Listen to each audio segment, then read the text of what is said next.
When you want to be the best, you can't settle for the rest. There's a reason that Makoni Setup Shop is trusted by more virtual and real-world tracks and companies than any other setup shop in iRacing.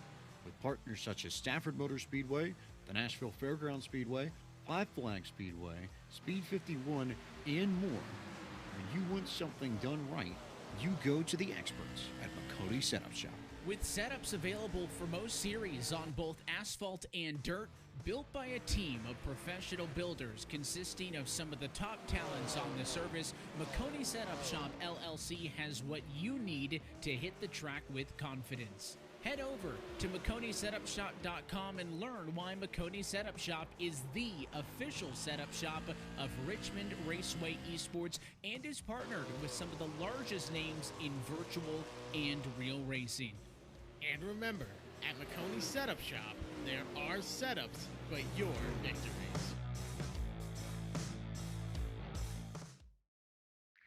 I'm Ryan Newman, and since I started with Indiana Donor Network and Driven to Save Lives, I found out that some people think that they can't be an organ donor. The truth is, anyone can sign up to be an organ donor. Anyone? Anyone? Are you sure? Yeah, I'm sure.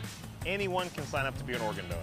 So don't count yourself out because somebody's counting on you. Go to driventosavelives.org and sign up today. But my heart's going to you, Ryan. Love that shirt.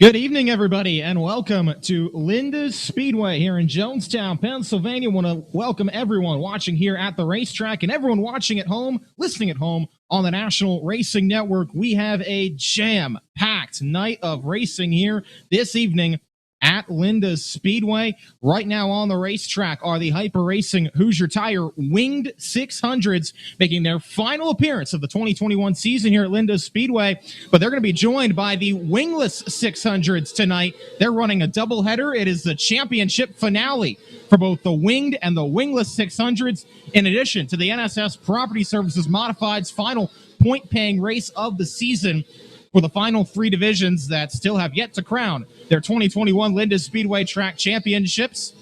We've got them tonight. We've also got a time trial race for the Mount Gretna Roller Rink 270s. That's going to be the big tune-up for the National Open coming in 3 weeks. And in addition to that, we've got the front-wheel drive stock cars here this evening, the final 5 for 5 night of the 2021 season at the Linda's Speedway. Second group of warm-ups are on track for the Wing 600s. It is a tight points battle here tonight in that division. Jesse Maurer, the defending champion from 2019, he is your point leader entering this evening, flashing under the flag stand now in the Stinger Racefield's number 3, but right behind him in the Faulkner 44 is his closest championship challenger. That is Rodney Westhafer, 5 points behind. Brian Kramer, winner 2 weeks ago. Randy Kunkel Jr. and Logan Rumsey all still have an outside shot at that title as well. In the NSS Property Services Modified, Sam Chicatano, it's not quite a clinch, but he comes in tonight with a 38-point lead. Pretty much just has to get through the evening and start both the heat and the feature to take home his second consecutive NSS Property Services Modifieds Championship. And in the Hyper Racing Hoosier Tire Wingless 600s, we'll know a lot after the heat races. Brandon Heist comes in tonight with a 24-point lead on both Logan Rumsey and Matt Warner.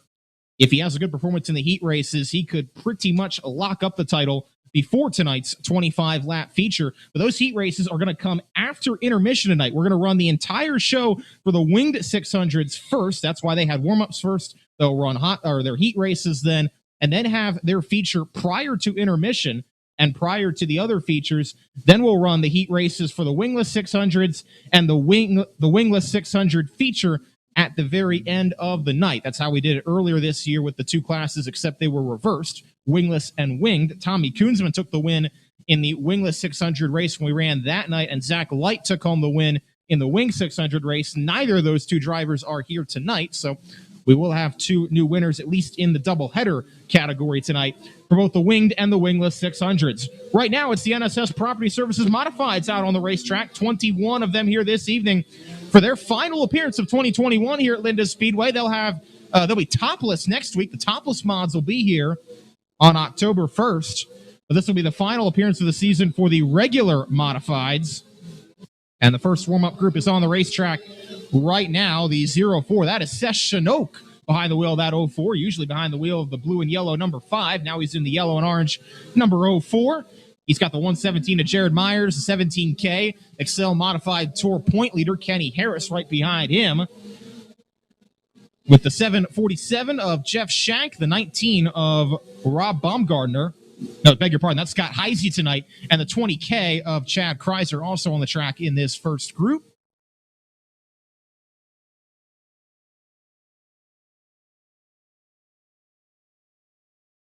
Still getting things set up here in the tower, so we don't have race monitor data quite yet for you, for those of you listening in at home, but we will get that up momentarily. Going to have the second group of 3 come onto the racetrack for the NSS Property Services mods. They'll run their hot laps, and then the 270s will run their hot laps as well. Then we'll have the winged 600 heat races, followed by hot laps for the 4-wheel drive stock cars. And then 270 time trials.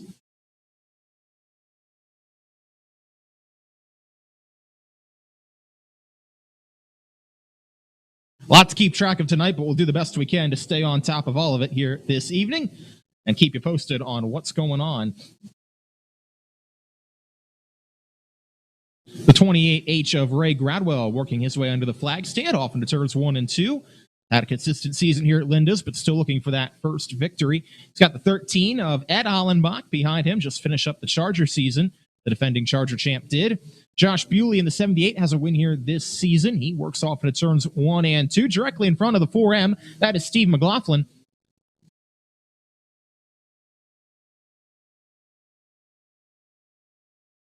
'28 of Richie Hitzler, multiple-time track champion here in the mods, working his way out of turn number 2. No doubt he'll be a threat to win tonight. He's got 1 so far this season. Christian Anati won the very first race of the year at Linda's Speedway. That 61D machine follows him down the backstretch with the 4H of Ty Hoke directly behind. The 69 senior of Chris Smith. And the 21 of Ron Baer, the 8 of Tiffany Hitzler, the 12E of Eric Whitby, the 71 of Austin Daniels, the 88 of Justin Schraden, and your point leader, Sam Chicatano.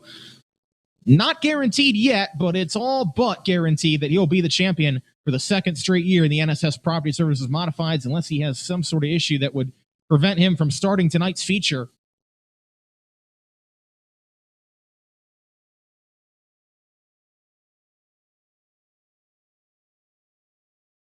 Green flag waves on this second warm-up group. A lot more cars in this one. I think we've got about the remaining 15 or so that weren't in that first group out right now. Again, don't have the race monitor data just yet, but we'll try to keep an eye and see who looks fast, if nothing else, as Richie Hitzler pulls to the infield on the backstretch with some sort of an issue, and Christian Anati's car goes up in smoke. It's got a fire under it in turn number 1. And we're going to be under the red flag as they work to get over to him and get that little fire extinguished. It looks to be out, and Donati's hopping out as well.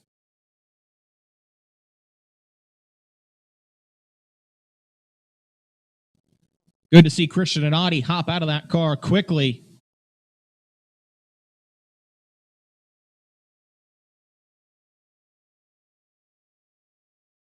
Something expired underneath that 61D machine and then found something hot to ignite it.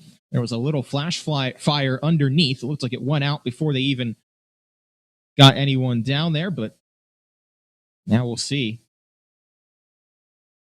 They can do anything to maybe get Christian Donati back in the running this evening, but glad to see he is out of the car and okay.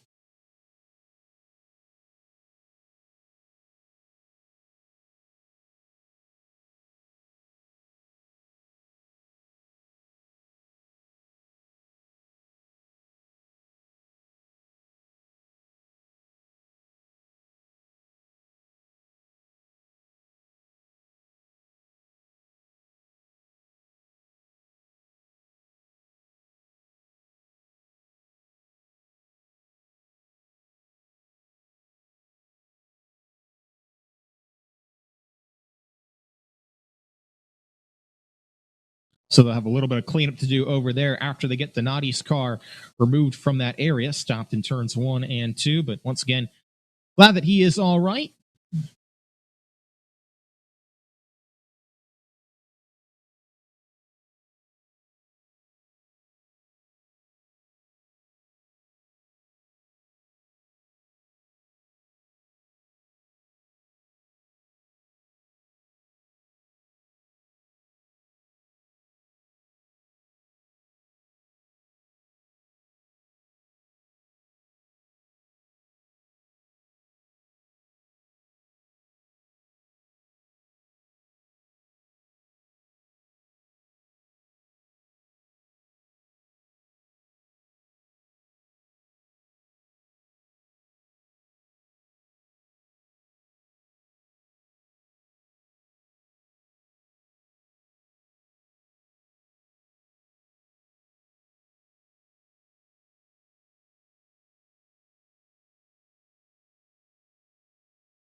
So we've got 21 mods here tonight. We've got 37 270s, as we mentioned. So a big field for them tonight, and we've got 30 wingless 600s here as well. This is going to be the tune-up race for them in a lot of ways because we've got some big races at other tracks over the next few weeks. The micros are off here next week, and then on October 8th, they'll be back, but a couple other big events at local racetracks around the area might draw some of them away. So this could be the last best opportunity for a lot of these drivers to get a tune-up for the National Open. Of course, it'll be here, National Open 32, in 3 weeks, October 15th and 16th for the 270s and wingless 600s. And a 30-car field tonight's going to add a little bit of drama to the championship battles as well, because Brandon Heiss now might have to work for that title a little bit more so than he would have if we didn't have a full field.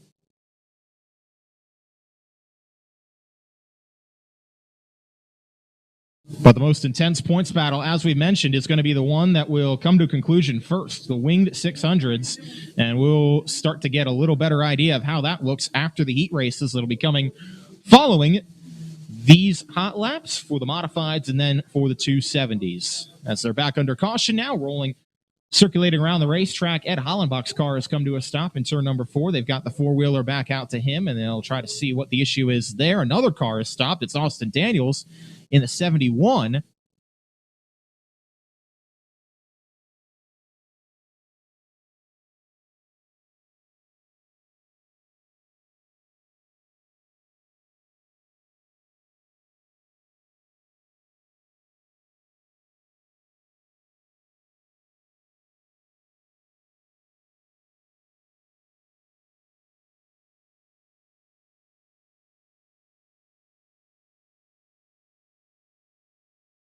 So it's not necessarily been the smoothest start to the night for the modifieds, but they're going to work to get all the cars that are having issues off of the racetrack, and we'll bring this warm-up session to a conclusion.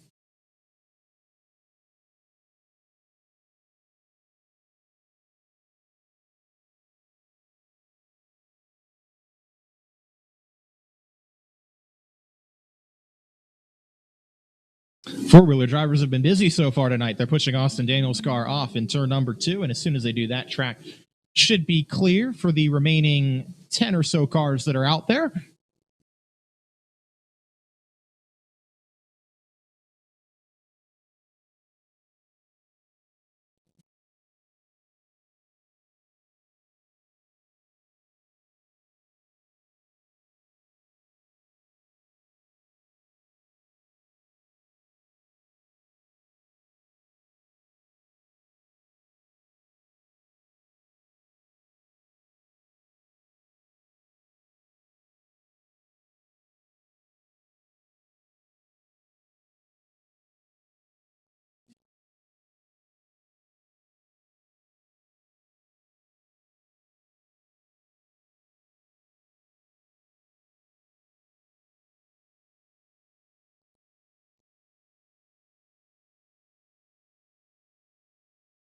A checkered flag will conclude this warm-up session for the NSS Property Services Modifieds as they work their way out in turn number 2. Now we'll get the Mount Gretna Roller Rink 270s out onto the racetrack.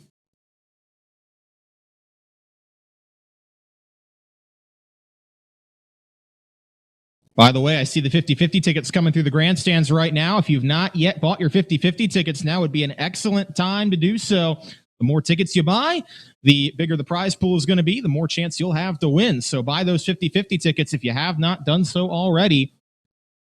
Also, as a reminder, get your Bill's Emergency Roadside Service Pick 3 contest slips in here to the tower by the end of heat races. It's a $100 prize if you can correctly predict the top 3 finishers of tonight's modified feature.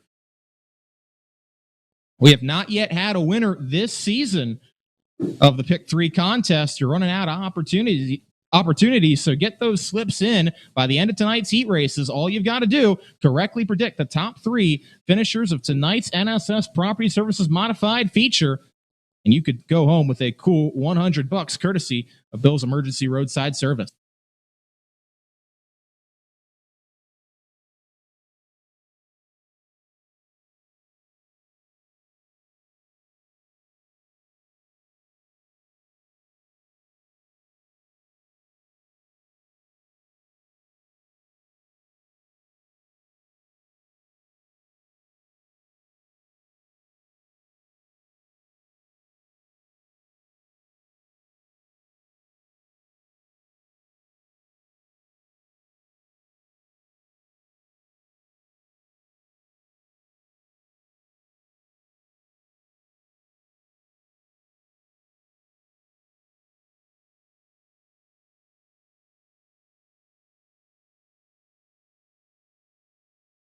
Okay, we've got cars out on the racetrack for the Mount Gretna Roller Rink 270s.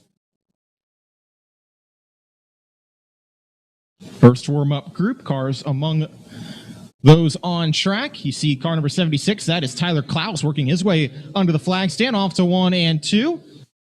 He's followed by the 2X, that is Jesse Maurer behind the wheel of that car tonight. He's running in 3 different divisions tonight, the winged and the wingless 600s. He's pulling double duty, and also behind the wheel in the 270s. He's on track with the 96W of Chase Walker, the 19R of Elijah Reed,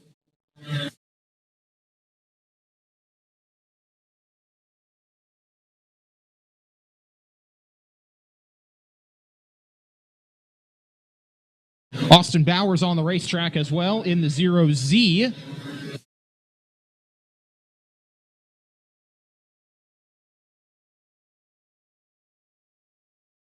33 is Lake Lockman on the track as well in this session, with the 99 of Dallas Sanders, the 8L of Luke Crobeth, the 2 of Bill Lockman, the 19R of Elijah Reed, and problems for Jesse Maurer's car as he comes to a stop off in turn number 1, puts us under the yellow flag at the conclusion of that first hot lap session. He had the fastest time, 12.753 for Jesse Maurer, but some issue as he was concluding his warm-up session. Klaus is second quickest, followed by Walker, Crobeth, and Dallas Sanders, your top 5.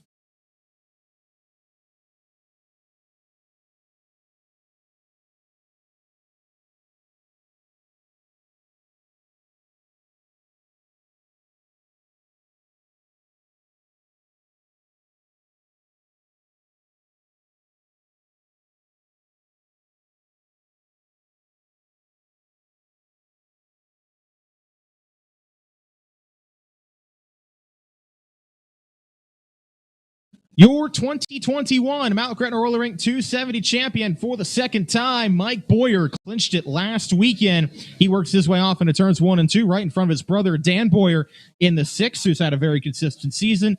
The 16P of Nick Skias clinched the championship at Clyde Martin Memorial Speedway last Saturday, and he works his way off of turn number 2. One-time winner this season. It's got the 25D. That gray car is CJ Davis working out of turn number 2.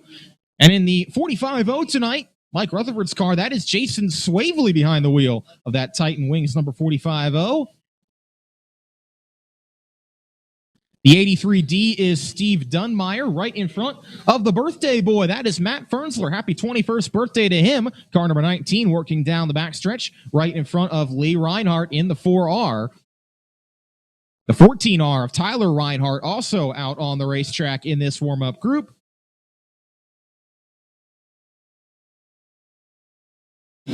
and they'll get the wind 'em up signal. So we'll see who can turn the fastest lap of this second group. Second of 4, I believe, we'll have on the racetrack for the 270s.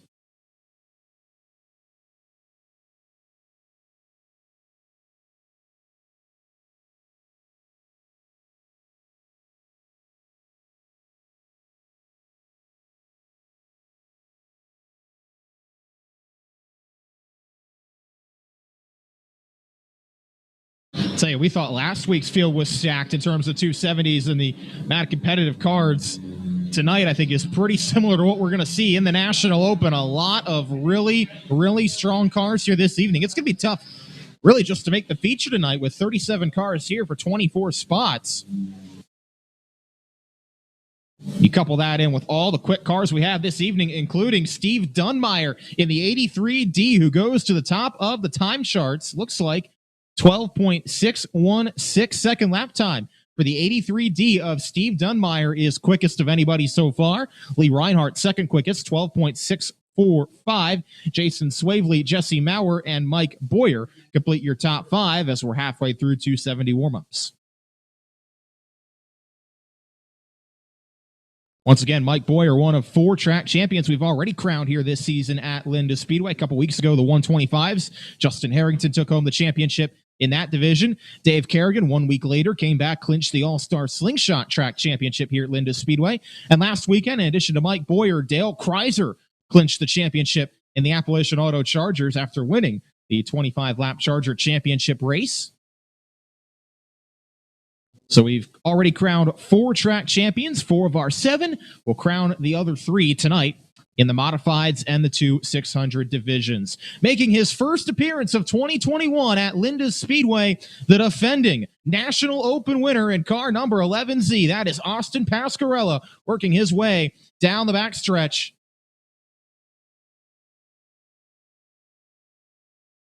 Pasquarella by 1/1000th of a second. Got the job done 1 year ago in the National Open, looking to try and make it back-to-back as he works under the flag stand 3 weeks from now. It's got the 83 of Nunzi Allegrucci right behind him as well, and Ross Perchak, who won a couple weeks ago in the 270s. A win tonight would allow him to take sole possession of the all-time wins lead here at Linda Speedway. He's got the 47 of Alex Rhinesmith behind him, and then the 5A of Anthony Erger, last week's winner, a 4-time winner in 2021 here. That is Pete Skias in the 3. The 99K of Chad Kreiser. The 61 of Jeff Hafke, the 88J of Jason Klinger are the other cars on the racetrack in this session.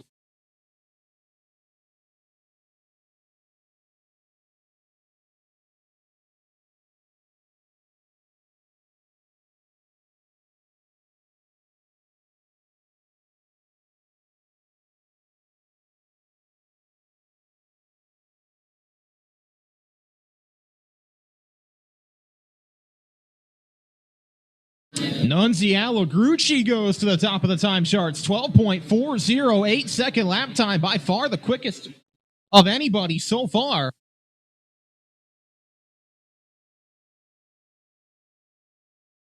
Allegrucci fastest so far as the field comes under the checkered flag.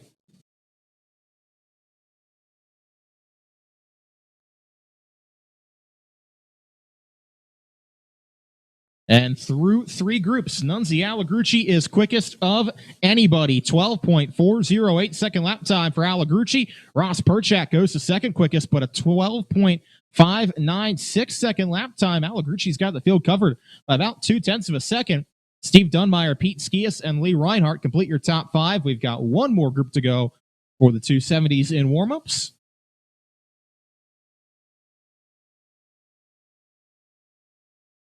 $23K of Courtney Cup is going to lead that group out onto the racetrack, followed by the 5W of Darren Miller.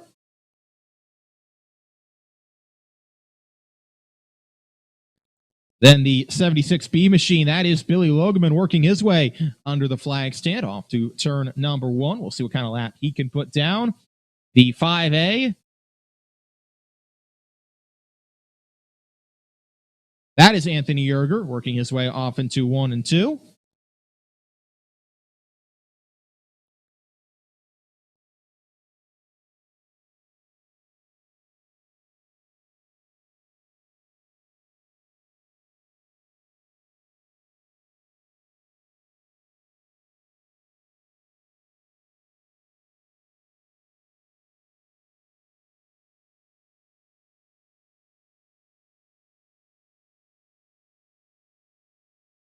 Logan Deal has been here 3 times this season. He's won all 3 of them.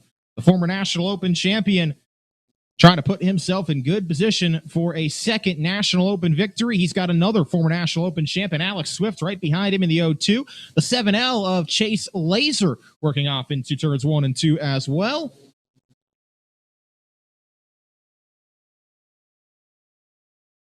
And then just for fun, a couple more National Open champions in this warm-up group, too. The 28 of Jacob Hendershot and the 44B of Pat Beeler on the racetrack.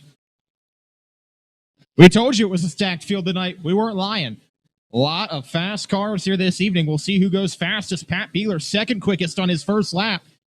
He's consistently been, pretty much every time he's been here, the fastest car, at least in warm-ups. And he's trying to cut down time and close in on Nunzi Allegrucci with a 12.401 second lap time to chase down Beeler, a 12.44.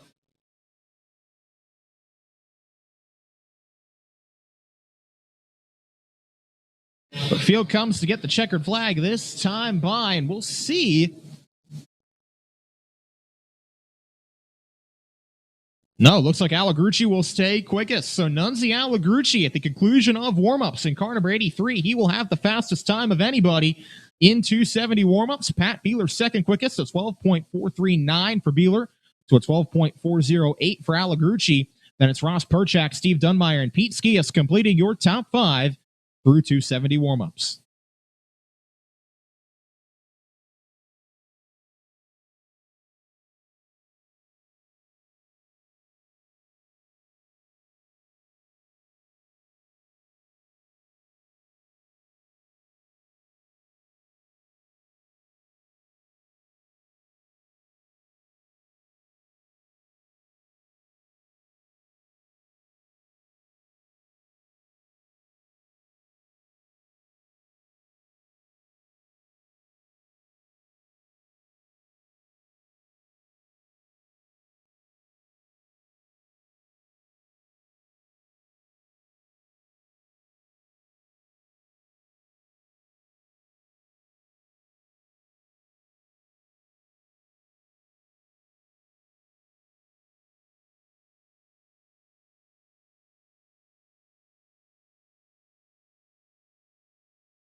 Waiting just a moment to get things started here at the Linda's Speedway. While we have the opportunity, we want to give a special thank you to all of our race chasing awards here this evening. This is the 118th event that the Race Chasing Awards have sponsored this season. A lot of those are micro sprint races throughout Pennsylvania and the Northeast.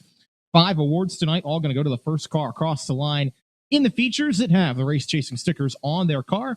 2 $25 prizes from Groff Motorsports, $25 prize from the Race Chasing Sticker Fund, $25 from Schroll Brothers Racing, and $25 from Dalton Ekman. Special thank you to all of the Race Chasing sponsors, and best of luck to all drivers in the Race Chasing Awards tonight and throughout the remainder of the season.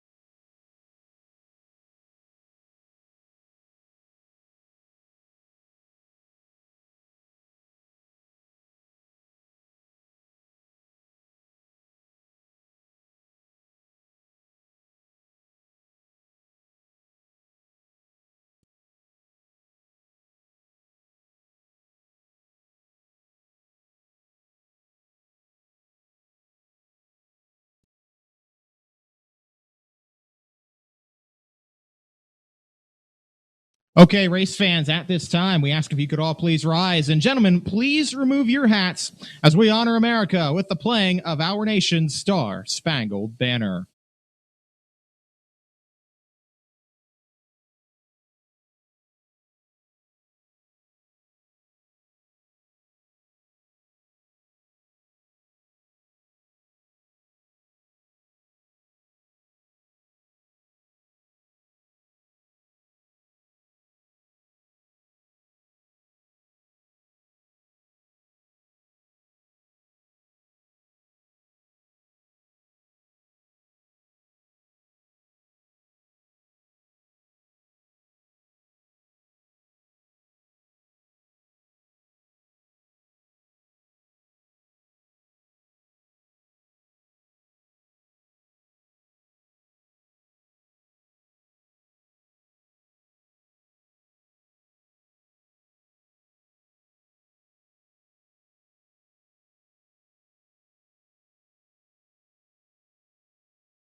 And with that, race fans, let's go racing at the Linda Speedway. Just about ready to get things started here. Heat racing action coming for the Hyper Racing Hoosier Tire Winged 600s.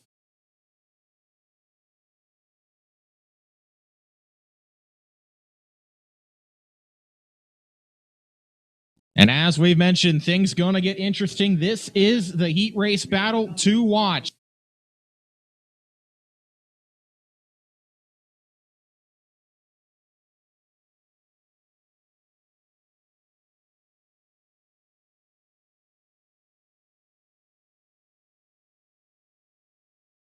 Of the two title contenders, or of the five title contenders, two of them are in this heat race, but they both start a little closer to the back than I'm sure they'd like to. Bobby Butler is your pole sitter in car number 4B. He's got the 25 of Kenny Beinhauer starting on his outside. Beinhauer nearly won a race earlier this season in the 600s. Sean Dove and Dustin Roberts start together in row number 4. And then Brian Kramer, who enters the night third in points, 15 behind your point leader, Jesse Maurer. He will start from the inside of row 3 with Jeremy Harshman in the 163 on his outside. Then it's the 14 of Jason Swavely and the 28C, that is Stone Keller. Mason Beinhauer was supposed to start in 9th, but he is not out there. Instead, it's Randy Kunkel Jr. in the 91, who comes in tonight 16 points back in 4th. He's going to have to make up some serious ground here in this heat race if he wants to maintain any shot of being the track champion here in 2021 at Linda Speedway.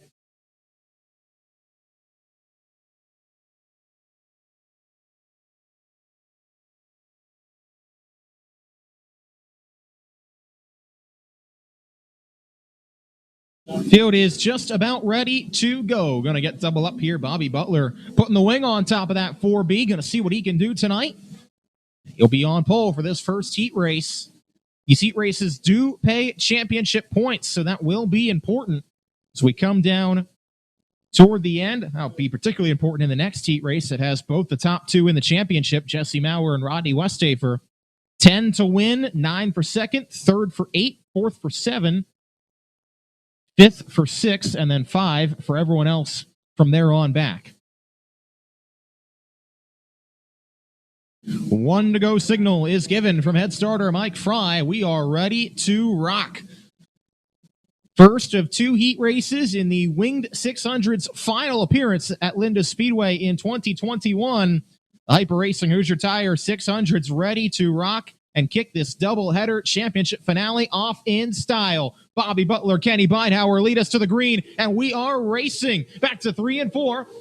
Butler clear away to the lead. Sean Dove on the inside for second. Here comes Brian Kramer on the bottom in third. Getting past Dustin Roberts, who falls back to 4th. Kenny Beinhauer, not a great start for him. He falls back to the 5th position. Bobby Butler checks out on lap number 1. He's gotten away nicely. Running in the lead. He's got about half the backstretch already on Sean Dove, who's comfortably in second over Brian Kramer and Dustin Roberts. Kenny Beinhauer, Jason Swavely complete your top six. Top six redraw for the top 12 starting positions in tonight's feature. Right now, Beinhauer's got that spot as Swavely gets past him on the backstretch. He's going to have to hold off Stone Keller for that sixth position. Randy Kunkel Jr., in the meantime, has worked up to eighth. So he is not in a very good spot to earn points or start high in tonight's feature. Brian Kramer running in third. That would get him 8 championship points as things run right now. No challenge, though, for the front two. Bobby Butler in the 4B and Sean Dove in the 3D. He's been getting a couple more laps with that wing to 600 at Lanco the past few weeks. Maybe paying off tonight here at Linda Speedway. He's running a very solid second place. But Bobby Butler throwing down the gauntlet here early on in that 4B machine. Of course, we expect him back for the National Open in 3 weeks without the wing on. That's a little bit more what he's accustomed to. But he's got that 4B flying out in the wind. Coming back to see the checkered flag this time by, it's going to be Bobby Butler to take home the win of heat race number 1.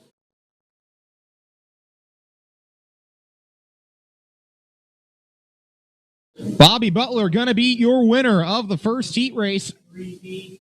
Sean Dove will come home in second. Brian Kramer third. Jason Swavely fourth. Dustin Roberts and Kenny Beinhauer 5 and 6. Those are your final redraw cars. Randy Kunkel Jr. comes home seventh with Stone Keller 8th and Jeremy Harshman 9th.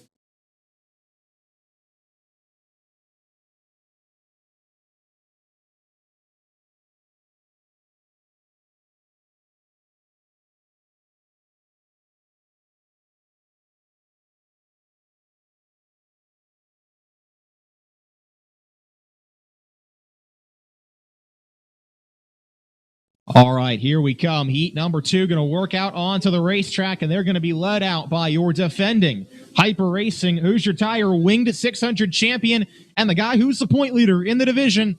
That is Jesse Maurer. He is your pole sitter with Danny Braun in the 24 on his outside. That's row number 1. Hunter McFadden in the 21M and the 43D of Dawson Landis starting row 2, and then Rodney Westhafer, who comes in tonight second in points. He'll start from the inside of row 3. He's got Bradley Brown, former track champion here in the 270s, on the outside. Jesse Snyder in the 96 and the 32S of Brandon Smith. They start together in row number 4. And then Logan Rumsey still with a very outside chance of the championship, but he's going to have a lot of work to do in this feature if he wants any shot at that. This heat. He'll start from the inside of row 5. And Joe Timmons making his return to competition tonight. He'll start from the outside of that 5th row, completing your 10-car lineup for heat race number 2. Once again, everybody qualifies, but the top 6 redraw for the top 12 starting positions, so keep an eye on that battle in addition to the battle for the win. Green flag, we're back to racing. Maurer clear to the point. Here comes Hunter McFadden on the inside. Good start from the inside of row number 2 for McFadden. He'll clear to that second spot. Here comes Dawson Landis now on the bottom of Danny Braun. Bradley Brown following him, and problems for Logan Rumsey. That car comes to a stop in turn 3. Rumsey with an issue. That car had problems in the last winged 600 feature we had 2 weeks ago. Of course, he was the winner last weekend, the wingless 600 race, that battle with Alex Rupert in lap traffic. Rumsey got the victory, his 5th of the year, but more problems tonight for the 41. Came in tonight with a very outside chance at both the championships in the 600s. This is going to dash his hopes in the winged 600 division for sure. It's certainly going to make his life a lot more difficult in tonight's feature if they can get him back out there. They've got the hook on that 41 car. They're towing him back to the pit area.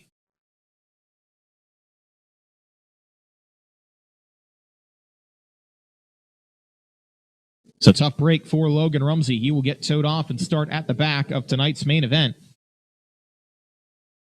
Maurer is your leader through 1 lap. McFadden runs second, then Landis, Brown, Braun, and Westhafer your top 6.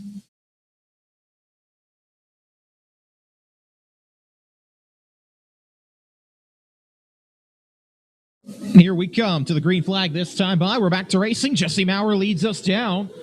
He'll run the high line through turns 3 and 4, get enough momentum to hold off Hunter McFadden. Good battling further back. Rodney Westhafer around the outside of Danny Braun, and Jesse Snyder able to make a move happen there for position number 5. He'll slide in line behind Bradley Brown.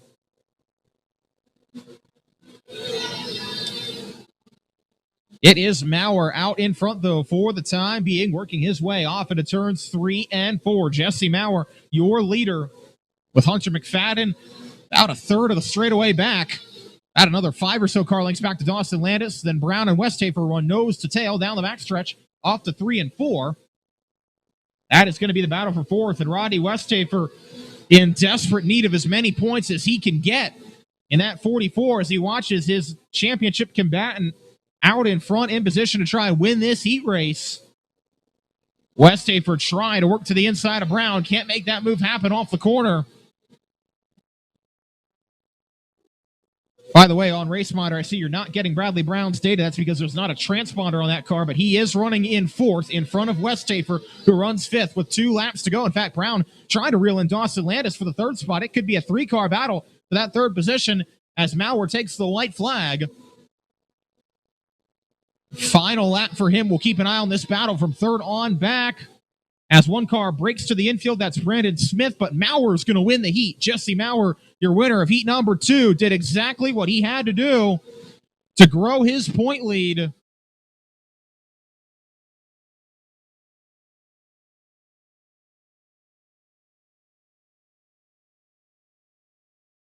So Jesse Maurer wins the heat over Hunter McFadden, Dawson Landis, Rodney Westhafer, Jesse Snyder, your top 5. Danny Braun gets the final redraw spot in 6th.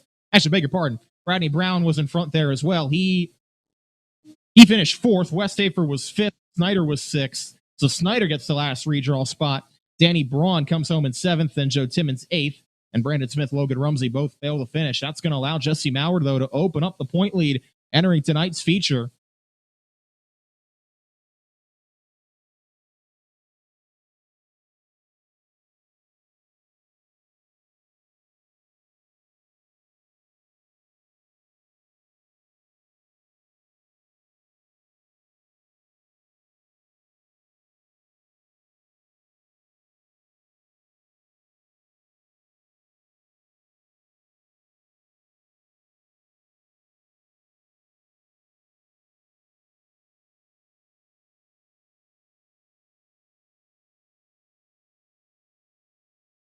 So it looks like Jesse Maurer will enter tonight's feature with a 9-point lead in the championship over Rodney Westhafer. That'll come in just a little bit. We've got the front-wheel drive stock cars out on the racetrack. They're going to get a couple hot laps in here. We have 3 of them here tonight competing for the victory.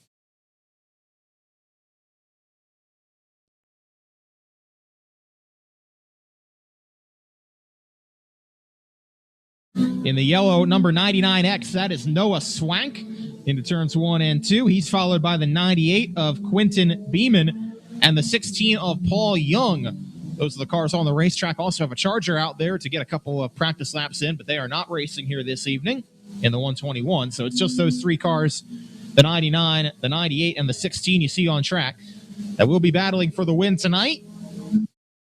Get a couple hot laps here, and then they will line up for their feature later on this evening.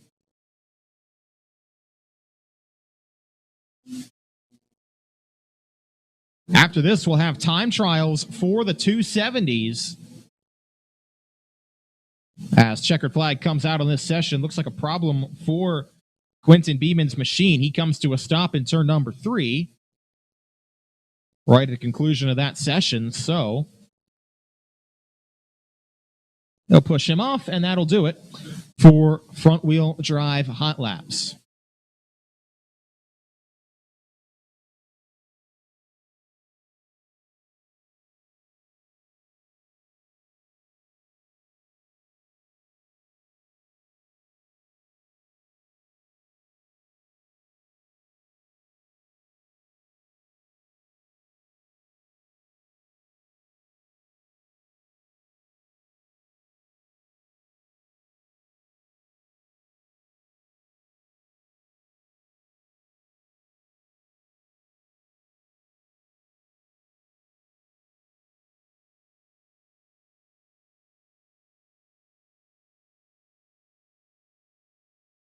Okay, so we're going to have 270 time trials coming to the racetrack next. Then we'll have our heat races for the NSS Property Modifieds.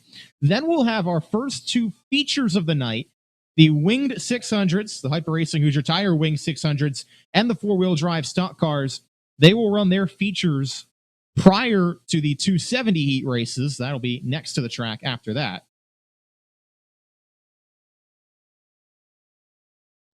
But right now, the attention will turn to time trials for the 270s. They'll go two at a time with 2 laps, 37 of them here this evening.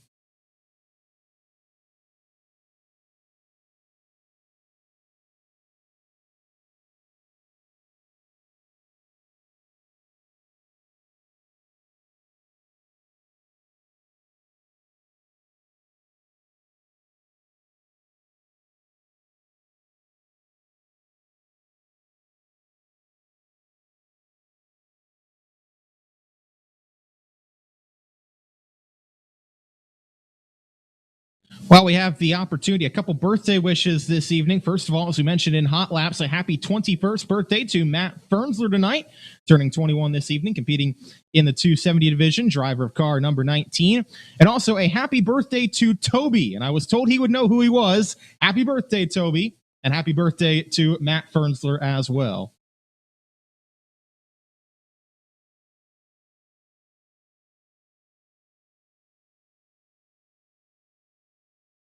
I think I found him.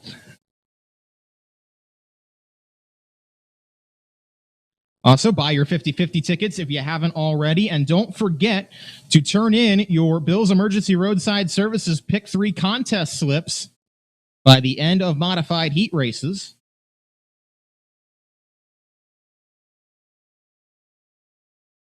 Actually, we already have the 50/50 up here. We'll pull that after tonight's first feature, but you can still turn in your Pick 3 contest slips. You still have time to do so until the end of the modified heat races if you correctly predict the top 3 finishers in tonight's modified heats.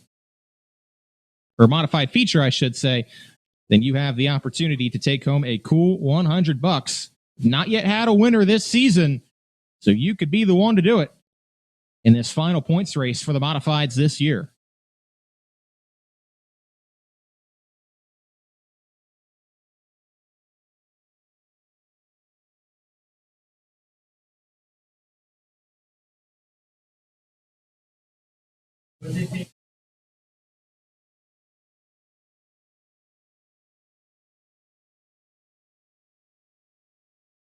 Also want to thank all of our sponsors here on a weekly basis at the Linda Speedway. Our food provided by Fair Food Express, and our sponsors, Hoosier Tire, Mid-Atlantic, and Precise Racing Products, Seidel Hyundai, Hyper Racing, NSS Property Services, Appalachian Auto, Mount Gretna Roller Rink, Stephen Karen Kerstetter, Amy's Photos, Mike Knappenberger, and the Race Chasers, and Kim's Creations. Without all of our sponsor support, we could not do what we do each and every Friday night here from April to October, giving you race fans a diverse palette of racing action to enjoy throughout the summer and into the fall. So we thank all of our sponsors and supporters for everything they do to keep us running here at the Linda Speedway so that we can put on great racing for you fans to enjoy.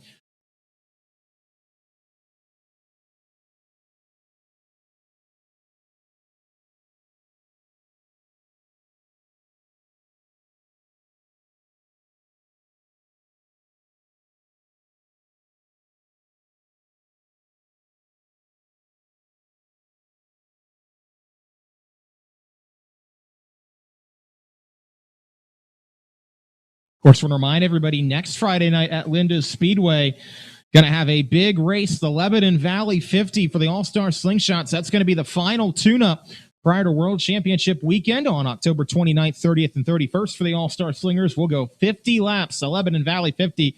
Sure to be exciting and entertaining. Scott Neary got the job done last year in that race and then went on to sweep World Championship weekend. They'll be joined by the junior slingshots that weekend as well. The topless modifieds, as we've talked about, they'll be here on October 1st, next Friday. And the Central PA Legends going to make their 4th and final appearance of the season at Linda Speedway, all coming next Friday at Linda Speedway. The micros will get a week off, so it's going to be something similar to a stock car Friday night here once again at the Linda Speedway. And then Saturday, October 2nd, don't forget the second annual Jonestown Derby will be coming to the Linda Speedway on Saturday, October 2nd.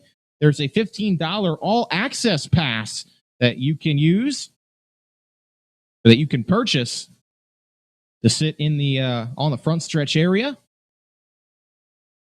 That was a very popular event here 1 year ago at the Linda Speedway. The Jonestown Derby going to make its return on Saturday, October 2nd, next Saturday. After we do the racing on the quarter mile, we'll move things to the infield and smash them up. Then we'll be back on the racetrack on October 8th for the final race prior to the National Open. The 270s and Winglet 600s back in action, in addition to the final Open four-cylinder race of the 2021 campaign coming on October 8th. And then, of course, you all know what comes the weekend after that. National Open 32 for the 270s and 600s. And then 2 weekends later, it's World Championship weekend for the All-Star and Junior Slingshots to close out our racing season here at Linda Speedway. Hard to believe we're getting close to the final month of racing, but as I've said multiple times, we go out like a lion, not like a lamb here at Linda Speedway. We've got a lot of stuff going on late in the season to close things out, and that continues this evening and throughout the month of October.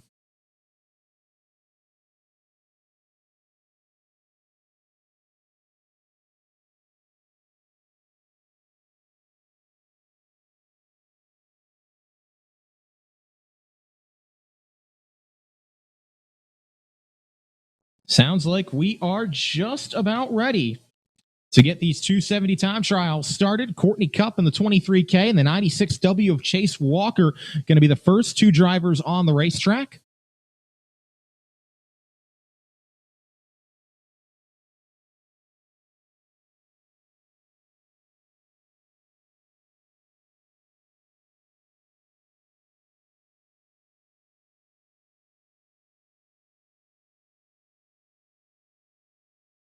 All right, here we go. So Courtney Cup, Chase Walker, they're going to come around. They'll get a warm-up lap here first after they enter the track in turn number 3. And then when they come around the next time by, it'll be their first flying lap.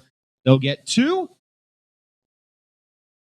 Here comes Courtney Cup to the green flag. This time by, she will be the first to see it and get this warm-up session underway. Chase Walker in the 96W follows behind her about a half a track. You have the opportunity to get spread out here over this quarter mile, so that you've got all the racing room you could ask for to lay down a fast one. And Courtney Cup lays down the first lap of the night, 13.668.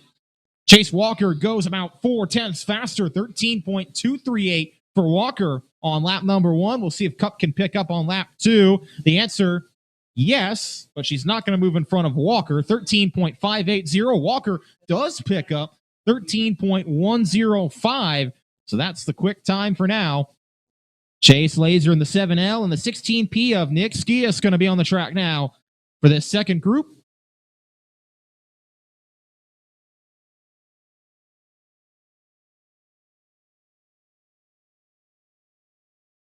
Coming to the green flag this time by Laser, going to be the first to see it.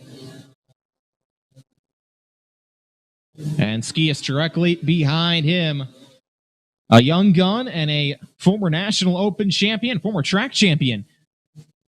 On track right now, and Laser goes third of 3, 13.733 on his opening lap. Skias to the top, 12.746. That might be a little more like what we'll see in terms of some of the fast times.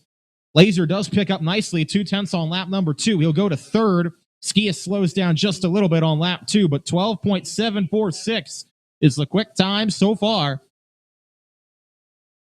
With Dan Boyer in the 6 and the 94D, I should say, of Logan Deal working out onto the racetrack. Deal is trying to keep an undefeated season going here at Linda Speedway. 3 times he's been here, 3 times he's won. He got the job done with the Mason-Dixon 270 series, then won the companion race to Speed Week that was held here back in July, and then won a couple weeks ago for his third of the season. Dan Boyer's had a really nice season, and he turns the second quickest lap so far, 10.103. Deal, he'll now go to second. 12.783 for Logan Deal. Boyer picks up just a little bit on lap number 2, but will stay third quickest. Deal goes to the top of the time chart, 12.679 for Logan Deal.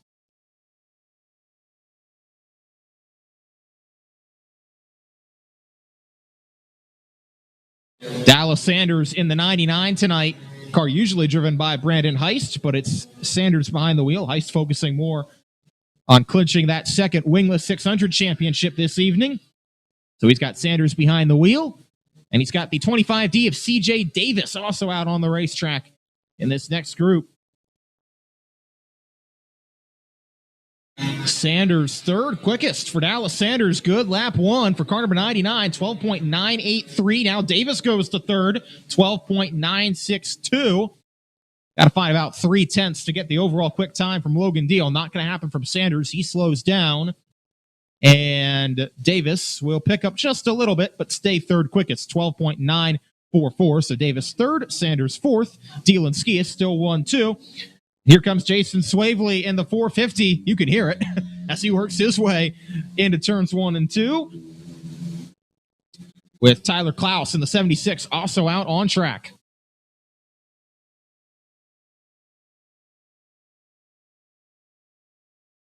Swavely will see the green flag first. And he'll have Klaus about a half a track behind him. We'll see what kind of lap Swavely can put down. That car has a win here this year with Mike Rutherford behind the wheel.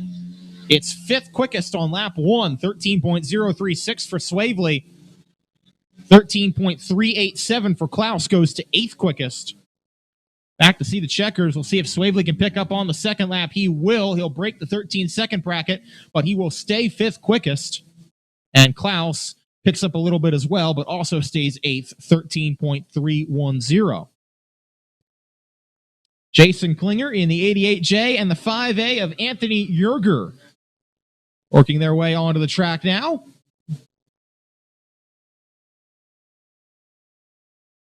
Klinger, a track regular, working his way out of turn number 4. That 88J machine celebrated birthday a few days ago. Works his way into turns 1 and 2.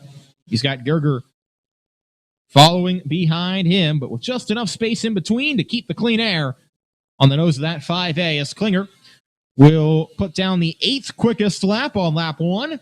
And Yerger goes to third, 12.782 for Anthony Yerger.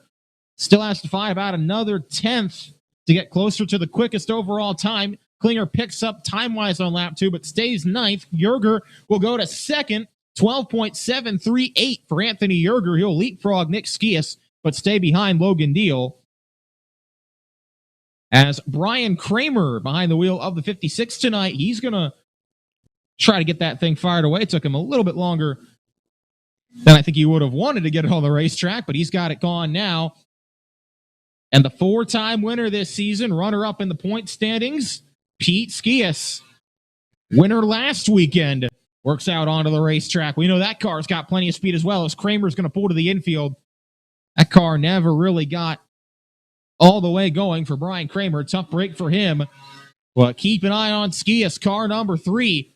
We know that car's got some speed in it. Can he show it here in this time trial session?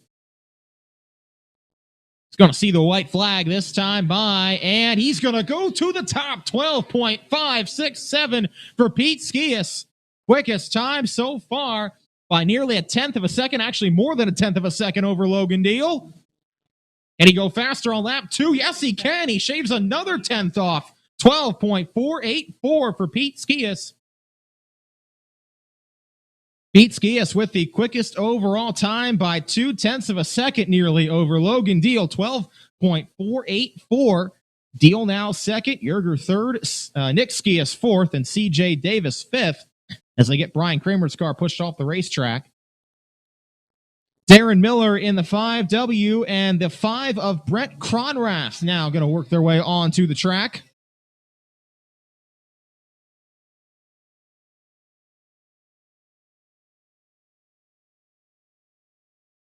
Brett Cronrath, of course, if you didn't see this past weekend, clinched the Sportsman Division Championship at Lanco on Saturday, a multiple-time winner there this season, but I think this is the first time we've seen him at Linda's this year, driving The other car owned by Anthony Yerger, or usually driven by Anthony Yerger, Darren Miller, goes to 4th quickest on lap 1. Good time for him. Cronrath goes to 6th.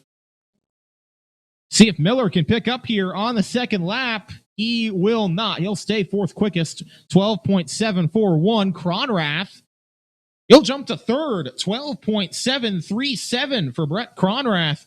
Good lap for him. Behind only Pete Skias and Logan Deal.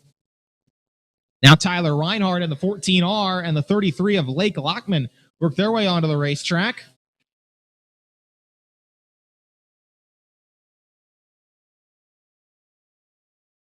Reinhardt going to be the first to put a lap in. You'll see the green flag this time by as just about halfway through time trials here for the 270s. And Tyler Reinhardt sees the white flag from assistant starter Neil Bortz and puts down the 14th quickest lap, 13.384. Lockman goes a tick better, 13th, 13.293. See if either driver can pick up here on lap 2. Reinhardt will. He'll pick up the 12th overall, 13.122. Lockman stays 14th quickest, 13.293. Chad Kreiser in the 99K and Steve Dunmeyer in the 83D looked quick at warm-ups earlier. We'll see what kind of lap he can put down. Going to be the 10th group to come on the racetrack of 2. And Kreiser going to see the green flag first.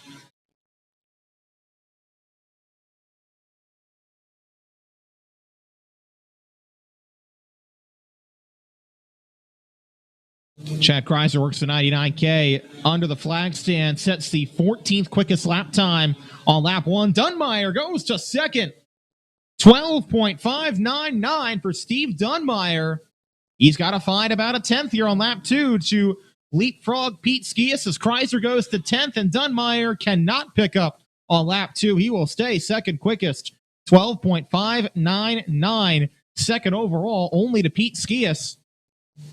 Here's a guy that might have something to say about that quick lap. Lee Reinhardt in the 4R and the 76B of Billy Logeman. Both those drivers, I bet, could have an opportunity to knock Skias off the top. We'll see if they can do it. Green flag for Reinhardt. These cars about as evenly spread out as they can be. Half a track apart, coming by to see the white flag. This time by Lee Reinhardt. Gonna set the fastest lap, 12.439 on lap 1 for Reinhardt. And Logeman goes quicker, 12.422. So just like that, the top 2 are the 2 drivers you see on the racetrack right now. Reinhardt cannot pick up on his 2nd lap, nor can Logeman. But Logeman to the top of the charts. Top of the charts for Billy Logeman, 12.422, 12.439 for Reinhardt.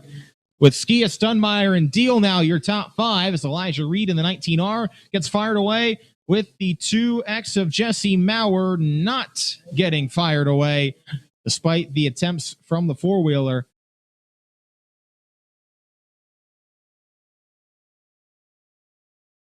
So tough break for Jesse Maurer. They were having issues with that car in warm-ups as well, and it looks like that they have not gotten them remedied. For the driver that's going to try and clinch a 600 championship here this evening in just a little bit.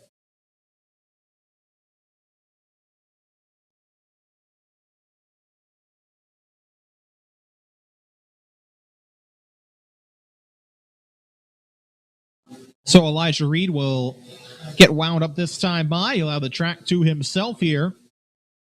21 cars have registered a time. Issues for Brian Kramer, now issues for Jesse Maurer. The other 2 drivers, Reed, 24th in the slot. We'll see what he can do.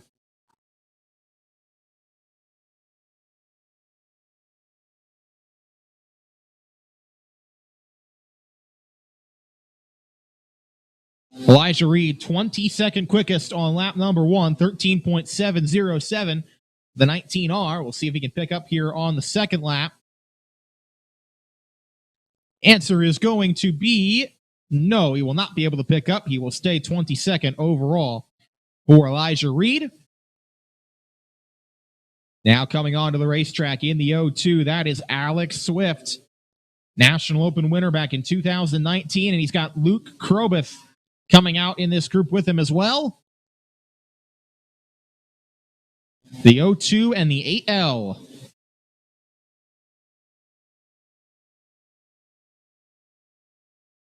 So we'll see what kind of lap time both these drivers can put in. Swift, a two-time winner here this season, but both times driving John Blanda's number 15. Different ride for him here as the season gets to its later stages.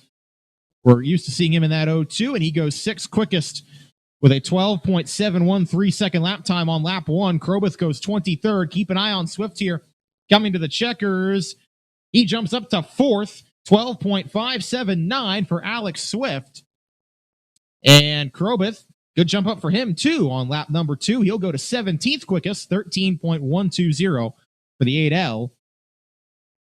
Now it's Pat Beeler in the 44B and the 61 of Jeff Hafke. If what we've seen so far this year is any indication, Beeler could be the one to watch for the overall quick time. He was second in warm-ups earlier this evening, behind only Nunzi Allegrucci.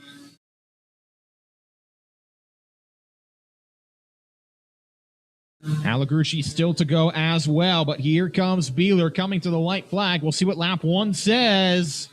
It says the top of the time charts, 12.394 for Pat Beeler. Quickest time so far. Hafke goes to 13th quickest, 12.955. We'll see if Beeler picks up on lap 2. He does slightly, 12.372. But we've got a new fast timer in town. Pat Beeler, 12.372, quickest overall time. Hafke jumps up to 12th quickest on his second lap. Now here comes Alex Rhinesmith in the 47 and the 0Z of Austin Bauer.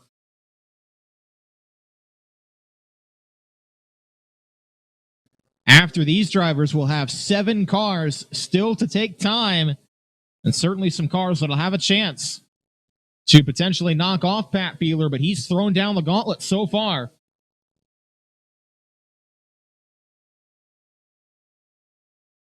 Back to see the white flag. Alex Rhinesmith will get to it first. 25th quickest for him. Looking to lock up the championship at Shellhammer Speedway. He's the current point leader there. Bauer goes to 27th quickest.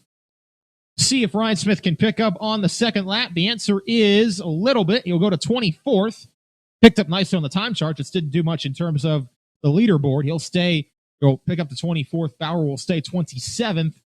Now here comes Ross Perchak and Mike Boyer. One of the all-time winners here. In fact, 2 of the all-time winners and 2 of the all-time champions. Ross Perchak has the most National Open wins of anybody. Looking to try and get another one here again this year. He won a couple weeks ago, the last time he was here at the Linda Speedway. Would love to do it again tonight. So too would the now 2-time champion Mike Boyer. They see the green flag first and keep an eye on their laps. Perchak goes to 4th, 12.478 for Ross Perchak.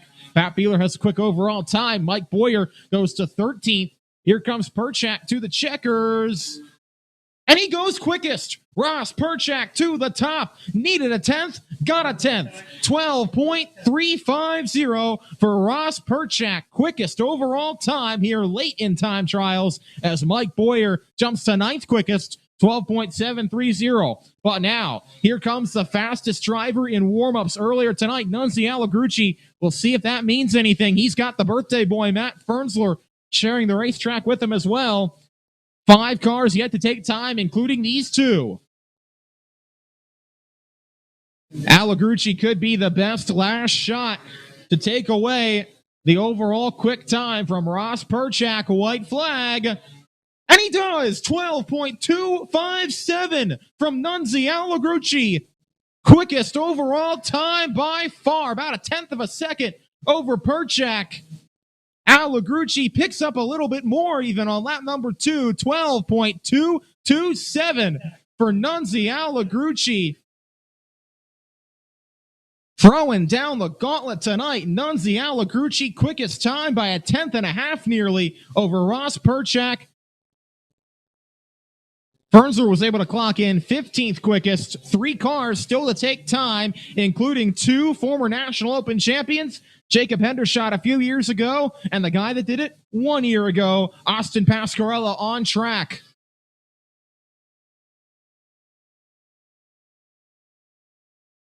So do they have anything to say about Nunzi Allegrucci's 12.227 atop the time charts?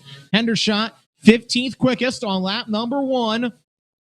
Pasquarella, 10th quickest, 12.680. Got to find a lot, though, to close in on Allegrucci's quick time, but we'll see if they can pick up. Hendershot does pick up about a 10th. He goes to 9th quickest, and Pasquarella picks up about a 10th as well. He'll go to 7th, 12.571 for Pasquarella. And one final car to take time, at least scheduled, is the 2 of Bill Lockman. He will be the last driver to take a shot at Allegrucci. Don't think Kramer and Mauer are going to answer the call to get one lap here at the end, so Lockman will be the final driver to take a swing at Nunzi Allegrucci's quickest overall time. Maybe not, actually. It sounds like one of the drivers are coming up.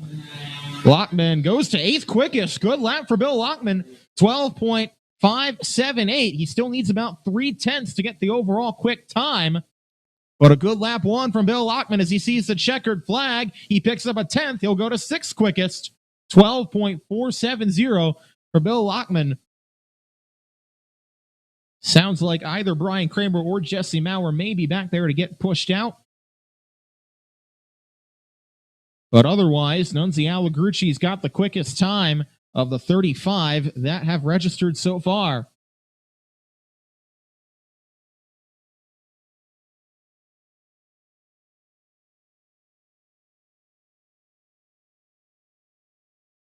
It's Allegrucci, Perchak, Beeler, Logeman, and Lee Reinhardt, your top 5. Then Bill Lockman, Pete Skias, Austin Pasquarella, Alex Swift, and Steve Dunmeyer, your top 10. Jesse Mauer, they're trying to get that car fired away against.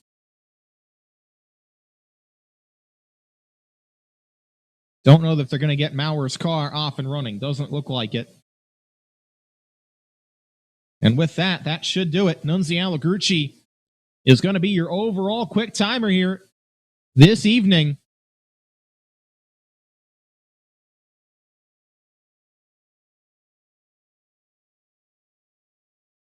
So we'll go down and get a word in with the overall quick timer tonight. Nunzi Allegrucci, 12.227, fastest in time trials.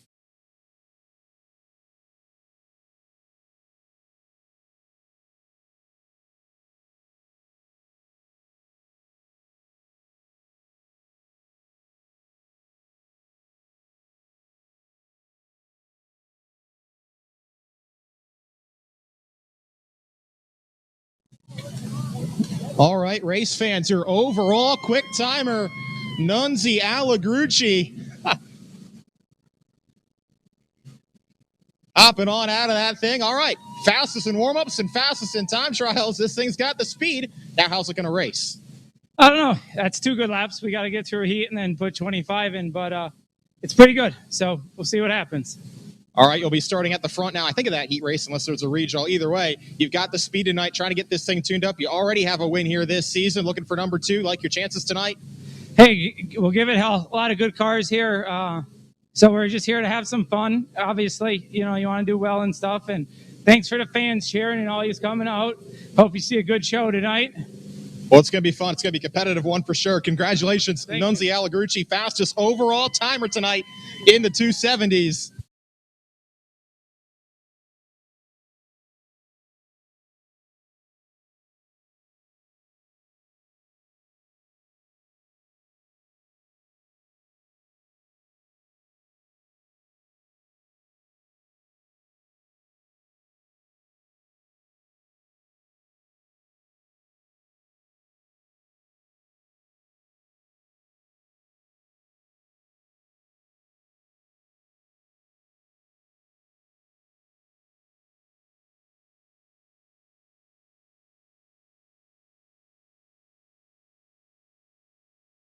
And to answer the question, top 4 get inverted for each heat race. So that's where Allegrucci will start. He'll start from 4th in the first heat race and try to work his way up. We'll also have a dash tonight. He's going to be in that.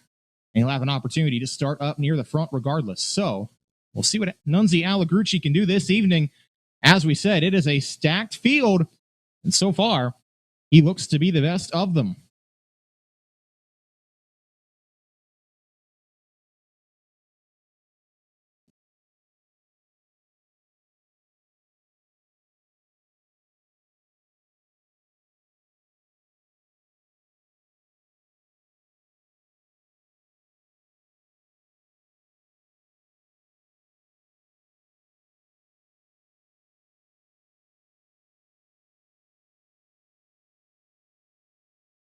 Okay, modified heats are going to be next to the racetrack. We'll have 2 of them tonight. Everybody qualifies. Top 6 are going to redraw for the top 12 starting spots.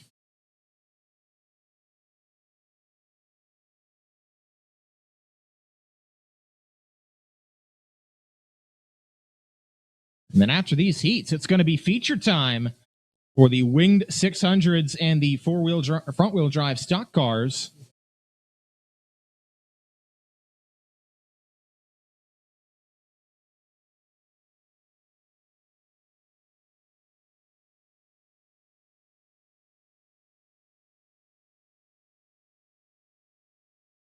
Chad Kreiser is your pole sitter for this first heat race in the 20K. He's going to have the 4M of Steve McLaughlin on his outside. Then the 12E of Eric Whitby, the 13 of Ed Hollenbach in row 2.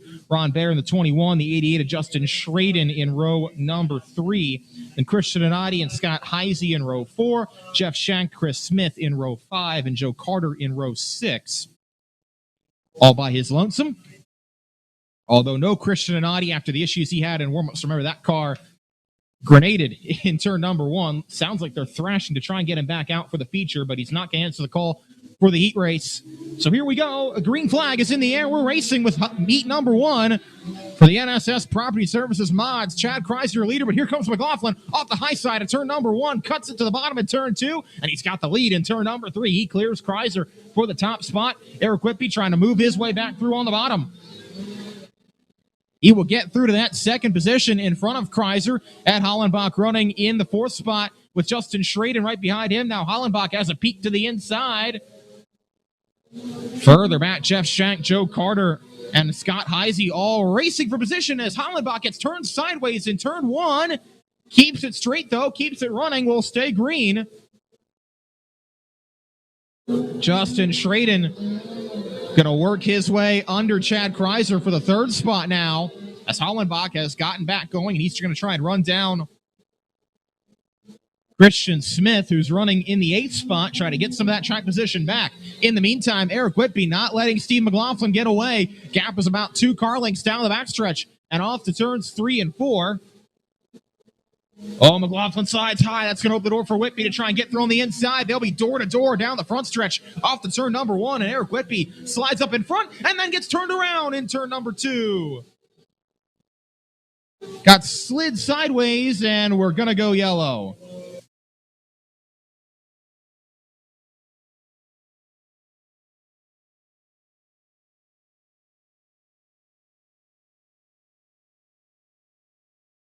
So Steve McLaughlin will be your leader, but not anymore. He's going to get sent to the tail for that contact between he and Eric Whitby.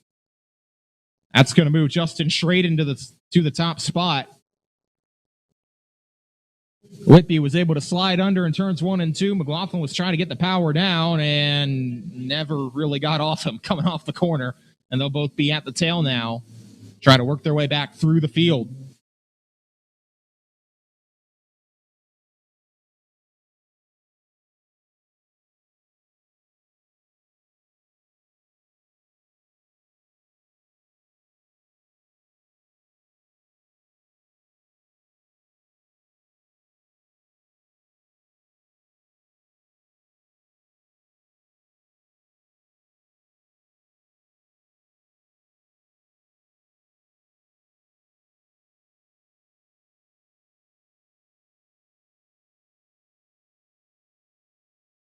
Justin Schraden will start from the outside of the front row. He chooses the outside there over Chad Kreiser.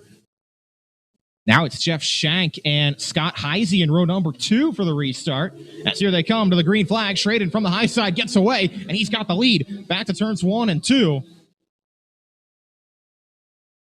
Heisey able to get through the third. Oh, Triple Joe Carter gets turned around in turn 2.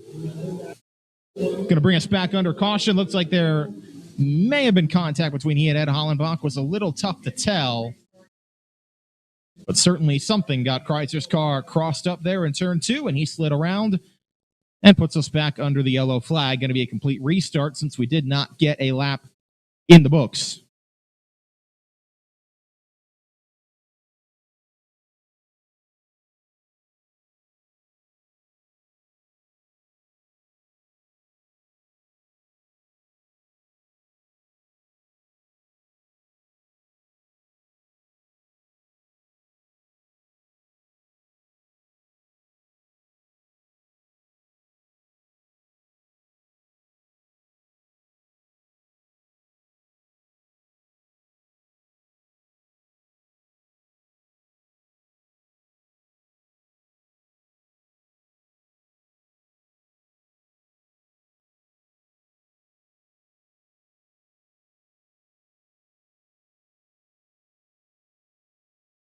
Getting the lineup completely in order here. Going to be single file now because it is a complete restart. So Schraden's got the track to himself with Chad Kreiser running second, then Shank in third, Heisey in fourth, Smith in fifth, and Hollenbach sixth.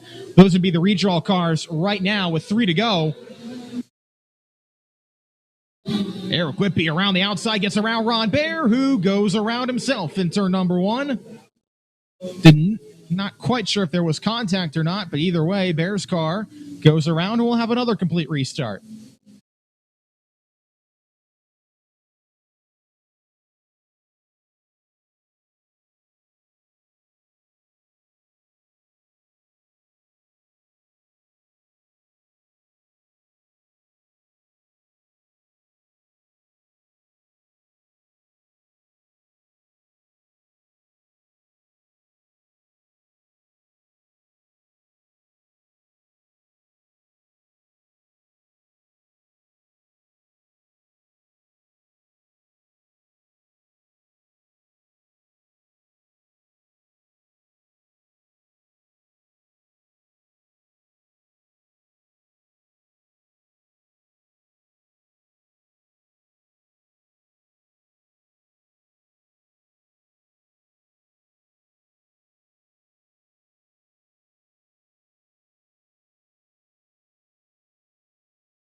Okay, they've got Ron Baer's car tacked back onto the tail. Let's try it again. 3 laps remaining in this first heat race for the NSS Property Services mods.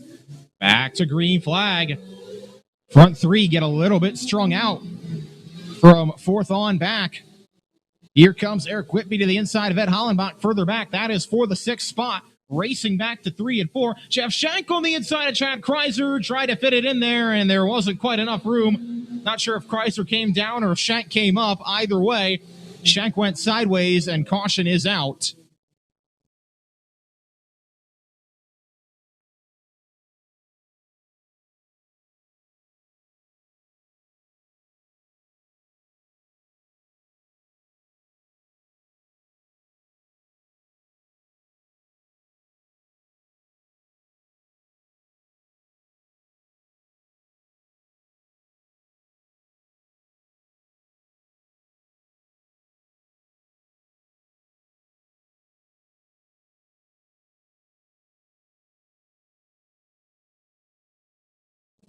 All right, now we'll be doubled up. Justin Schraden and Chad Kreiser on the front row for a good old-fashioned green-white checker here to end this first heat race.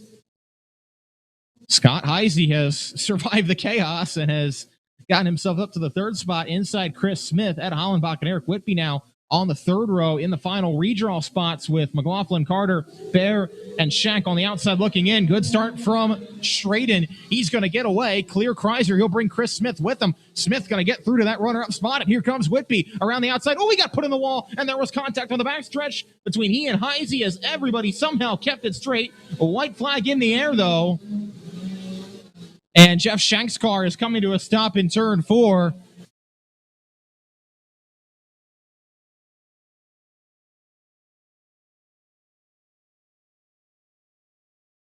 And Eric Whitby may also have a flat right rear tire from that wall contact, trying to might be the left rear. I think it is the left rear.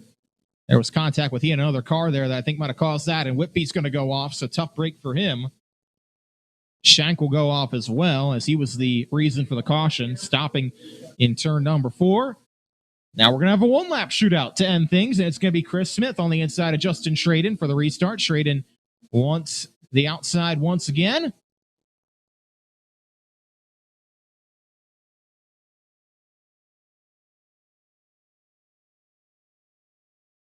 Chad Kreiser and Ed Hollenbach going to line up in row 2. And Carter, McLaughlin, Heisey, and Bear on the back row.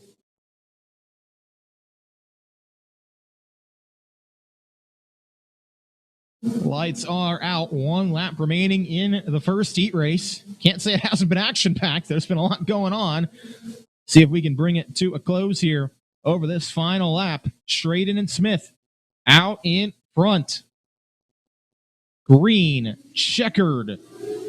Green and white flags out in the air. Here we go to finish heat 1 for the mods. Schraden able to clear Smith off into 1 and 2.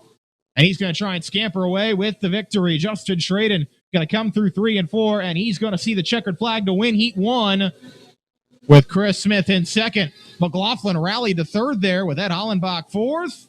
And contact after the checkered flag between those two, with Chad Kreiser 5th and Joe Carter 6th. Those are your redraw cars at the end of a very entertaining first heat race for the modifieds.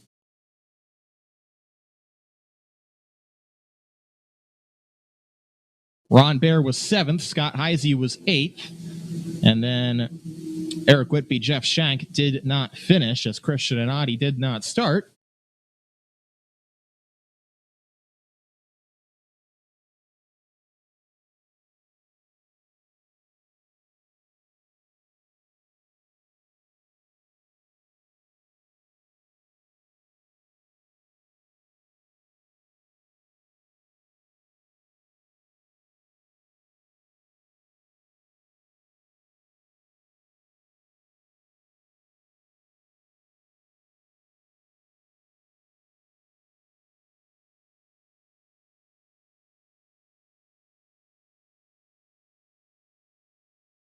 We've got 10 cars in this second heat race, and 3 of them have the number 28 in them, including your point leader and, in essence, your champion. It's not quite mathematically official yet, but Sam Chicatano, he starts from the inside of row 2. Jared Myers and Austin Daniels are on the front row. Alongside Chicatano is Ty Hoke, then Richie Hitzler, Josh Bewley in row 3, Tiffany Hitzler, Ray Gradwell in row 4, Seth Chinook, Kenny Harris, row 5, and we are green. Back to turn number 4. Austin Daniels around the outside. He's going to have the lead. Contact further back. Richie Hitzler's car has a problem inside of Ray Gradwell. Hitzler slowing. He's going to have to pull it to the infield. Front 3 get away. Chicatano falling back behind Josh Bewley. Bewley trying to work his way up, but he rides up over the right rear nearly of Ty Hoke coming down the backstretch. Hoke running in third. Behind Myers in second, and Daniels your leader. Still an intense 3-car battle for that third spot. Chicatano on the inside as Bewley slides high. Bewley gonna try to stick with him off to 3 and 4. Stick right on that right rear corner of the car. They'll be door to door under the flag stand for the 4th spot. And continue side by side racing right behind Myers and Hoke. Hoke trying to put the back bumper to Myers, working off into turn number 3. Heat that baby up coming off turn 4. Daniels, in the meantime, has got about a half dozen car length lead working out of turn number 2, but it's a nose-to-tail freight train from 2nd through 6th. Josh Bewley racing to the inside of Ty Hoke.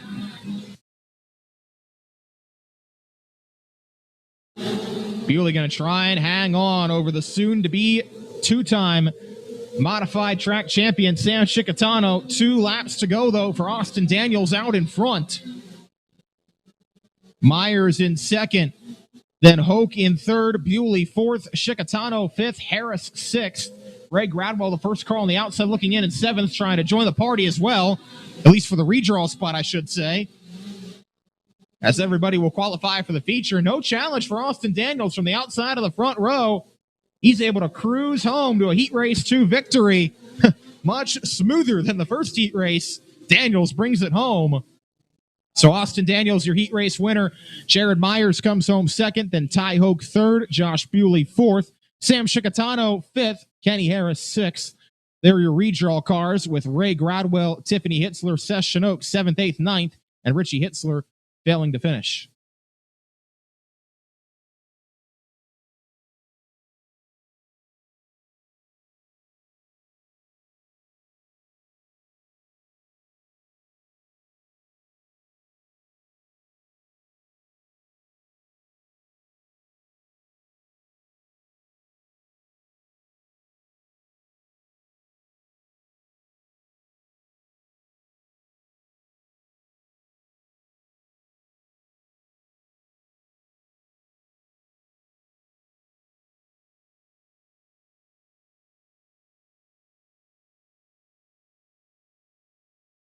All right, and with that, the next thing that's going to come on the racetrack is the feature for the Hyper Racing Hoosier Tire Winged 600s. Jesse Maurer comes into this championship finale with a 9-point lead on Rodney Westhafer, and they both start together on row number 4.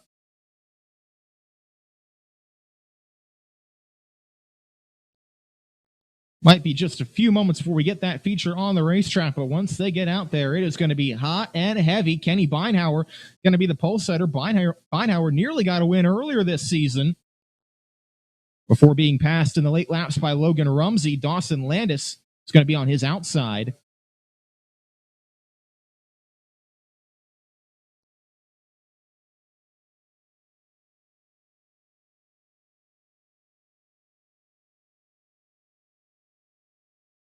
Looks like they might bring out the tractor for a few laps here to try and work this racing surface in prior to our first of 5 features on the evening. So it'll be a few minutes here before we get going. I want to thank all of you race fans who have come out to the track for this final 5 for 5 night, 5 classes of racing for $5 a general admission. And also would like to thank everybody listening in at home on the National Racing Network Radio. Wherever and however you are viewing our content of racing tonight from the Linda Speedway, we thank you for spending the evening with us. Still have a lot of racing yet to come, but this is going to be exciting. This Winged 600 feature will crown our 5th of 7 track champions this year at Linda Speedway. In the Hyper Racing Hoosier Tire Winged 600s, we did not have a championship for the Winged 600s last year, but back in 2019, it was Jesse Maurer getting the job done.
So mathematically, there's still 3 drivers that are alive for the Wing 600 championship. Realistically, it's more like 2. Jesse Mauer's got a 9-point lead over Rodney Westhafer. Brian Kramer still has a mathematical chance. He's 17 points back entering this feature. He's going to roll off from the 9th spot, right behind those other 2 title contenders.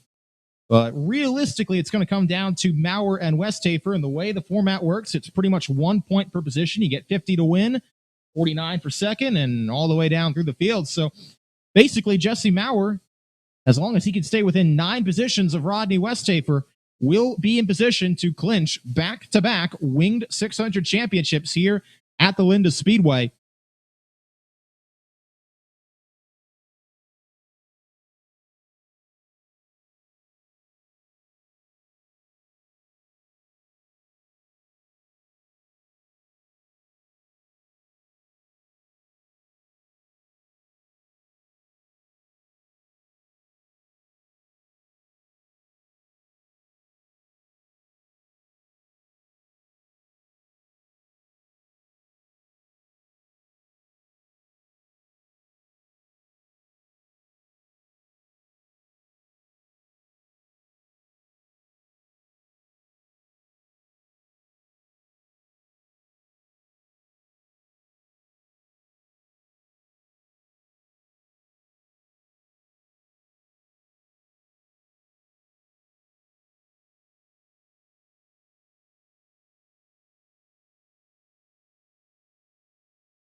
While everything's quiet, we'll take you through the starting lineup here for the 600s while we have the opportunity. As we mentioned, Kenny Beinhauer and Dawson Landis are on the front row for the main event. They'll have Dustin Roberts in the 21C and the 14 of Jason Swavely starting on the second row.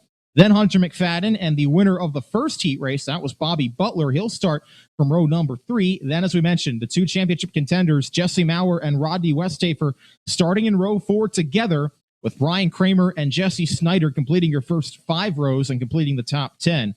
Then Bradley Brown will start inside of row 6 in the 23. He'll have Sean Dove in the 3D on his outside. Randy Kunkel Jr. and Danny Braun will start in row 7. Then Stone Keller and Joe Timmons will be in row 8. Jeremy Harshman will be on the inside of row 9 with Brandon Smith on his outside. And then Logan Rumsey and Mason Beinhauer are going to make up the back row together for the first of 2 600 features this evening.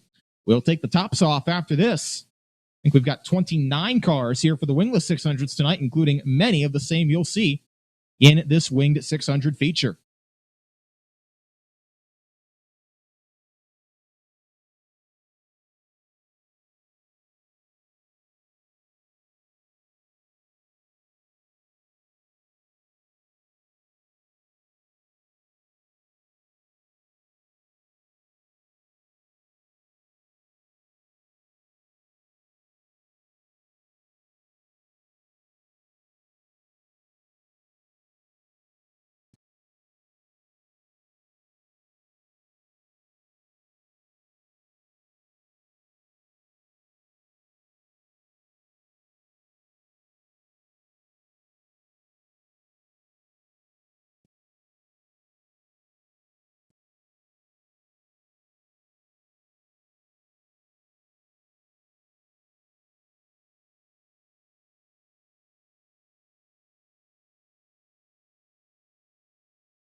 All right, we're going to have a push-off here for Mike Boyer, but after that, the 600 feature is going to make its way out onto the racetrack. We're ready to go. Final Wing 600 main event of the season at Linda Speedway.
Okay, lights are out. We are ready to go. The Hyper Racing Hoosier Tire Winged 600 finale at Linda Speedway. Can Jesse Maurer get the championship, or can Rodney Westhafer steal it from him? And what about the race for the win? Let's find out. Green flag, we're racing. Jason Swavely right away from the outside of the front row, trying to get past Dawson Landis, who got through to the lead on the outside as Kenny Beinhauer got loose on the bottom, did not have a good start. Falls to fourth as Landis is going to lead the first lap, but he's got Swavely hot on his tail back to the turns 3 and 4. Gaggle of cars further back. Rodney Westhafer's not made the ground through the field like Jesse Maurer has. The battle's going to be on for the win, though. Here comes Swavely, peeking to the outside in turn number 2. Going to work his way to the bottom now, turn 3, but Landis making that car wide. How about Jesse Maurer? He's worked his way up to 4th here in the opening laps as he works his way through turn number 2. Going to try to run down Bobby Butler, who runs in 3rd, but Maurer is flying. He says, I don't just want the championship, I want the win, but he's got to get through Dawson Landis, Jason Swavely, and Bobby Butler to do just that. Landis from the outside pole has the advantage over Jason Swavely, able to stave off that early challenge from Swavely, and now is pulled out to about a 4-car length lead back to 3 and 4. Swavely, multiple times a winner this year at Clyde Martin Memorial Speedway, bringing that winged 14 car out here this evening to race against a track regular in Dawson Landis. And Landis right now getting the best of him. Back to 1 and 2, but if we stay green, leaders will hit lap traffic, and Jesse Maurer's not out of this thing yet either. He just ran the fastest lap of the race. He's about 2 seconds back, going to work on Bobby Butler for the 3rd spot off turn 4. He'll try to race to the bottom in turns 1 and 2. But for now, Butler hangs on. Landis has opened the gap up to over a second, but they will hit lap traffic soon. Jeremy Harshman going to be the first car they get to. He's got Danny Braun right in front of him. Going to be about another lap or 2 before Landis gets hot and heavy into that traffic. And here comes Maurer continuing to race to the bottom of Bobby Butler. Butler not making it easy for him, though. Hanging tough on that high side. And now the question is, can Dawson Landis hang on, or will the experience of Jason Swavely, Bobby Butler, and Jesse Maurer run him down for the win? 12 complete this time by as Landis gets past the lapper of Jeremy Harshman. But we saw last weekend Alex Rupert lose a race in lap traffic over Logan Rumsey. We've seen it a couple times, especially in recent weeks. Dawson Landis trying not to become the latest victim. Jason Swavely now has to go to work with Jeremy Harshman. He'll work to his inside in turns 3 and 4, try to get under the 163. In the meantime, Landis trying to go to work on Danny Braun. Couldn't get under him off turn 2. That's going to open the door for Swavely to close in now. Back to 3 and 4. Butler and Maurer continue to run nose to tail, 3rd and 4th. 10 laps to go, clean and green thus far. And Dawson Landis out in front. But Jason Swavely's closing. He is closing because Landis has not been able to get past the lapper of Danny Bond. Bond on the high side. Landis can't get through him. The gap is down to 3 car lengths off the turn number 3. Jason Swavely ripping the high side as Landis tries to make something happen on the bottom. Battle's going to be on. Back to 1 and 2. Here comes Swavely right up to the back bumper in turns 3 and 4. Running a higher line, but trying to close in, and he's bringing Bobby Butler and Jesse Maurer right there with them. Back to turn number 2. Now, Landis finally able to get under the lap car of Danny Braun and has a little bit of room to run away. That could give him a shot here with 6 to go. Swavely still got to find a way through the 24 in order to take a shot at Landis for the win. Coming back to see the open palm of head starter Mike Fry. 5 to go. Battles on for second as Swavely slid high. Here comes Bobby Butler to the inside. Butler going to try and slide under. He's going to clear for that runner-up spot. So now move Bobby Butler into the catbird seat. But Dawson Landis continuing to hold a steady wheel with 4 to go. Coming down the back straightaway, Dawson Landis has Joe Timmons right in front of him. That might be the last lap car he'll have to negotiate with. 3 laps to go. Butler still has to get past Braun. It's about 3 car lengths plus the lapper separating those two. Coming back to the twin sticks. 2 laps to go as Butler races to the inside of Braun, trying to get past him. Landis not able to get past Timmons. Butler's clear. Now it's going to be nose to tail, back to 3 and 4. Bobby Butler trying to close. About 2 car lengths separate the two at the white flag. Final lap for Dawson Landis out in front. Working his way through turns 3 and 4. Butler's not going to get there. The Hyper Racing Hoosier Tire Wing 600 win goes to Dawson Landis. He gets the job done. A masterful drive through lap traffic gives Landis the victory over Bobby Butler, Jason Swavely, Jesse Maurer, your champion, and Kenny Beidhauer in 5th. Dawson Landis gets the win. Jesse Maurer gets the championship in the final Wing 600 feature of the season.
Race fans, he can hear you now as he gets out of the race car. Make some noise for your winner, Dawson Landis.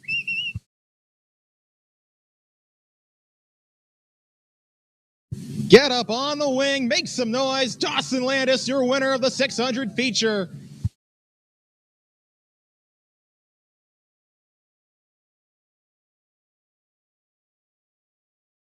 And once again, as has been the theme of the last few weeks, it came down to lap traffic, but this time the leader held on. Jesse Maurer is your champion. We'll get a word in with him as well after we talk to the winner, Dawson Landis. First win at Linda Speedway for the driver of the 43D. And a trip to Seidel Hyundai Victory Lane. Congratulations, Dawson Landis. Once again, it came down to lap traffic, and you, this time, were able to work your way through and get your first Linda's win. How cool does that feel? It feels great. Really happy with how the car drove tonight. Lap traffic was a little scary. Just tried to bob and weave through it all and avoided everything, and pretty happy with it. So. Did you know how close some of your competitors were behind you? Jason was coming, and then Bobby was coming late in the race. He nearly got you, but you were able to hold on. No, I didn't even realize. I was just going for it. Just thankful to be here. Who do you want to thank for this win, Dawson? I know the first one always means a lot. 1787 Brewing Company, ACEC Farm and Market, Bob Hilbert Sportswear, Jack's DIY Home Store, Jim J Electric, Wes, my dad, Kevin, Hayden Miller, Randy Kunkel, Rodney Westhafer, Bill Bullets for the best motor around. That's pretty much it. I didn't get the check. Are you running the wingless race later tonight? No, I don't think so. I think we're going to go home and celebrate. Going out on top. Congratulations, Dawson Landis, your winner. I'll have you pick the 50-50 ticket here as well. It's for $200 tonight. First time winner gets the honors, and the winning ticket is 554241. 554241. I'll read it once again when I get up there, but 554241. If that is your ticket, please come up to the tower or out back of the pit shack to claim your prize. And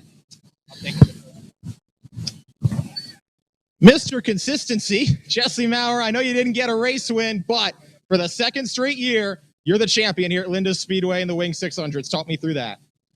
I just kind of knew I had to keep my nose clean. I did get the wall once down the front stretch, and I'm like, all right, I think we need to calm down, just ride around, because I felt better than the cars in front of me, but I didn't really need the pressure, because there was really no reason for me to. I mean, I'd love to get the win, but with how tight the points were, I didn't want any mistakes. Yeah, and with you and Rodney starting back there on that same row, I know you had a decent cushion coming into this race, but it was going to come down to whichever one of you guys was able to work your way through the field quicker, and you were able to do that.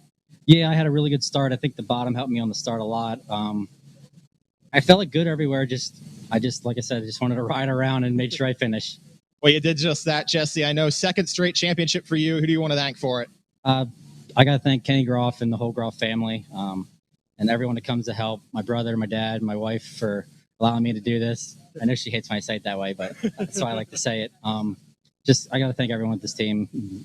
For the last half of this year, it's been lightning fast, so I'm really happy and proud of our team. You're running the wingless race tonight as well, right? Yeah. Hopefully, I have all the bugs worked out at 270, so I'll be 3 classes tonight. All right. Best of luck, Jesse Maurer. Congratulations for going to both those races as a champion of the Hyper Racing Hoosier Tire Wing 600s at Linda Speedway in 2021. I sent you actually.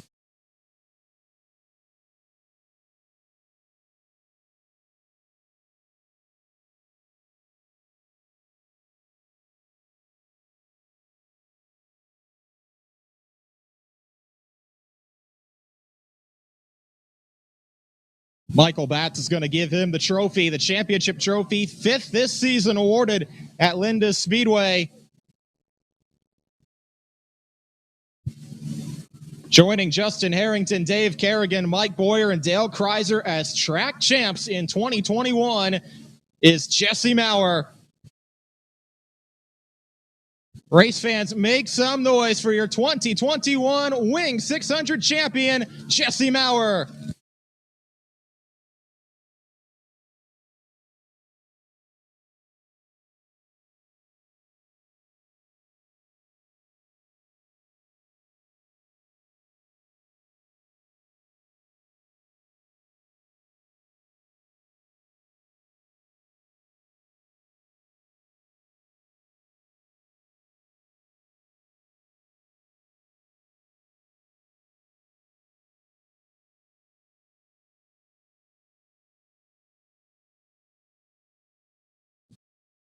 So a first-time race winner and a two-time championship winner, Jesse Maurer, gets the job done here at Linda Speedway. He's your 2021 champion of the Hyper Racing Hoosier Tire Winged 600 division. Of course, we did not race for points last year in 2020. He was the champ in 2019. So it's back-to-back for the Mountjoy Outlaw. As we said, he'll run in the wingless 600s. He's also going to run the 270. Said he got the kinks worked out of that car, so see if maybe he can get a feature win tonight. But he'll go into both those races as a track champion once again here at Linda's.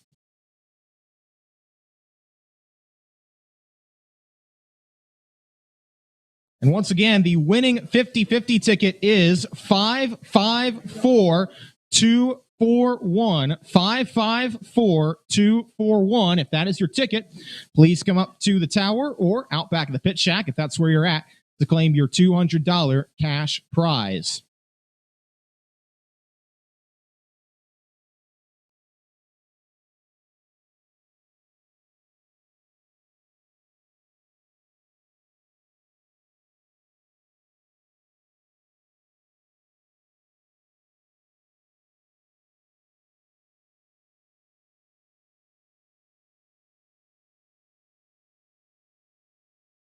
How about that drive for Dawson Landis, too, through lap traffic? As we've talked about, we've seen drivers, leaders lose these races in recent weeks through lap traffic. Tonight, Dawson Landis held on in lap traffic, getting his first Linda Speedway victory, and he had to hold off some good drivers, including Jesse Maurer, to get the job done. Jason Swavely, Bobby Butler also both putting the pressure on Landis, but another first-time winner here in Jonestown. Dawson Landis gets the job done. We're going to have the front-wheel drive stock car feature coming up next to the racetrack, and then our heat races for the 270s.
Okay, we have three cars competing for the win over these next 20 laps in this front-wheel drive feature. The 99X of Noah Swank, the 16 of Paul Young, and the 98 of Quentin Beeman. That 121 car tagging the tail, that is not a car competing for the win in this feature, just trying to get some laps in tonight. So they have that car out there in addition to the three that are competing for the win. The yellow 99 of Swank, the white 16 of Young, and the blue and gray number 98 of Quentin Beeman. Your three cars for 20 laps.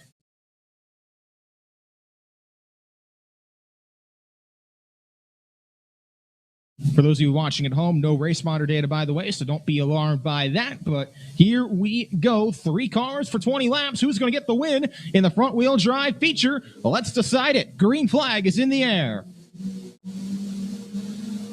And Noah Swank is going to clear coming off turn number 4 to the lead on the front row. He started with Paul Young on his outside. Young will run in position number 2 with Quentin Beeman in third. Oh, Youngscar might have a bit of an issue. That's car slowing back to turn number 3. Going to allow Beeman to try and get around on the outside. See if Young can keep it fired away. As Swank is able to pull away, he's got about half the backstretch now on Beeman, who runs in second.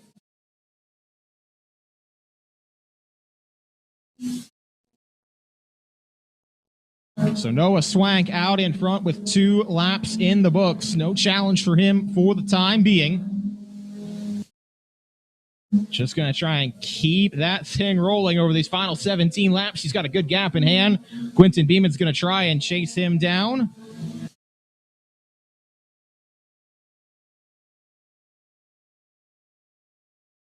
This is a 15-lap feature, by the way, for the front-wheel drive stock cars, not 20 as I'd originally said. So we've got 4 down and 11 to go now. No challenge, though, at the front. One car sliding high. That's Young sliding a little bit high in turn number 2. Running in position number 3. 5 down, 10 to go for Noah Swank out in front. Oh, Swank's got a problem. He is slowing down the backstretch and into turn 3. We're going to stay green for the time being, but Swank has a problem that's going to allow Beeman to get through to the lead. Quentin Beeman is your leader as Noah Swank, who looked to be on his way to a victory, is now slowing. He's still running out there, but clearly off the pace. So Quentin Beeman is now your leader over Paul Young. Beeman has about 2/3 of the backstretch over Young, back to turns 3 and 4. See the cross flags this time by from head starter Mike Fry. And as Swank pulls off, it's a battle royale head to head. 1v1. Quentin Beeman and Paul Young out in front, and Beeman right now has the advantage. His car slid high a little bit into turns 1 and 2, though. Thought there might be an issue, but he's got it running. And just try to hold on over the final 5 laps, but as we saw with Noah Swank, that's not a guarantee. Beeman back to 1 and 2, has the advantage. Ooh, Young slides high once again. Trying to see if there's any way he can close in. Coming around to see 4 to go now is Beeman out in front.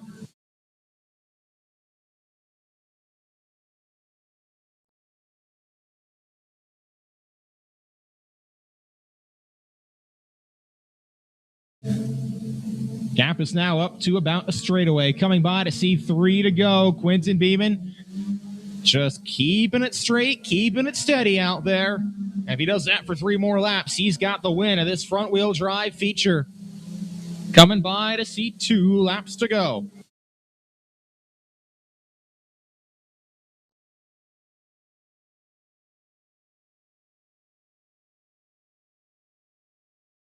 Doesn't look like there's going to be a challenge unless Beeman has an issue on this final lap and a quarter. He'll see the white flag from head starter Mike Fry. Final lap for Quentin Beeman out in front of the front-wheel drive feature. And I don't think it's going to be a challenge. Coming to turns 3 and 4, Quentin Beeman's going to see the twin checkers and win the front-wheel drive feature. One car sliding on the backstretch. That is Paul Young to the infield, but it's Beeman taking the checkered flag.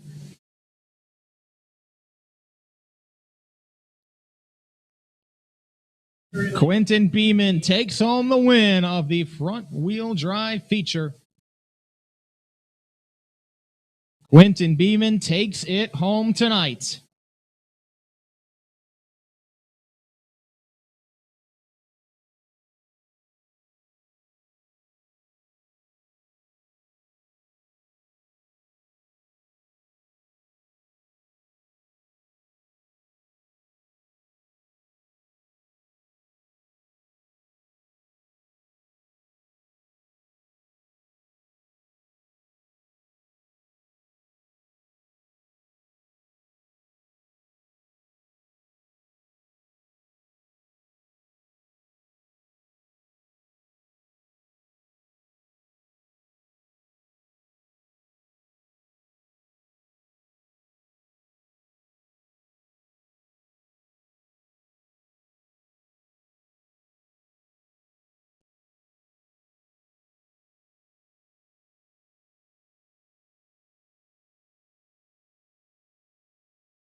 Race fans, he's going to climb out of the car, make some noise for Quentin Beeman, your winner of the front-wheel drive feature.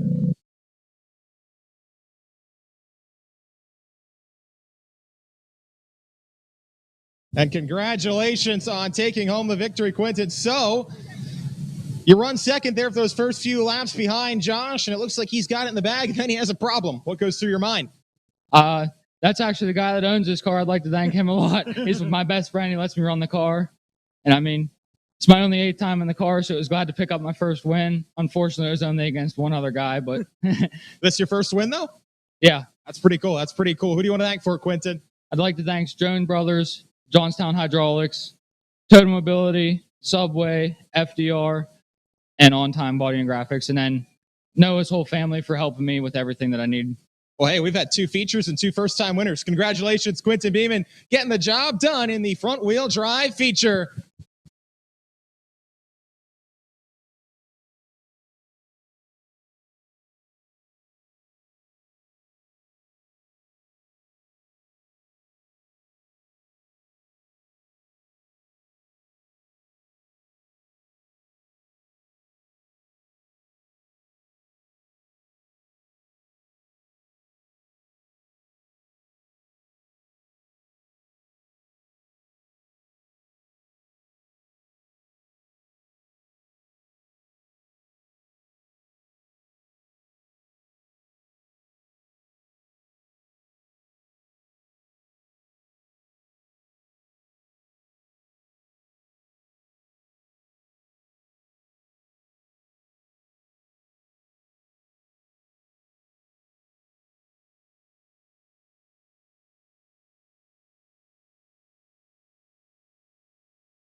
All right, it is time for these 270 heat races to get out onto the racetrack, and here they come.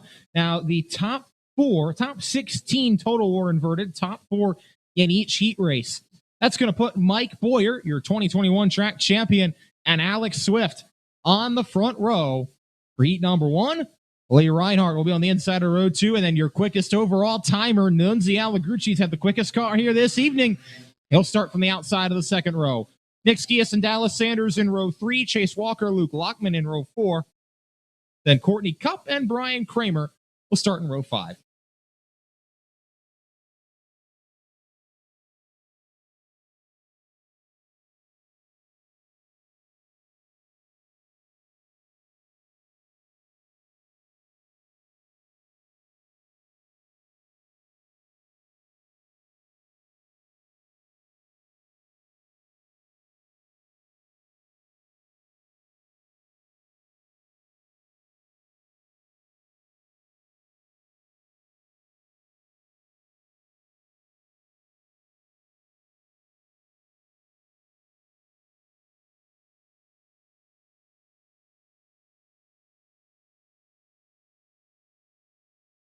The 1 to go signal has been given. Let's get it on. Mike Boyer and Alex Swift.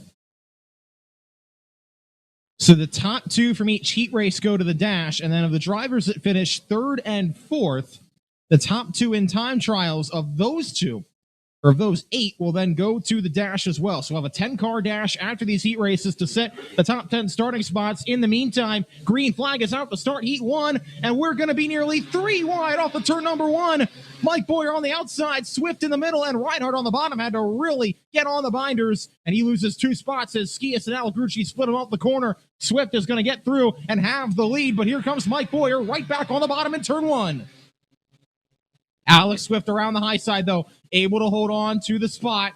He's got the lead, back to 3 and 4. Boyer running second. Alagrucci's third. Skias now fourth, trying not to fall back in the clutches of Lee Reinhardt. That is your top 5. Top 4 qualify for tonight's feature, so that's the battle to watch right now. Skias and Reinhardt for the last transfer spot. Everyone else going to have to head to the B main. Cross flag, so for Alex Swift out in front, no challenge for him. More problems for Brian Kramer. They've not gotten that car running healthy tonight. He's going to pull off the racetrack. Here comes Alagrucci now to the inside of Boyer. That's for second. Battle's going to be on side by side out of turn number 4. Alagrucci on the inside, Boyer on the outside, and Alagrucci slides up in front. He's got that runner-up position. Nick Skias, Lee Reinhardt continue to run nose to tail for the final transfer spot. They've got a good gap over Lockman and Sanders, who run 6th and 7th. It's going to come down to those 2 for the last spot in the feature, at least without having to go through a B main. White flag for Alex Swift out in front. Doesn't look like it's going to be a challenge for the former National Open champion Alex Swift. Takes the checkers of heat number 1. Alagrucci comes home in second. Then Boyer and Skias third and fourth, the last cars to transfer.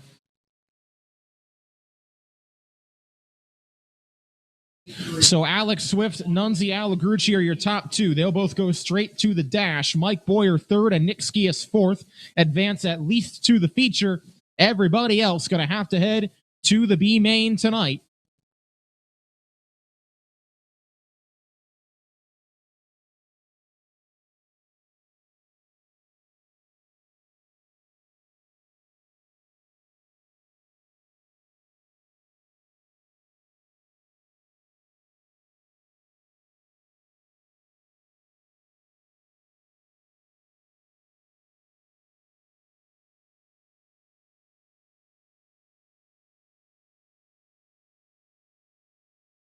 Heat 2 now working their way out onto the racetrack, and the lineup will go off like this. In car number 5, starting on row 1 in the pole position, it's going to be Brett Cronrath with Steve Dunmeyer on his outside. That's row number 1.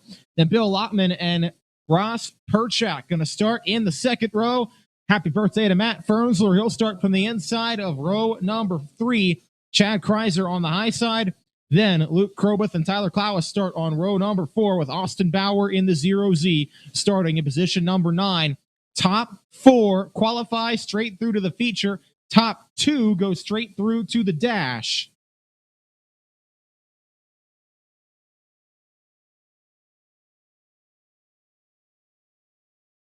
Brett Cronrath and Steve Dunmeyer lead us down. Coming back to see the green flag this time by and get heat number 2 underway.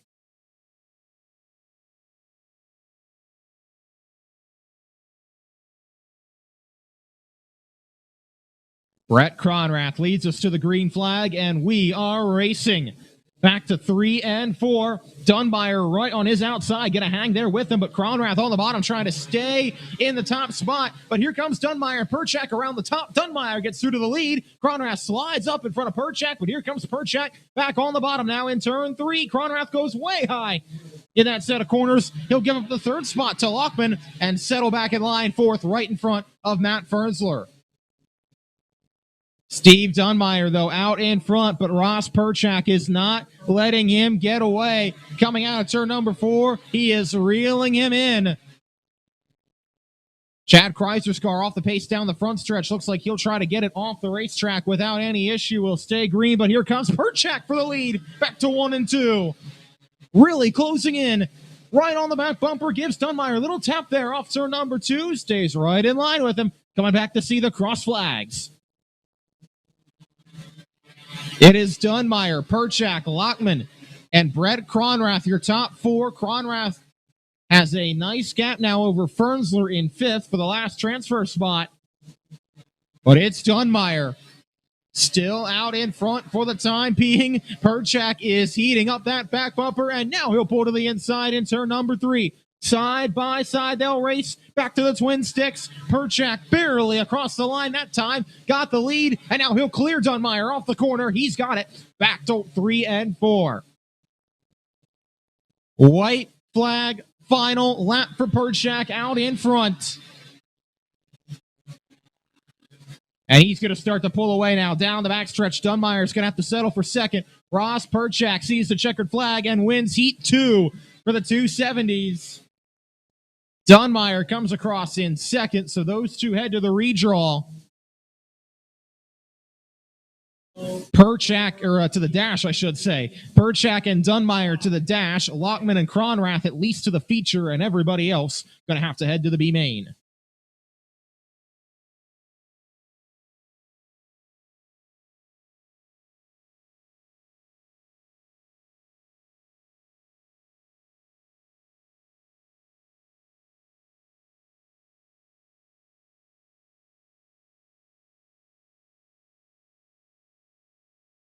All right, 2 down, 2 to go. Here comes heat number 3 onto the track. Anthony Yerger is going to start this heat race with National Open winners all around him. Jacob Hendershot on the outside of the front row as Yerger's on the inside. And then Pete Skias and Pat Beeler starting together on row number 2. Those two have combined for 7 wins this season at Linda's Speedway. Jeff Hafke and Jason Swavely going to start together on row number 3, and that's Tyler Reinhardt and Alex Ryan-Smith starting in row 4, with Elijah Reed in the 19R bringing up the tail.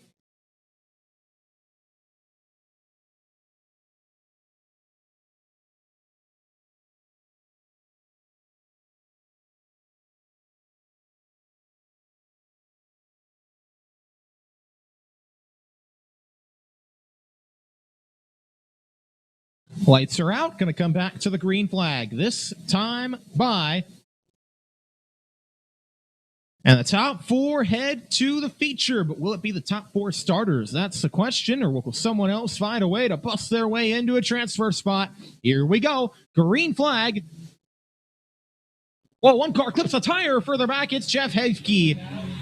Hafke clipped, I think, the second infield tire there in turn number 3, and then got all the way around in the one in the middle of the corner. Puts us under our first caution of these 270 heat races.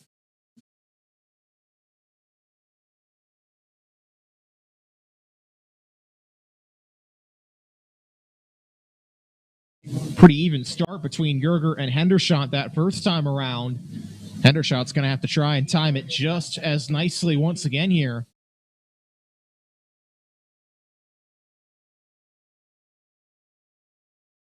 Of course, Hendershot led a lot of the early going of last weekend's feature before Pete Skias ultimately took the win. The former National Open champ is looking to get redemption over the other former National Open champ. Hendershot and Skias, both in this heat race. But Anthony Yerger won't go away quietly, that's for sure. That 5A car from the point will lead us to the green flag. So one to go signal has been given.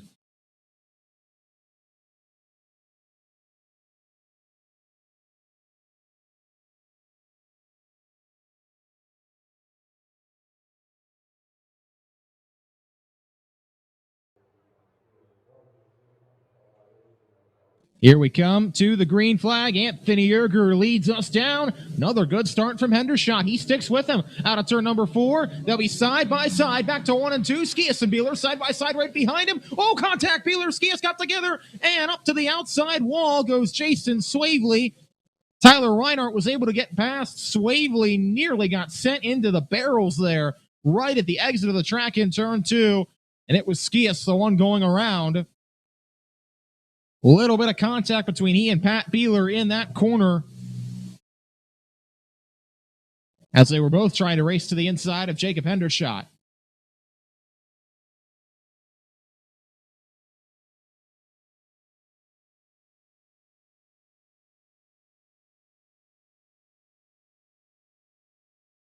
Will be another complete restart, so Swavely will get his spot back. Skias will not. He'll be right at the tail. Try it one more time here. Now Pete Skias, one of the quickest cars here this evening. Going to have to work his way from the back.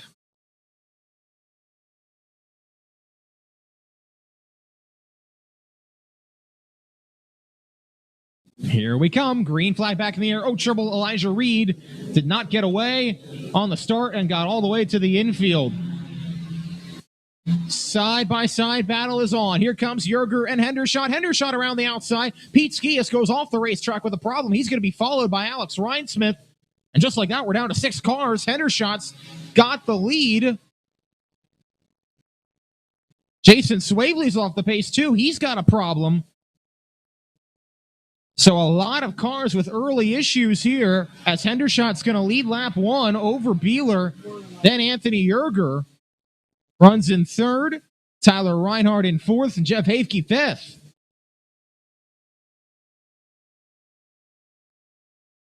Jacob Hendershot out in front by about 3 car lengths over Pat Beeler. Beeler trying to see if he can close in. Keep an eye on Reinhardt and Hafke. They're going to battle for that last transfer spot. But a lot of flies biting the dust there in that first few laps. We're down to 5 cars for 4 spots in the feature. And the top 2 both going to the dash. Look like they'll be Hendershot and Beeler unless something happens to one of those 2 cars. Beeler's car has had some mechanical gremlins pop up in the features the past few weeks. But when it's been running, it's been fast. So too is Hendershot. Out in front. Looks like he is maintaining the gap for the time being. Coming back to the white flag. Hafke trying to close in on Reinhardt. We'll watch that battle for 4th on the final lap. Hafke right on Reinhardt's back bumper through 1 and 2. Going to pull to the inside. Might have a shot at him in turn 3. We'll see as Jacob Hendershot takes the win in Heat 3. Hafke not going to get there. Reinhardt holds on. So Jacob Hendershot, your winner. Pat Beeler second. They go to the dash. Anthony Yerger, Tyler Reinhardt will go to the feature, and everyone else going to go to the B main.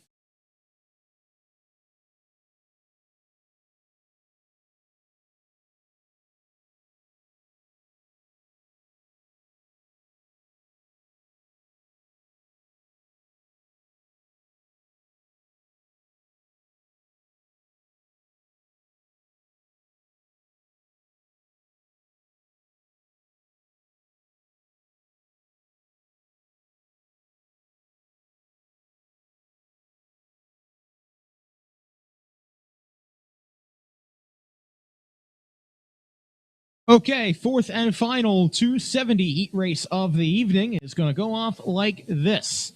Darren Miller going to start from pole position, and Logan Deal going to be on his outside.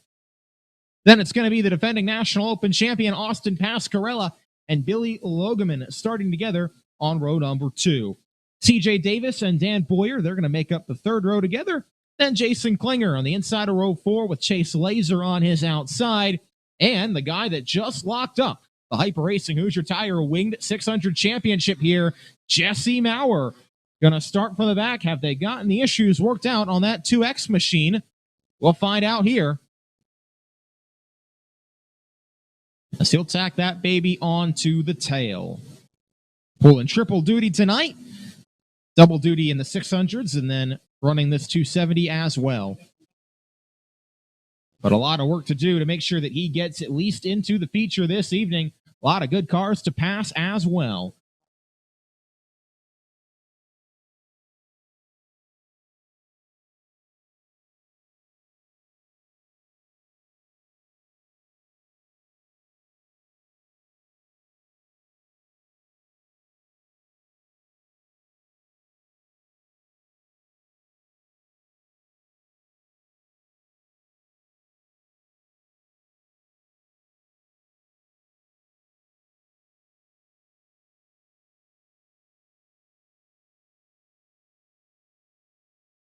Back to yellow flag conditions here as they work on a little spot in the middle of turns 1 and 2.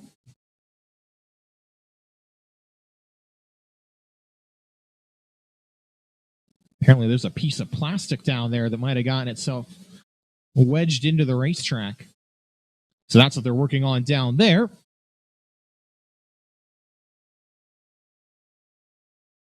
After these 270 heat races, we're going to have hot laps for the wingless 600s. We'll get those guys out onto the racetrack for the first time this evening. Some of them for the first time, some of them for at least the second time in that car.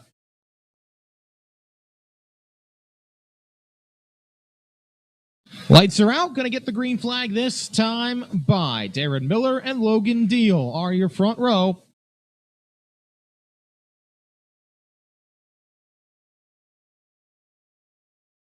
Here we go. Back to the green.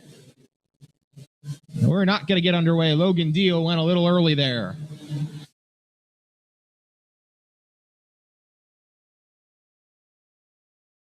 So back to yellow flag conditions we will go. As Logan Deal, I think, left a little early there on that start on the backstretch. They'll give it one more shot here with he and Darren Miller on the front row.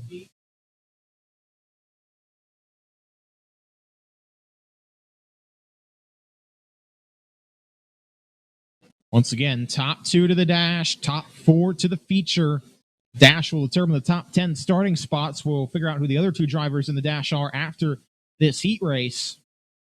Much better start that time. Miller able to get away back to 3 and 4. Going to try and bring Pasquarello with him, but Deal around the outside says, I want the lead back to 1 and 2. He's going to throw it in there on the high side. Miller ran him up a little high, though, and now Deal's going to cut back under in turn 2. They'll be side by side with Deal on the inside. He's going to try and slide up as Jesse Maurer goes off the racetrack, and Deal has the lead. So the issue's not worked out for Maurer's car. He pulls off. Deal's got the advantage over Miller. Now Pasquarello running 3rd and Logan in 4th. They're trying to get away from Dan Boyer, who runs 5th. Oh, Darren Miller's car's off the pace. He's got a problem. Something's broken on that car. Out of turn number 2. Something in the left front, I think. Well, I don't know. I thought something in the left front was broken. Something's definitely broken, though, and that car has come to a stop on the backstretch after running in 2nd. So a tough break for Darren Miller. That car comes to a stop after something happened over there in turn number 2.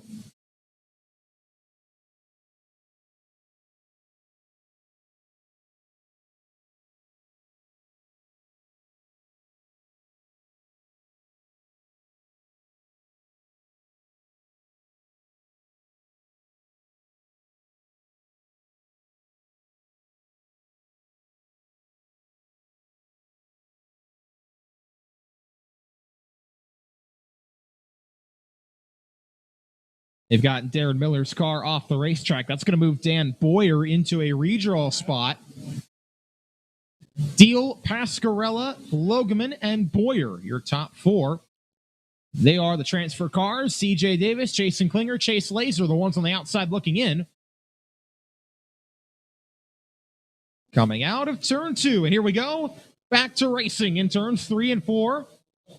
Chase Laser's car's off the pace, so on the start.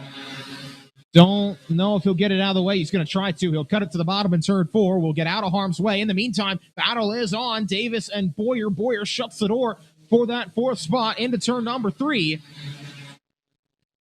Going to get Chase Laser's car fully out of the way. Here comes Pasquarello on the bottom of Logan Deal. Battle's going to be on for the lead. Pasquarello throws it off in there. Deal back on the bottom. They'll trade a slider out of turn number 4. Logan Deal back to the lead in turns 1 and 2, but Pasquarello not going away.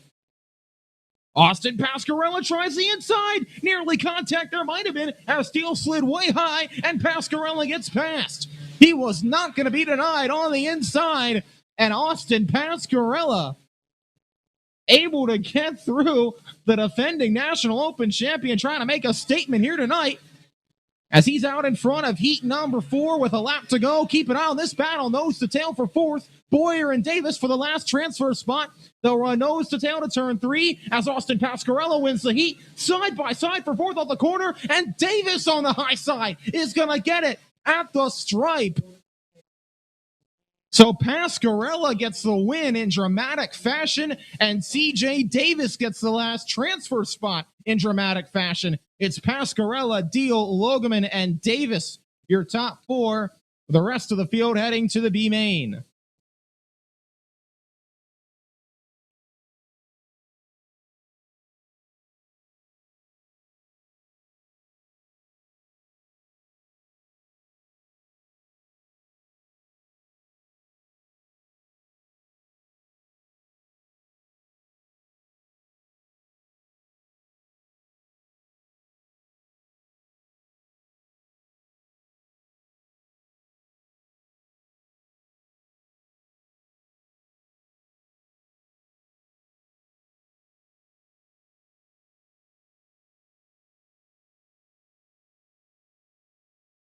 Looks like Billy Logeman and Bill Lockman will be the other two cars going to the dash, in addition to the top two finishers in each heat race. We've got wingless 600 hot laps. Here they come out onto the racetrack. The second end of this doubleheader getting kicked off now.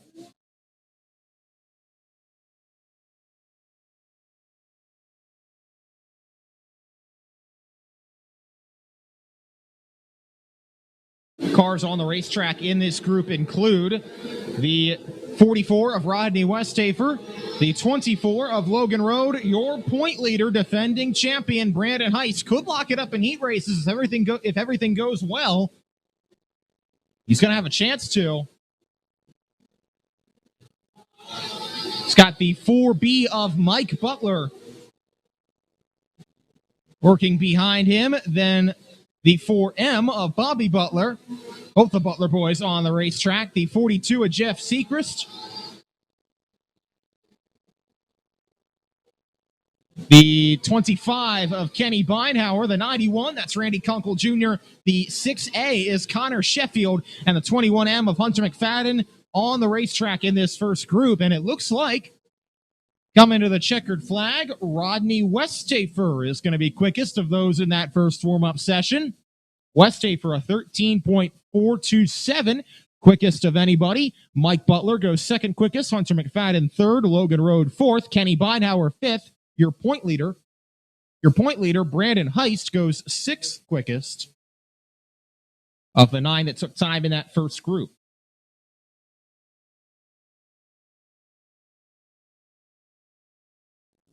Ryan Kunkel leads this next group onto the racetrack, and the driver tied for the second position in the points.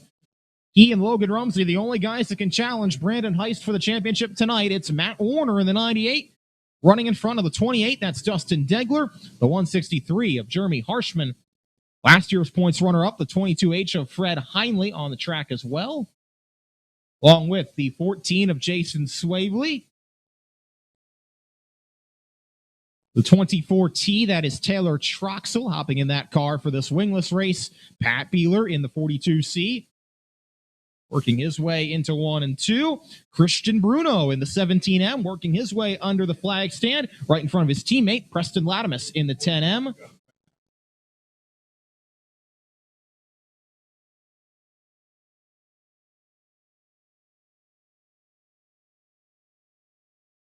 The 11H of Holden Ekman.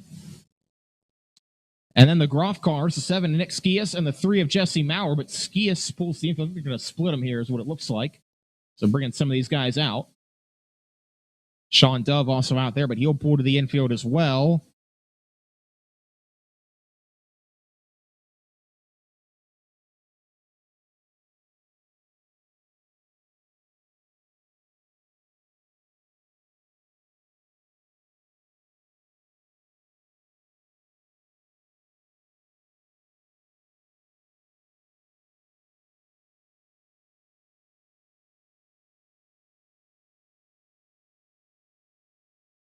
Okay, green flag is in the air now for those that are on the racetrack in this second group. Beeler, Bruno, Latimus, Ekman, Maurer, Heinley, Swavely. I'm watching them flash under the flag stand here, and Troxel are those on the track in this group now.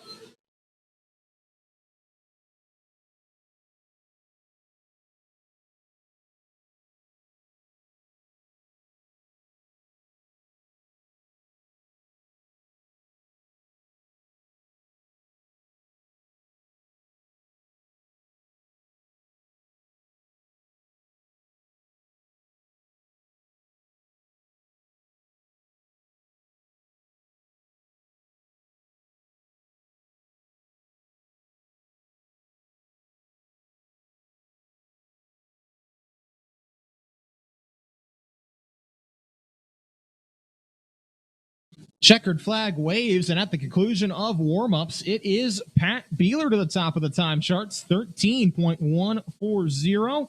Fred Heinley second, Jason Swavely third, Rodney Westafer, Mike Butler, your top five. We have one more group coming out on the racetrack now. I think I meant to say after two groups. Either way, Beeler, Heinley, Swavely, Westafer, and Butler, your top five. And now we'll see if anyone can challenge that in this second group. Logan Rumsey and Matt Warner, the two drivers tied for second in the point standings. They work their way into 1 and 2. Sean Dove right behind him. Then the 7 and Nick Skias.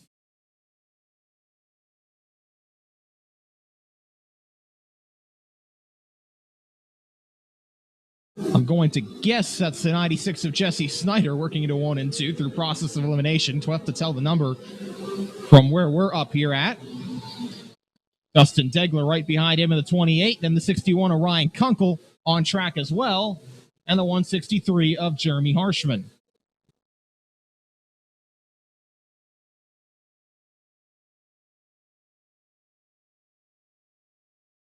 So we won't have a sweep tonight. Dawson Landis is not running this wingless 600 event. He was, of course, the winner of the winged 600 feature earlier in the night.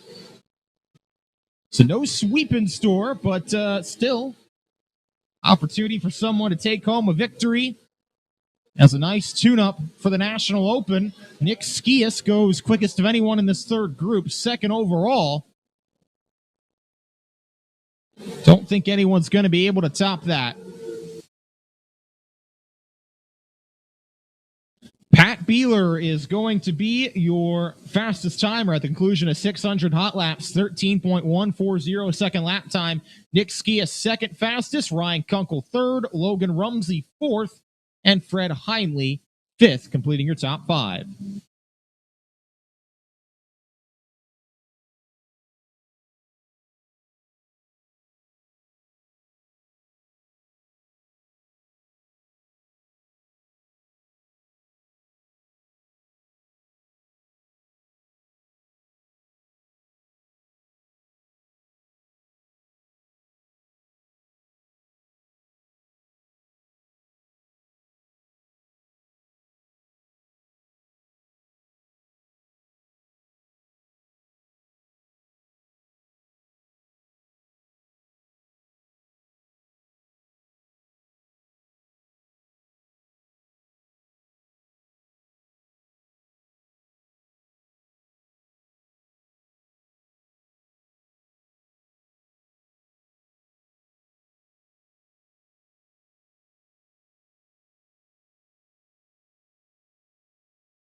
So the next on-track action is going to be the dash for the 270s. That's going to set the top 10 starters for tonight's feature.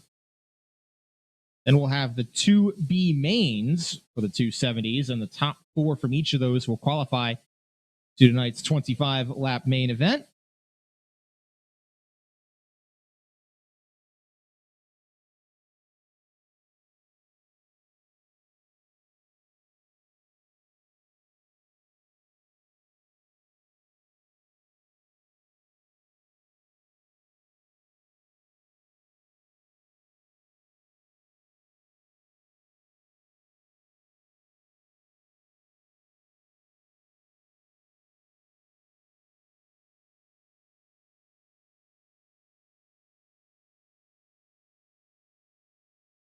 Ryan Kramer is going to get a couple hot laps in here in that 71 machine.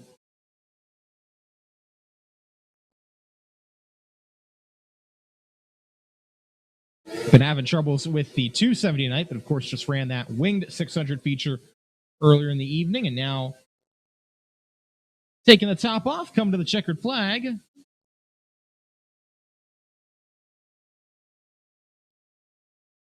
And you'll get a couple in the books. So the dash is going to be next.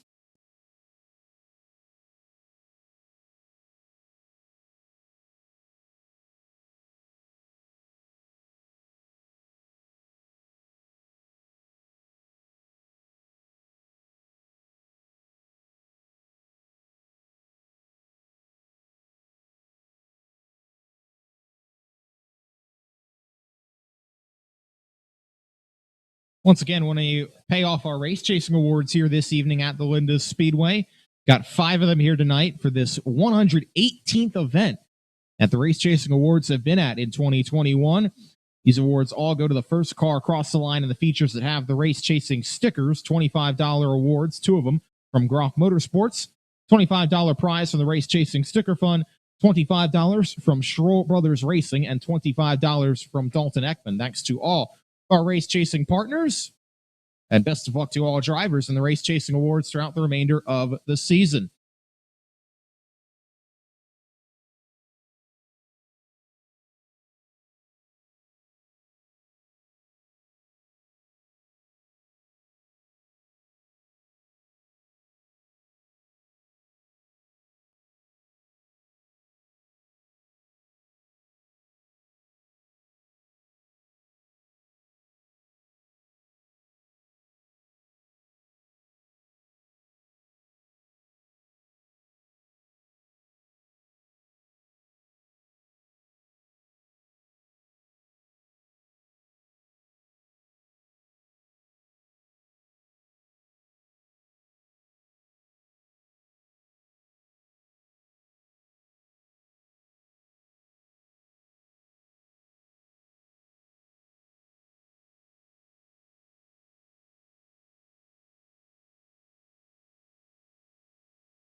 So the lineup for the dash is going to look like this. Nunzi Allegrucci, who's been the quickest car all night, but finished second in his heat race, he's going to roll off from the pole.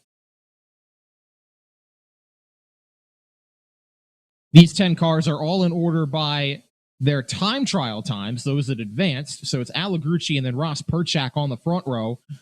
Pat Beeler, Billy Logan lining up in row 2, then Bill Lockman and Austin Pascarella starting in row 3, with Alex Swift, Steve Dunmeyer in row 4, and then Jacob Hendershot, Logan Deal in row number 5.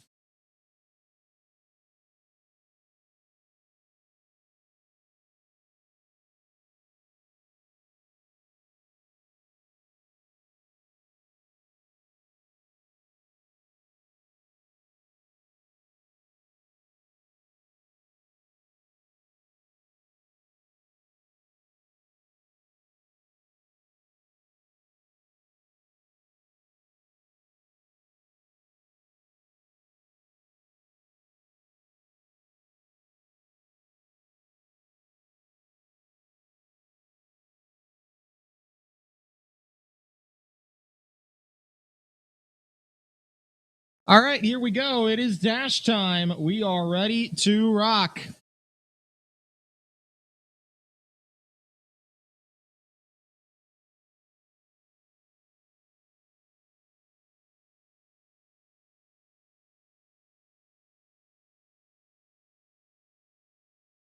So 6 laps the distance, and they'll be heads up.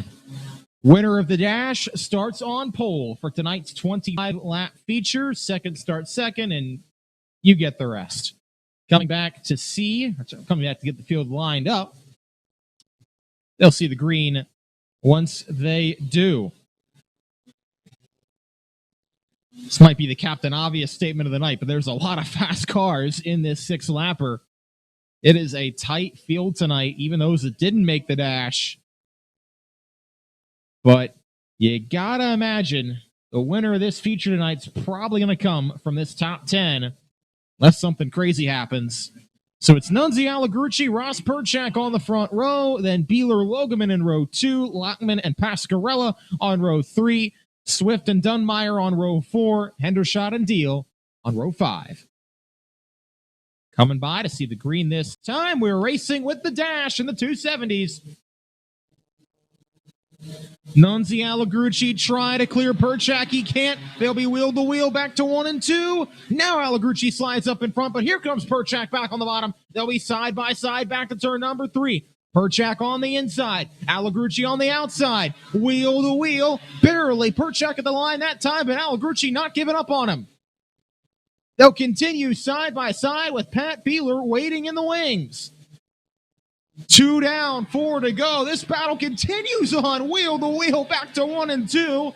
You couldn't fit a piece of paper between their tires as they raced off the turn number 1, and I'm not sure you still can. Here comes Allegrucci, though. He's finally clear. Back to 1 and 2. 3 down and 3 to go.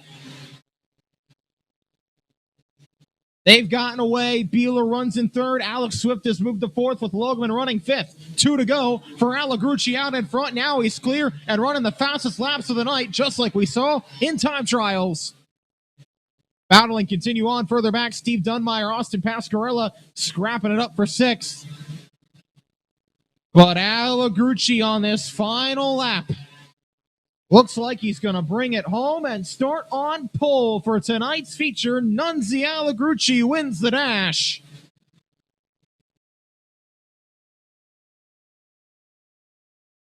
So Nunzi Allegrucci, your winner of the dash. He'll start on pole for tonight's main event.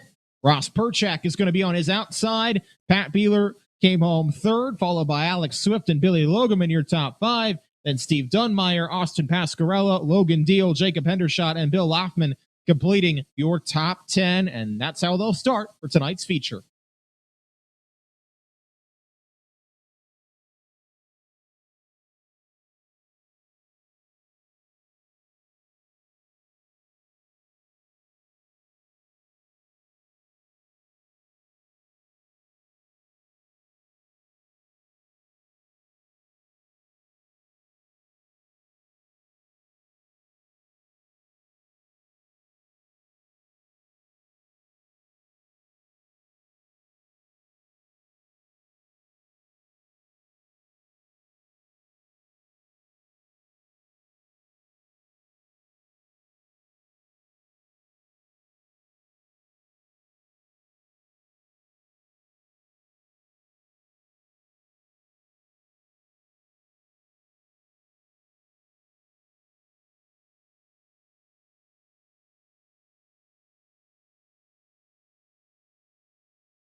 So the next thing on the racetrack will be the 2 Contis for the 270s. But before that, sounds like we'll have a little bit of track work being done.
So they will bring the grader out and do a little bit of track work here before we conclude our events here this evening. Just want to make sure they get the racing surface in as good of a position as they can for the events still to come.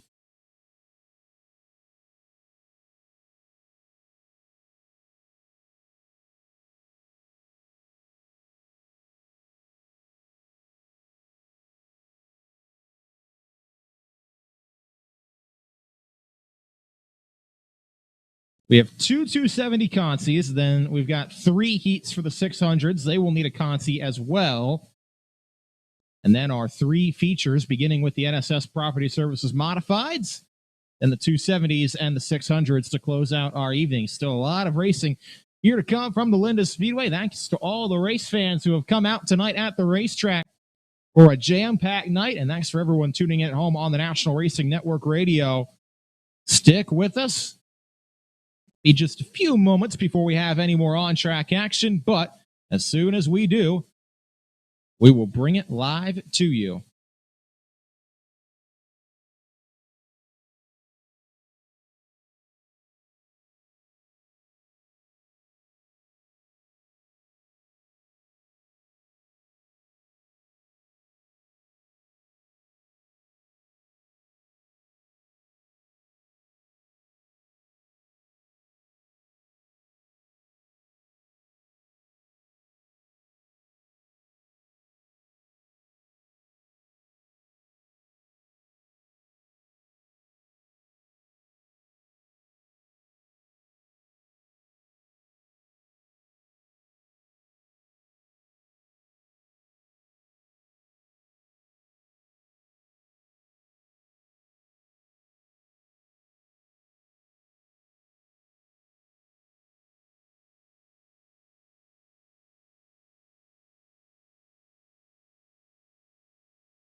All right, we've got Consi's on the racetrack. The 270 Consi number 1 working its way out onto the Speedway.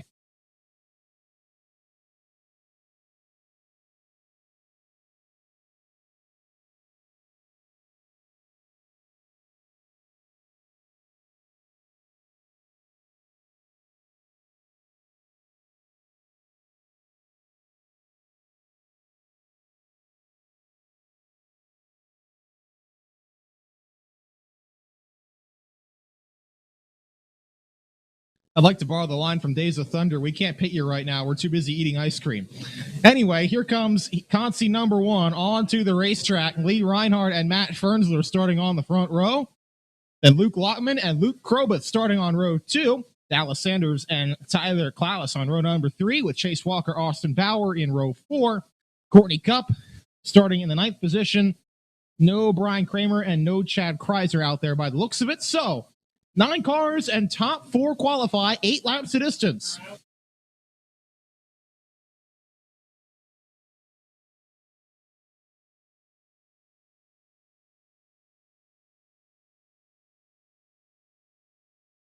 Here we go, top 4 to the feature, and Lee Reinhardt jumps away to the point. We are underway with Consi number 1. Battle is going to be on for second between Fernsler and Lockman down the backstretch and off the turn number 3. Well, Lee Reinhardt has checked out for the time being, trying to put himself in a good position to start the feature from 17th.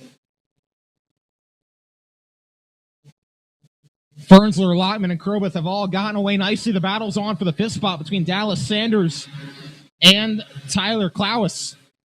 Chase Walker waiting in the wings as well, side by side. Klaus and Sanders down the backstretch for 5th, but that's not going to cut it.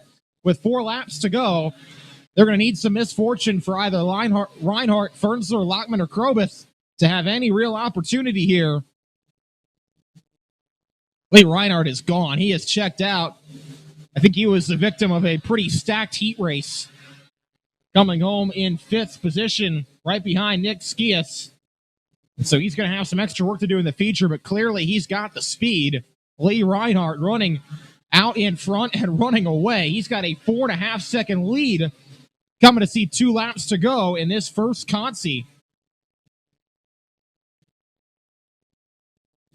No challenge for the transfer spot for the time being. Lockman and Krobeth run nose to tail. Krobeth trying the inside in turn 1. He's got a good gap, though, over Tyler Klaus as Reinhardt takes the white flag. Final lap of Consi number 1. And Lee Reinhardt is going to come across to see the checkered flag and win the Consi. The first of 2. He'll make the A main, so 2.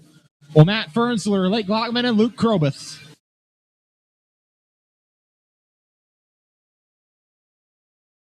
So Reinhardt, Fernsler, Lockman, and Krobeth all advance. Klaus, Sanders, Walker, and Cup, along with Austin Bauer, all going to have to head home. That's one Consi. Here comes the next one.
Okay, we're going to have 8 cars in this second consi for the 270s. They are out on the racetrack right now getting gridded up. Jeff Hafke and Dan Boyer are going to start from the front row.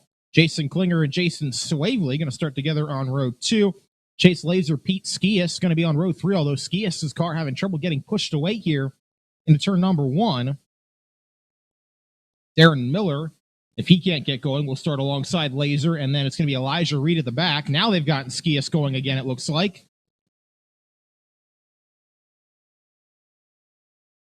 No Alex Rhinesmith and no Jesse Maurer. I think they finally gave up on that 2X, unfortunately, for Maurer, the champion of the Wing 600s. And more problems for Pete Skias. He is going to pull off, and it looks like that's going to be the end of his evening. Tough break for the 4-time winner. And the winner from last weekend, Pete Skias, going to have to wait until the next 270 race in 2 weeks to get a good crack at the Linda Speedway prior to the National Open. So we've got 7 cars, top 4 advance, 8 laps the distance. Hafke and Boyer on the front row, and here we go. Green flag. Hafke to the lead. Swavely around the outside, though, going to work on Dan Boyer for second. They'll be side-by-side contact nearly down the backstretch as Boyer and Swavely may have gotten together. Boyer's car got some air there down the backstretch. They continue wheel-to-wheel. That's for the runner-up spot. They're 3 wide for 4th further back. Battle's going to be on between Klinger, Miller, and Laser. They all get it sorted out. Klinger's got the spot for the time being. Hafke out in front. Now Swavely in second. Boyer running third. Klinger in 4th. Laser went way high further back. Lost a lot of ground to the battle for that 4th spot between Klinger and Darren Miller. Miller going to try and go to work to the inside. Jason Klinger, nothing doing for the time being, but he's not going to go away. Back to the cross flags. Jeff Hafke, no challenge for him. Oh, Miller's got a problem in turn 4. That car is going to slow once again. He had issues in the heat race. He's going to come to a stop on the front stretch.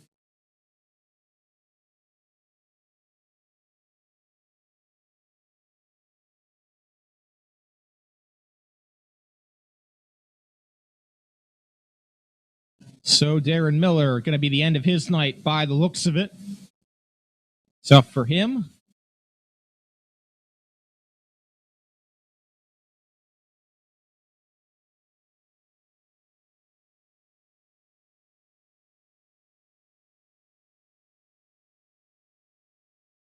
So we're down to 6 cars for the final 4 laps. It's Chase Laser and Elijah Reed, the ones on the outside looking in, behind Hafke, Swavely, Boyer, and Klinger.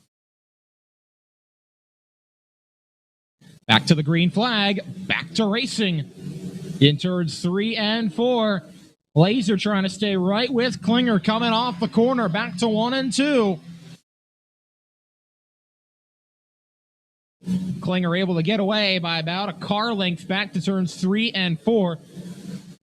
Hafke's going to see 3 laps to go this time by.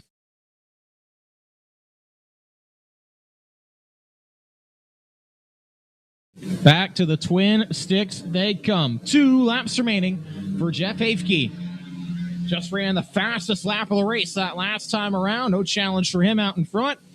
Looks like he'll start 18th in tonight's feature. Jason Swavely, Dan Boyer, Jason Klinger all look to be in good position unless something happens on this final lap. And coming through turns 3 and 4, doesn't look like anything's going to happen other than Jeff Hafke taking the checkered flag to win the Kotze. Swavely, Boyer, and Klinger move on.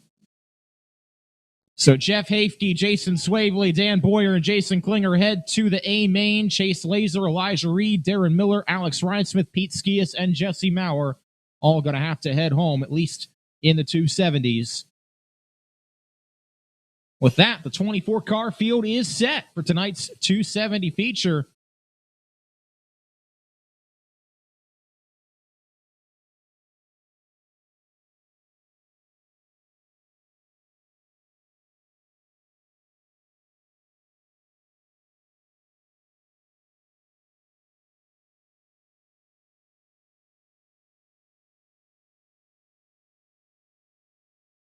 And now it's going to be heat race time for the Hyper Racing Hoosier Tire Wingless 600s.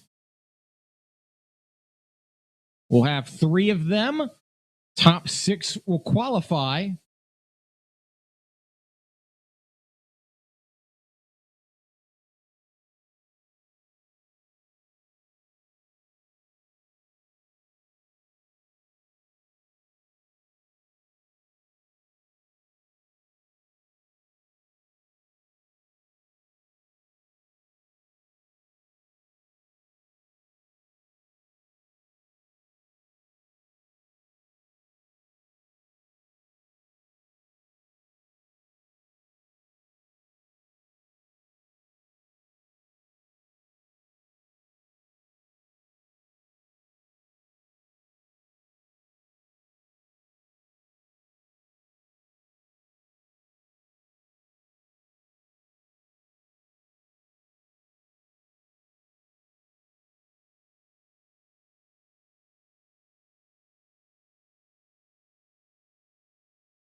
So it'll be just a few moments before we get this heat race onto the racetrack. We've got 29 cars, I believe.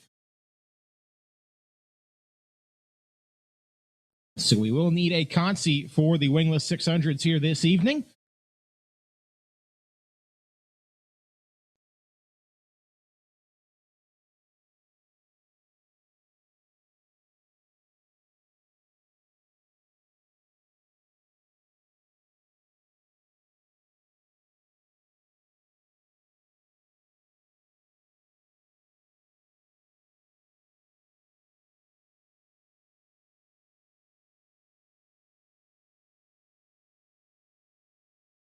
So your lineup for Heat 1 is going to be Nick Skias and Kenny Beinhauer starting on the front row. Then Taylor Troxell, Dustin Degler in row 2.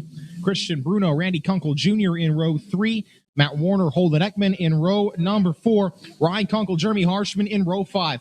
Keep an eye on Matt Warner. He comes into tonight tied for second in the points, 24 behind Brandon Heist. He's got to have a big heat race here to keep the pressure on Heist for the championship. Green flag with Heat 1.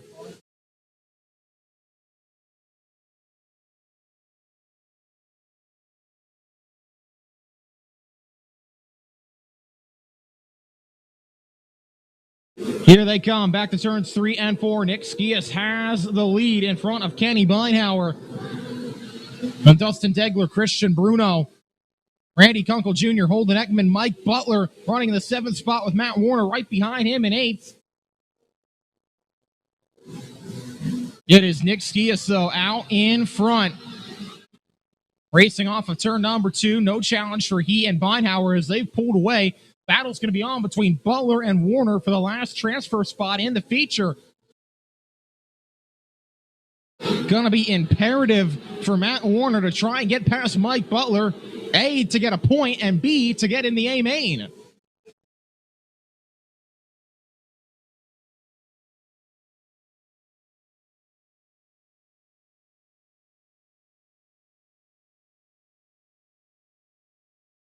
Here comes Matt Warner to the inside, racing Mike Butler side by side coming off turn 4. Warner's going to get through to that 6th spot for the time being. Ryan Kunkel not going away either with 3 laps remaining.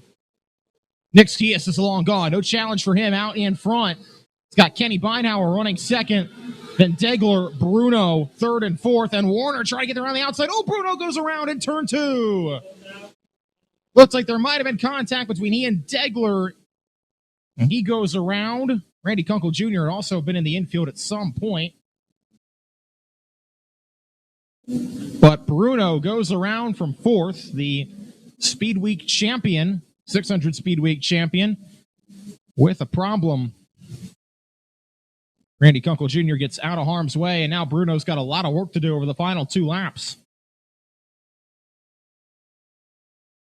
That gives Matt Warner an extra spot, though. Now to 4th, and he'll have a shot to get Degler, Beinhauer, and Skias on this green-white checker restart. He had to rally from 7th. He's done just that.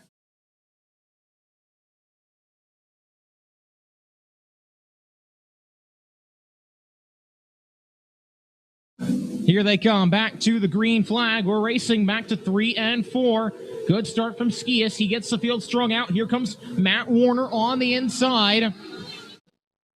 Ryan Kunkel going to work on Butler off of turn number 2. That is for 6. Butler going to work on Ekman back to 3 and 4. White flag is in the air. Final lap for Nick Skias out in front. Matt Warner trying to make something happen with Degler. He couldn't. He's going to slide up in front now of Holden Ekman and hang on to that 4th spot. That's going to be crucial as we come to 3 and 4. Looks like he'll ride in line in 4th as Nick Skias wins heat number 1.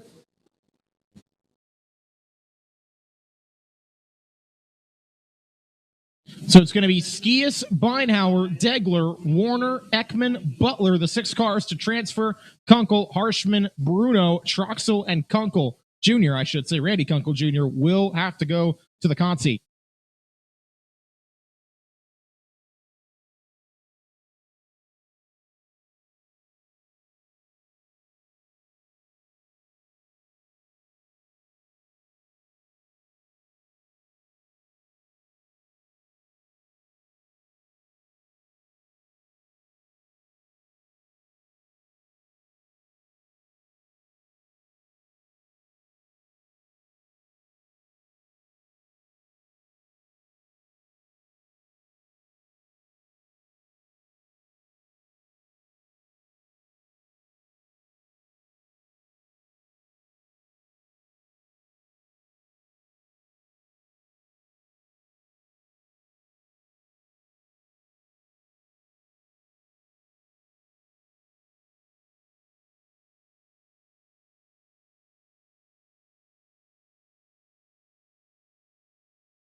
All right, here we come for Heat 2. Preston Latimus, Pat Beeler going to start on the front row for it. Sean Dove and Jeff Sechrist on row 2.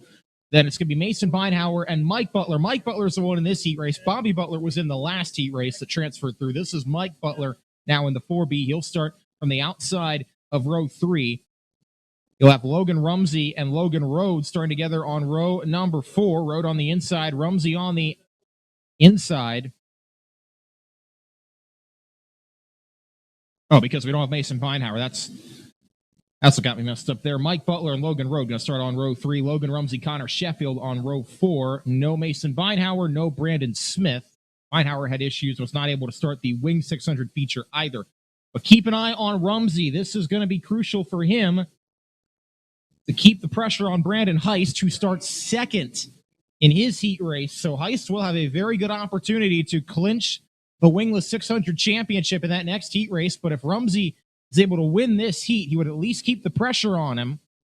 But he's got a lot of work to do that. Latimus and Beeler on the front row will lead us down. Top 6 qualify.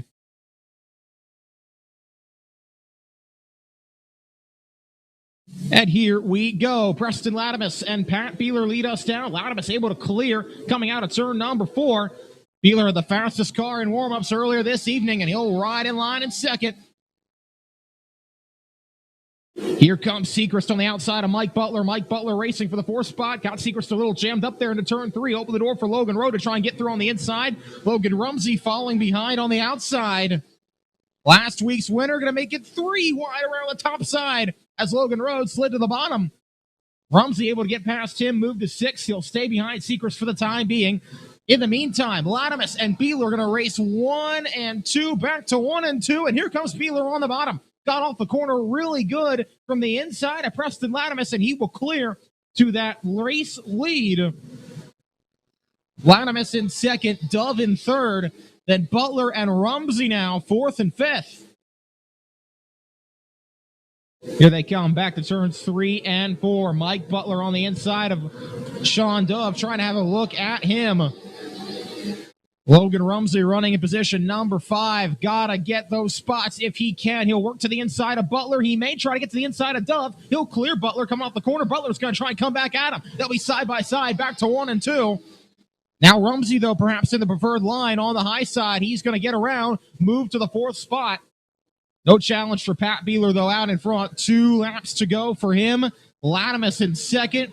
Dove and Rumsey 3rd and 4th. Here comes Rumsey, slides up in front. Dove got into his back bumper, but Rumsey's got the spot, coming back to 3 and 4. So he's up to 3rd now, and he's doing all he can to keep the pressure on Brandon Heist entering this next heat race. Coming back to see the checkered flag, Pat Beeler wins heat 2 over Preston Latimus.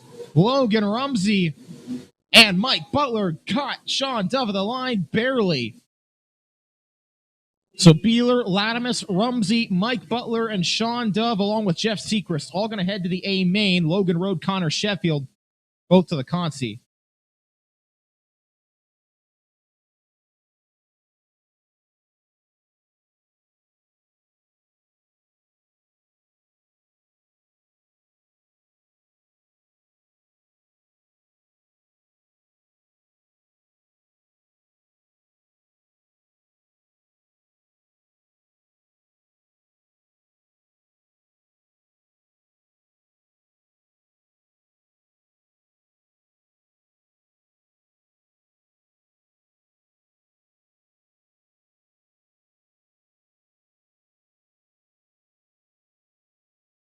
Kind of a push off here for Alex Swift real quick in the 270s, and we'll get this final heat race of the evening underway.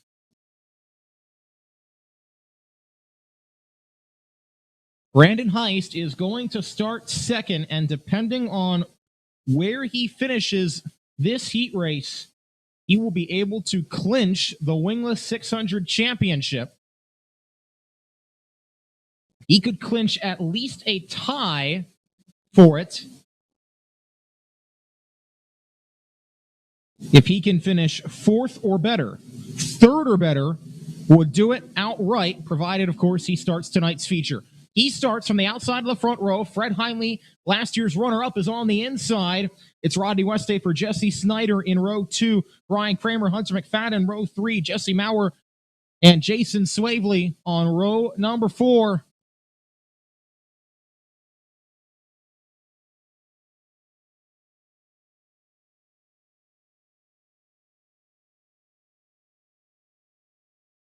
Here we come. Green flag is in the air. We're racing back to 3 and 4. Heist stays with Heinle on the outside, and Brandon Heist rockets to the lead. He's got the top spot over Fred Heinle. If he stays there, he's your champion. Back to turns 3 and 4. Heist your leader over Heinle, Snyder, Westhafer, Kramer, McFadden. That is your top 6. Maurer and Swavely, 2 of the drivers that battled for the win in the Wing 600 feature earlier tonight, are the ones on the outside looking in for the time being. But Maurer not going to stay comfortable behind Hunter McFadden as they'll race back to 1 and 2. Whoa, McFadden nearly made contact with Westhafer. McFadden nearly got all jacked up there inside of Westhafer, was able to keep it straight. He stays 6th. Maurer runs 7th. Swavely falls off a little in 8th. No challenge for Brandon Heist. He is 4 laps away from back-to-back championships. In the Hyper Racing Hoosier Tire Wingless 600s, he can clinch it with a top 4 finish, and he's out in front right now with 3 to go. Heinle's not getting away from him, though. In fact, Heinle's going to try the bottom here, back to 1 and 2. He wants the lead back to that set of corners. Last year's runner-up in the championship, Fred Heinle's put together another consistent season, not quite as good, but still a solid year. He's trying to end it with an exclamation point tonight, at least in terms of the point-paying season. In the meantime, Jesse Maurer, Jason Swavely have both gotten past Hunter McFadden. Here comes Swavely to the inside of Maurer for the transfer spot. Back to 3 and 4. We'll watch that, and we'll watch the battle for the win as Heist is out in front of Heinle. Maurer going to try and carve under Westhafer. Swavely around the outside. That's going to be the battle for the transfer spot. Checkered flag waves. Brandon Heist wins the heat, and he's going to be your champion as Swavely gets the last transfer spot. So Brandon Heist, Fred Heinle, Jesse Snyder, Brian Kramer, Jesse Maurer, Jason Swavely advance. Rodney Westhafer and Hunter McFadden head to the B main. But with that heat race victory, it is official. Brandon Heist is going to be a back-to-back champion in the Hyper Racing Hoosier Tire Wingless 600s.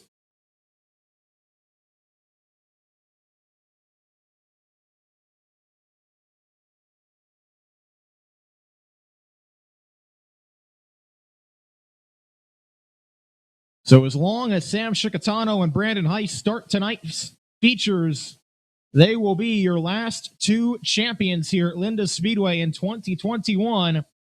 Both have it mathematically clinched, provided they start tonight in the A main. And speaking of that modified A main, here they come to the racetrack, 20 laps of distance. Let's get it on.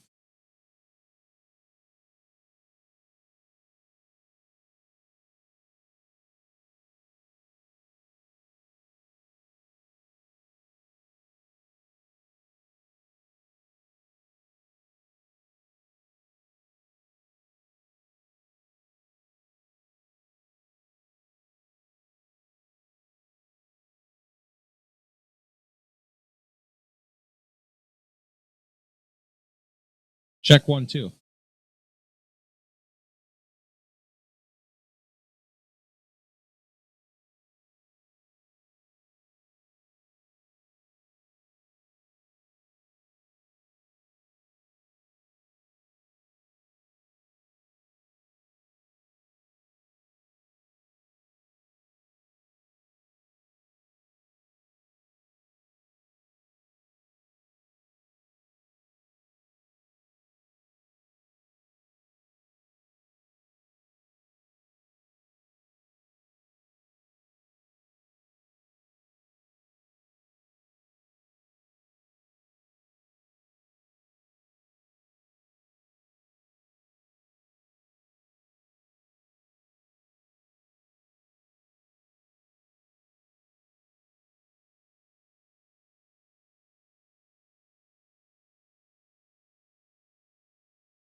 All right, here we come. Modified feature time.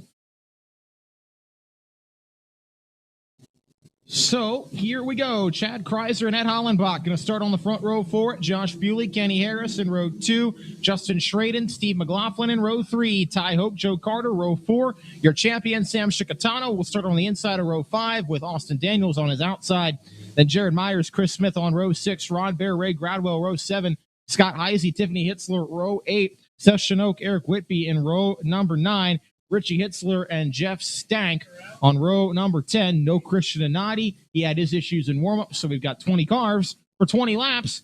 Coming to the green flag this time by. We're ready to go with the final NSS Property Services Modified feature of the season. We're racing. Right away, Josh Bewley to the inside. There was contact between Kreiser and Hollenbach. Now side by side. Bewley and Kreiser are going to race for the lead. It looks like Bewley on the bottom going to try and slide up, and he's got it. Back to 1 and 2, trying to bring Kenny Harris right there with him. Kenny Harris on the bottom going to race side by side with Kreiser for the second spot. He'll pull in front now. Kenny Harris, not yet a winner this season at Linda Speedway. He's the Excel 600 Modified Tour Point leader. Hasn't yet gotten the job done at Linda's, though. Despite being a regular, he would love to do it tonight, and he's all over the back bumper of Josh Bewley, back to 3 and 4. Bewley, though, continues to have the advantage as they race off the corner. It's a clump of cars from third on back. Ed Hollenbach's gotten clear. Kreiser out in front of Schraden and Hoke, who race side by side for 5th, in front of McLaughlin and Shikatano.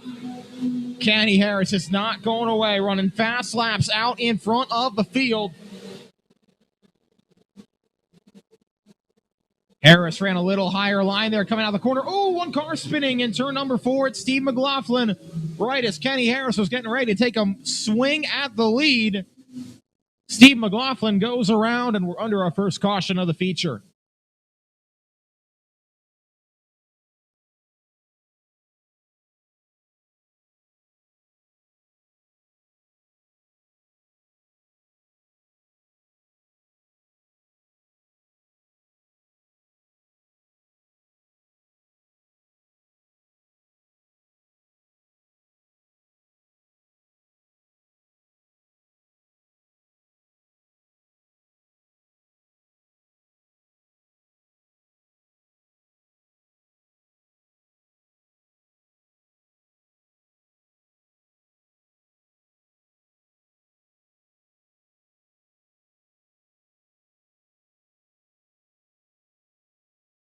Field will begin to get doubled up here for this restart with 5 in the books and 15 to go. Josh Bewley wants the outside.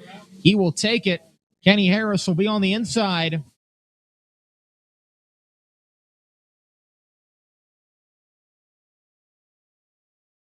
Here they come. Green flag. We're racing out of turn number 4.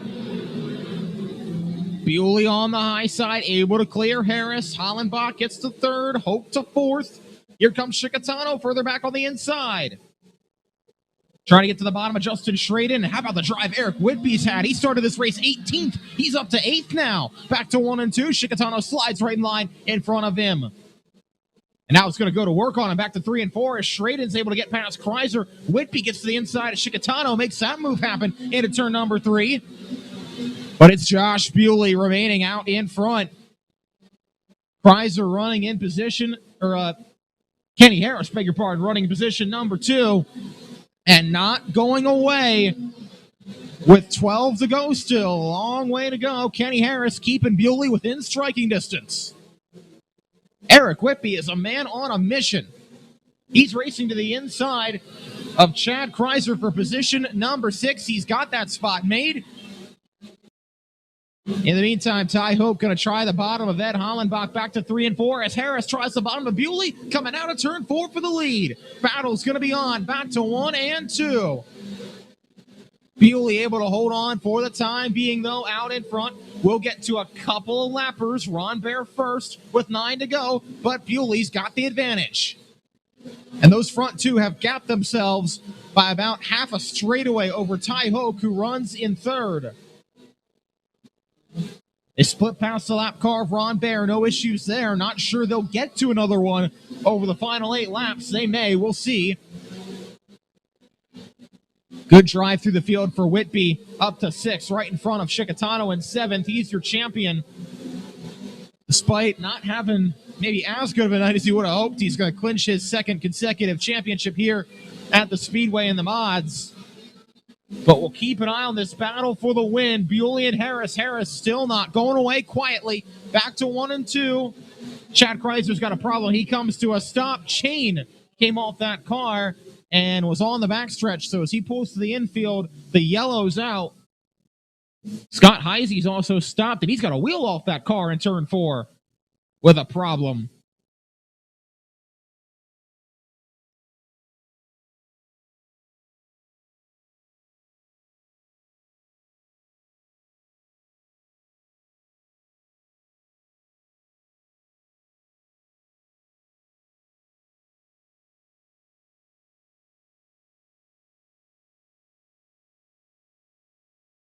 So they'll put Scott Heisey's car back on the hook. Tough break for him. And with 6 laps to go, we're going to have a shootout to end the season for the Modifieds. 6 laps to go for the Modifieds in 2021 at Linda Speedway. We'll have the topless Modifieds here next weekend, but this is it for your regular NSS Property Services 600 Modifieds.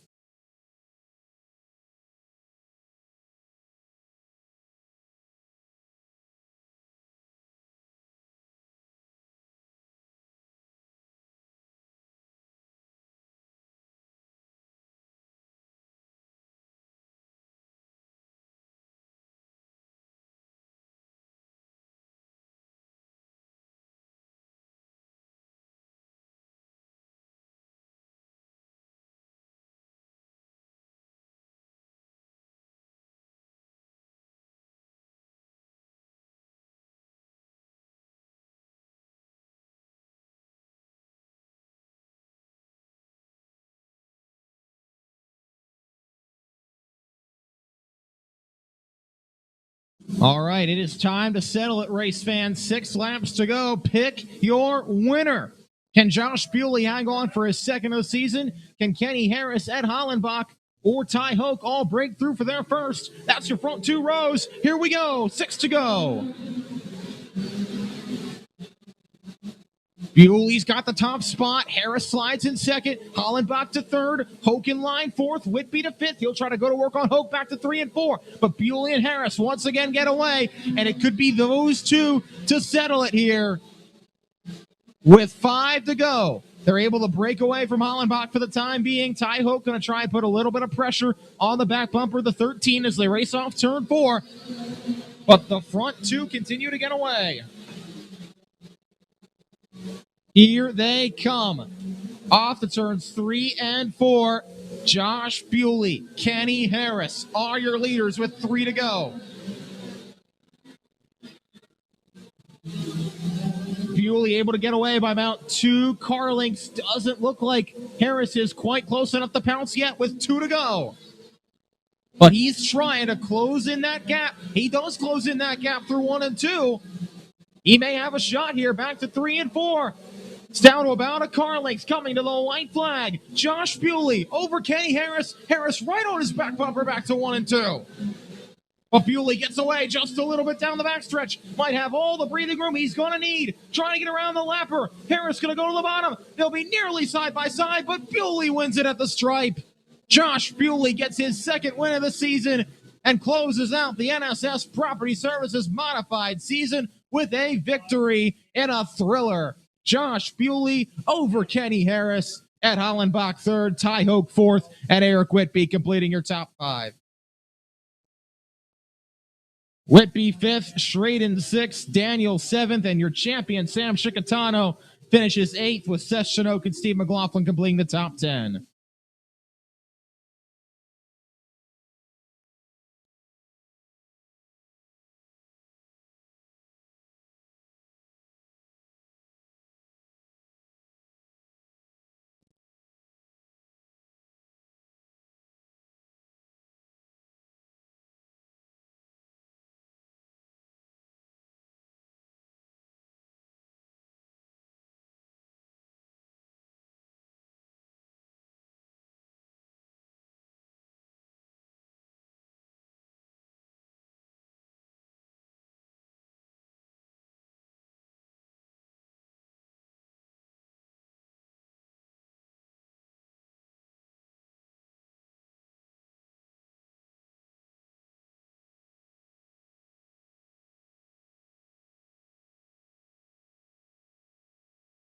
He is going to pull the number 78 into Seidel Hyundai victory lane.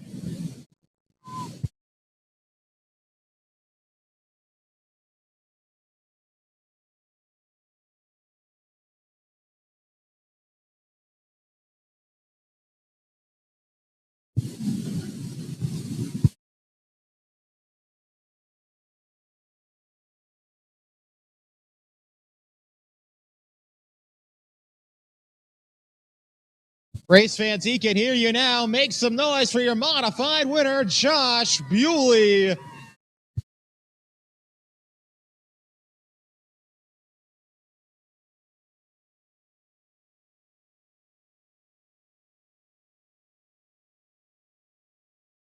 That was quite a battle between you and Kenny. Man, talk me through it. First, just with you two battling, and then when he got to lap traffic, things got a little dicey there too. Yeah, a little dicey. You know, when I come lap traffic, I have no mercy. I'm coming on top. I'm putting a block in. You know, gotta get cars between us.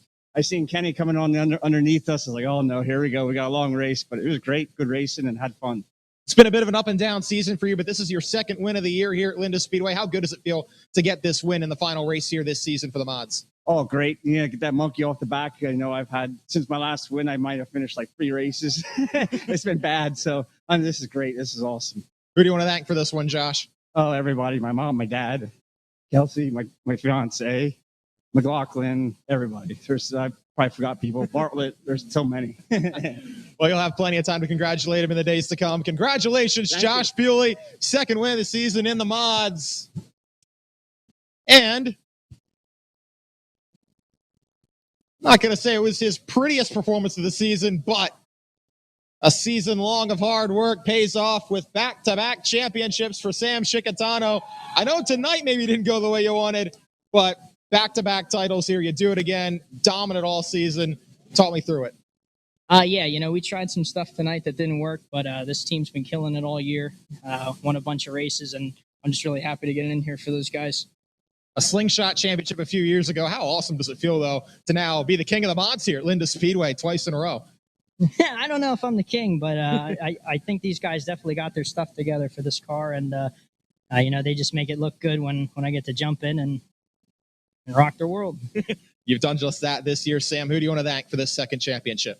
Definitely the team. You know, they're the ones spending the time day in and day out. I just show up on the weekends and drive, so I'm just happy for them and all their dedication. The sponsors, you know, SBS Motorsports and NSS Property Services, Crosley Properties, NSS, Seidel Hyundai, MGS Trailer Store, and I'm missing one. It's been a rough night. Bill's towing. You got him there. You got him. Well, 5 wins, nothing to seize at, and your second championship in dominant fashion. Congratulations. Sam Chickatano gets the job done. He is your 2021 champion of the NSS Property Services Modifieds.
So Mike and Mike are going to get the pyrotechnics set up down there.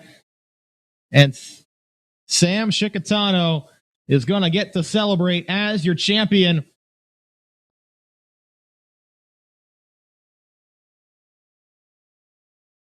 Race fans, make some noise for your 2021 NSS Property Services Modified Champion, Sam Shikatano.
So we have one more preliminary this evening. It's for the Hyper Racing Hoosier Tire Wingless 600s. They will have a Consi. Then we'll have our final two features of the night, the Mount Gretna Roller Rink 270 main event and the Hyper Racing Hoosier Tire Wingless 600s.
Tell you what, one thing Josh Bewley did tonight, he was the first driver other than Sam Shikatano. Try that again. One thing Josh Bewley did tonight is he was the first driver other than Sam Shikatano to win multiple features this season in the modified. Shikatano had won 5, 2 tour races, and then 3 regular races here at the track. Bewley had a tour win earlier in the season and now gets a win in the final NSS Property Services Modified race of the season here at Linda's Speedway. Just goes to show, though, how much parity there was outside of Shikatano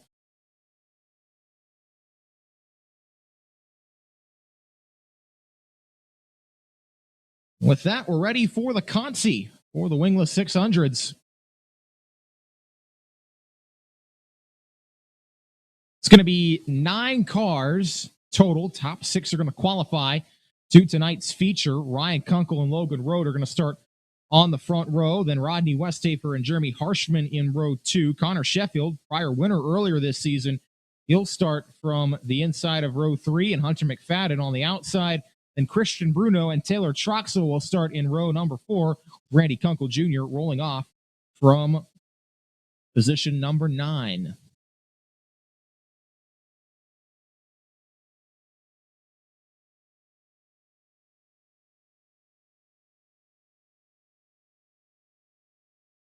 Gonna have a push off real quick for Chad Kreiser.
So no Rodney Westhafer, no Connor Sheffield, and no Randy Kunkel Jr. So with that, doesn't look like we're going to need a Conti. We've got to have our 6 cars that will transfer to the A main.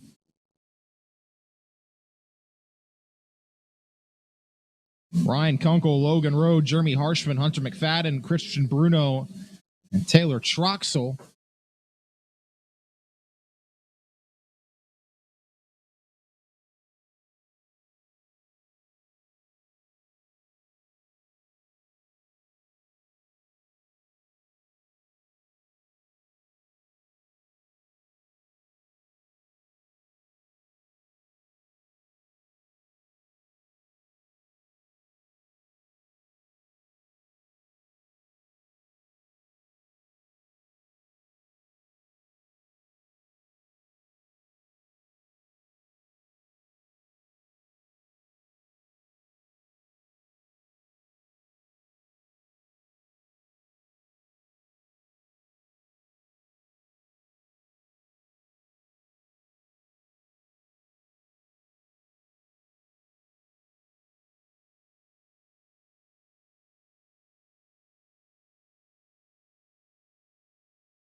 Looks like the 6 guys that are out here are going to get a couple extra hot laps instead of the Conti that they would have run since they're already out here.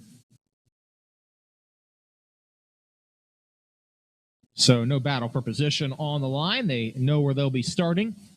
They will start 19th through 24th in the order they were slated to start this Conti. But that'll give us our lineup, and all that will remain will be tonight's 2 features, the Mount Gretna Roller Rink 270s and the Hyper Racing Hoosier Tire Wingless 600s.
So those guys will get a couple opportunities to shake their car down, but they'll have to start in the back 6 positions of tonight's feature.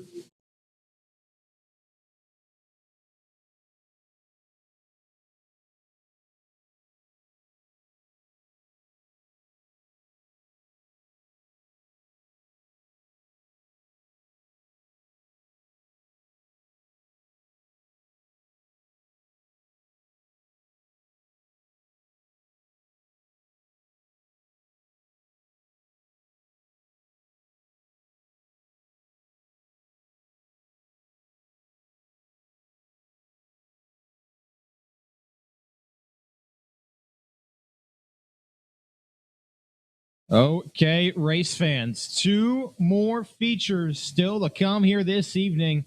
We've been teasing them all night. We're about ready to get them going. The 270 is going to be first up.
So your lineup is going to look like this for the 270 feature. It's going to be the top 10 that were all in the dash. They start exactly how they finished. Nunzi Allegrucci, Ross Perchak on the front row.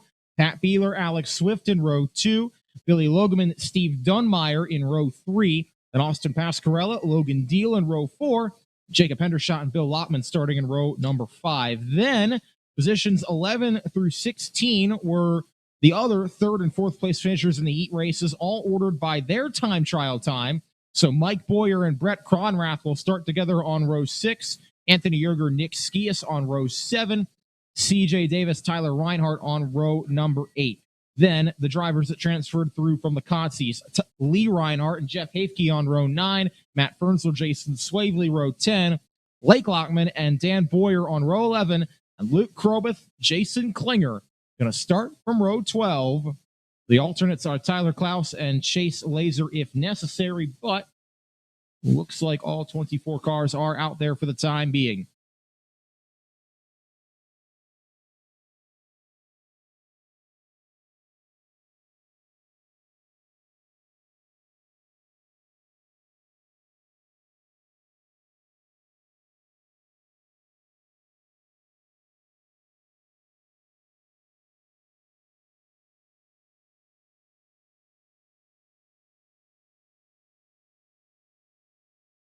Yoda's about to get pushed off here for this 270 main event. Remember, the Micros have next weekend off here at Linda's Speedway. They'll be back October 8th with the 270s and wingless 600s, with the open four-cylinder race joining them.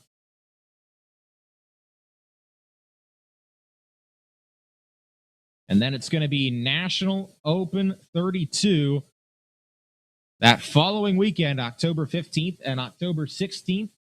Starts with time trials, heat races for the 600s, and the 23rd Race of Champions for the 270s on Friday night. And then, of course, Saturday night, got 270 heats, the Alphabet Soup, and your two 40-lap features, 3,200 to win National Open 32 for the 270s, and even $3,000 for the 600s. That's 3 weeks from now. Question is, who's going to win tonight? Field is starting to get pushed away. Nunzi Allegrucci was fastest in warm-ups, set the quick time in time trials, and then after finishing second in his heat race, won the dash from the pole. He won here way back earlier in this season, did Allegrucci, when he ran. That was the only race he ran here until a couple of weeks ago when he was back in the field. Now tonight, this is his third appearance of the season at Linda's Speedway, trying to get that 83 National Open ready. As are most of the drivers in the field tonight. Of course, we already crowned the champion last weekend in the final points race of the season. That was Mike Boyer, the Mount Gretna Roller Rink 270s for the second straight year. Boyer going to roll off from 11th. Rest of the field is going to get into order now as all the cars are fired away. This is going to be a fun one.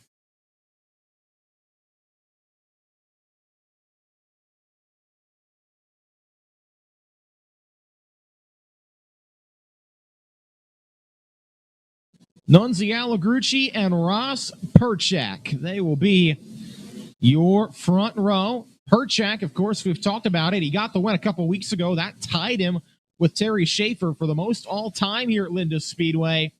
He could take the outright lead if he wins tonight. Of course, he's also the leading winner of the National Open. He has more National Open titles here in the 270s than anyone else. Doesn't run all the time anymore, but comes out for the big events and usually has one of the cars to beat. He'll start from the outside of that front row.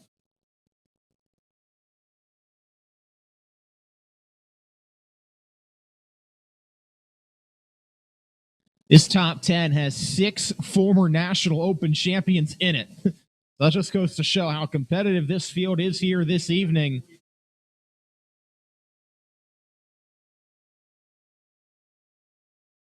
And what, for most of these drivers, is going to serve as the tune-up race for the National Open in 3 weeks, 22 days' time. Lights are out this time. Nunzi Allegrucci and Ross Perchak are your front row. Pat Beeler and Alex Swift going to be the first two to take a shot at him. A feature lineup that looks like a National Open is going to get ready to take the green flag for 25 laps. We're racing in the 270s.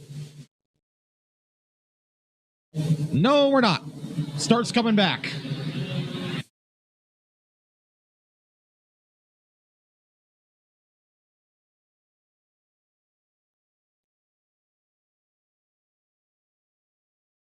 Look to be a jump on Nunzi Allegrucci. So, we will try it one more time. And Allegrucci going to have to keep it calm this time. Went a little too early that last time. It's different than a restart. A restart, the zone is much larger. On the start, it's much smaller right in the middle of the backstretch where those cones are. That was much better. Now we're racing in the Mount Gretna Roller Rink 270s, and Pat Beeler wants the inside in turns 3 and 4. They'll be 3 wide under the stripe, and Perchak is away to the lead. Perchak got clear of Allegrucci. So too is Pat Beeler. No, he's not. Here comes Allegrucci back on the outside for second. But Ross Perchak gets away to the point. A great start from the outside. He kept Allegrucci pinched down, and he's got the lead now, as it is Perchak, then Allegrucci, then Beeler, then Swift, and Logan Deal, your top 5 through 2 laps. Perchak is gone out in front. Everybody running the higher line except for Logan Deal trying to make some time on the bottom right beside or right behind Alex Swift. One car slowing further back. It's Brett Cronrath in turn 3. That's going to put us under the yellow flag. Caution out. Cronrath comes to a stop. And Billy Logeman also pulled into the infield with a problem. He was running 7th before that happened. But tough break for Brett Cronrath. He'll be eligible to run the Race of Champions here in 3 weeks as the Sportsman Division champion at Clyde Martin Memorial Speedway, where he'll be tomorrow. But unfortunately, driving Anthony Yerger's number 5, usually 5A, looks like they've gotten him back fired away now. But whatever happened, he lost all his track position. And for Billy Logeman, tough break for him. That car has come to a stall. It's come close to winning a couple of 270 races this season with a couple different drivers behind the wheel. Has not yet done it at Linda Speedway.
So going to stay under caution here. We're going to re-rack it with Ross Perchak, your leader. Lights are out. Want to go signal. He's going to have the advantage over Nunzi Allegrucci, Pat Beeler, Alex Swift, and Logan Deal, your top 5. Then Steve Dunmeyer, Austin Pasquarella, Jacob Hendershot, Mike Boyer, and Nick Skias. Here they come. Green flag. We're racing back to 3 and 4. Good start from Perchak. He gets away nicely by about 3 car lengths over Allegrucci. Here comes Pat Beeler going back to work for second. They'll renew that battle for the runner-up spot. Wheel the wheel down the backstretch. Beeler on the inside. Going to try to clear Allegrucci, but can't. Allegrucci hangs tough on the outside. That is the preferred lane still. And Allegrucci hangs on to the runner-up position. Great battle for 6 going on between Dunmeyer, Pasquarella, and Hendershot. The defending National Open champion trying to work his way through the melee and up to the 6th spot. He will down the backstretch clear Steve Dunmeyer for the 6th position, but that is well behind the top 5, and particularly the leader, Ross Perchak, who is checked out to a 1.27 second lead over Nunzi Allegrucci. Logan Deal makes the move happen on Alex Swift for 4th in turns 3 and 4 on the inside. He's got that 94D car rolling pretty nicely as Brett Cronrath once again comes to a stop on the backstretch and is not far enough out of the way. So we will go back under caution.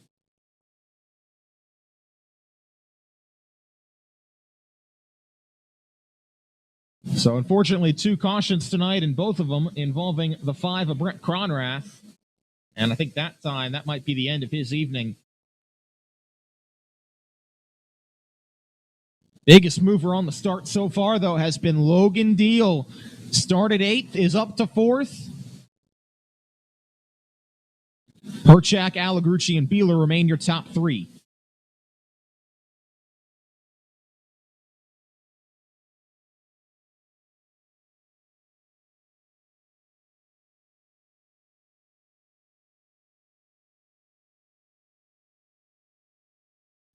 Eight laps completed, 17 remain.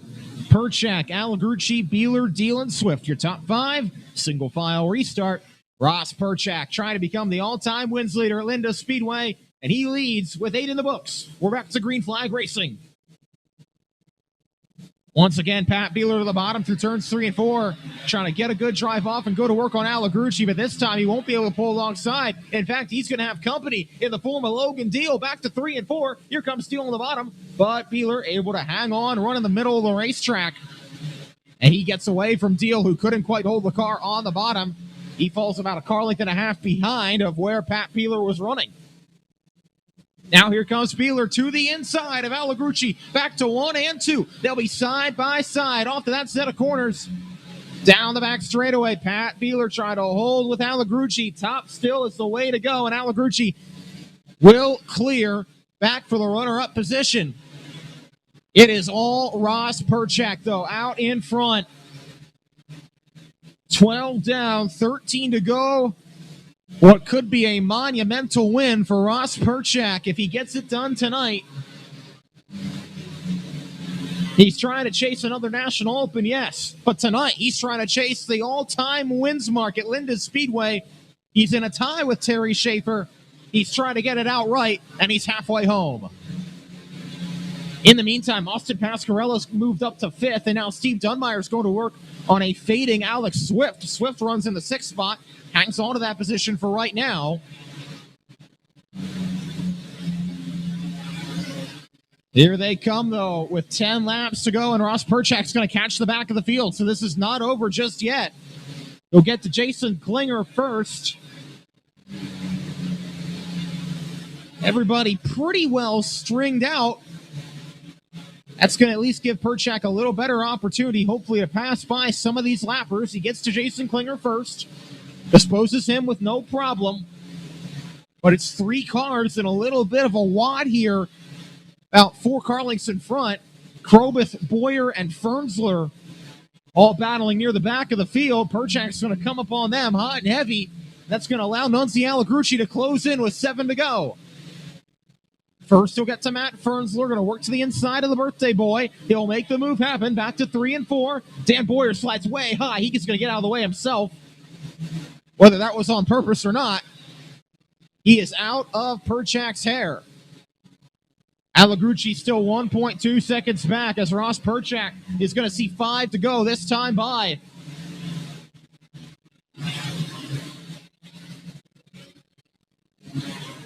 Allegrucci still running 2nd, Beeler running 3rd, Logan Deal in 4th, and Austin Pasquarella 5th. But with 4 laps to go, Ross Perchak. Is tonight the night that Ross Perchak can make some history? He's going to try with 3 laps remaining. He's inside of Lake Lockman, putting that machine a lap down. And he's still got a sizable gap over Nunzi Allegrucci to see 2 to go. Nunzi Allegrucci, Pat Beeler, both going to work on the inside. And Matt Fernsler is going to open the door for Beeler to try and get under Allegrucci. Back to 3 and 4. That is for 2nd, though. And well behind the race leader, Ross Perchak, who sees the white flag. In the National Open tune-up race, Ross Perchak is going to become the all-time wins leader at Linda Speedway. Ross Perchak wins the Malcretna Roller Rink 270 feature, as there's 1 car stopped on the front stretch right past the start-finish line. It's CJ Davis, but Ross Perchak gets the win and becomes the all-time wins leader outright at Linda Speedway.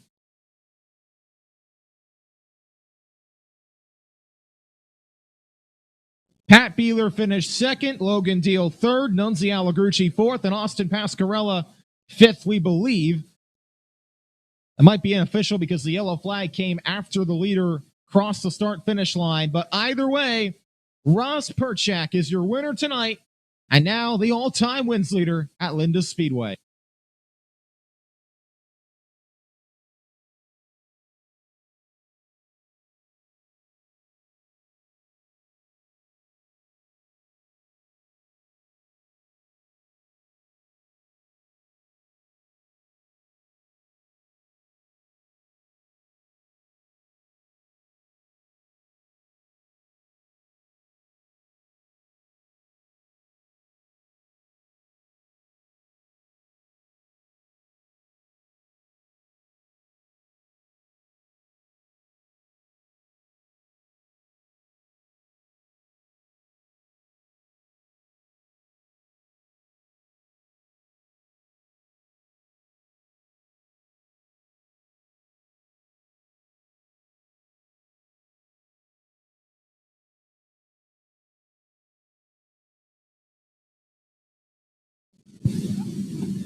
Race fans, he can hear you now. Make some noise for your new all-time wins leader at Linda Speedway, Ross Perchak.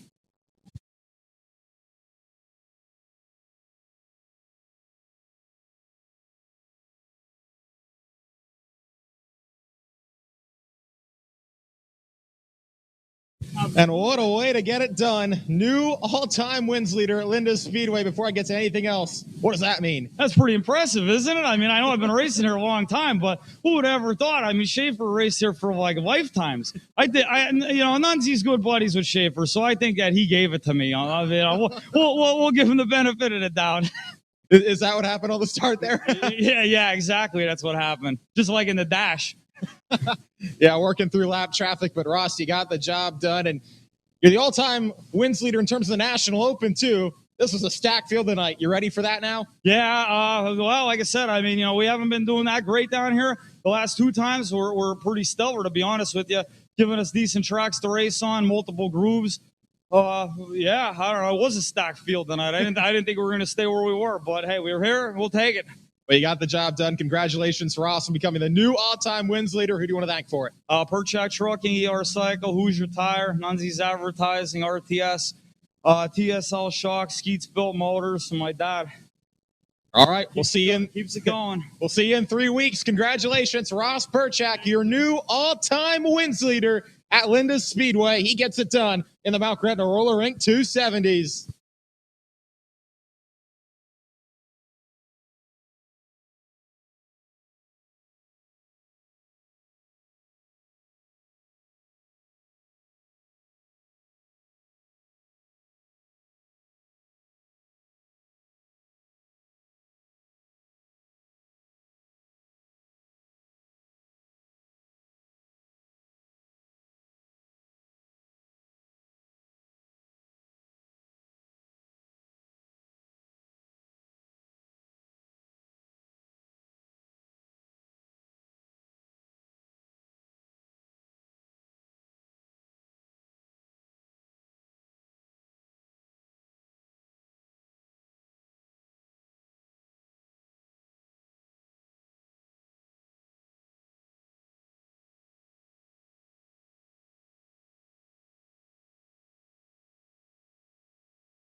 Last year here at Linda Speedway, we had the Hawk Race in memory of Brandon Hawkins this weekend.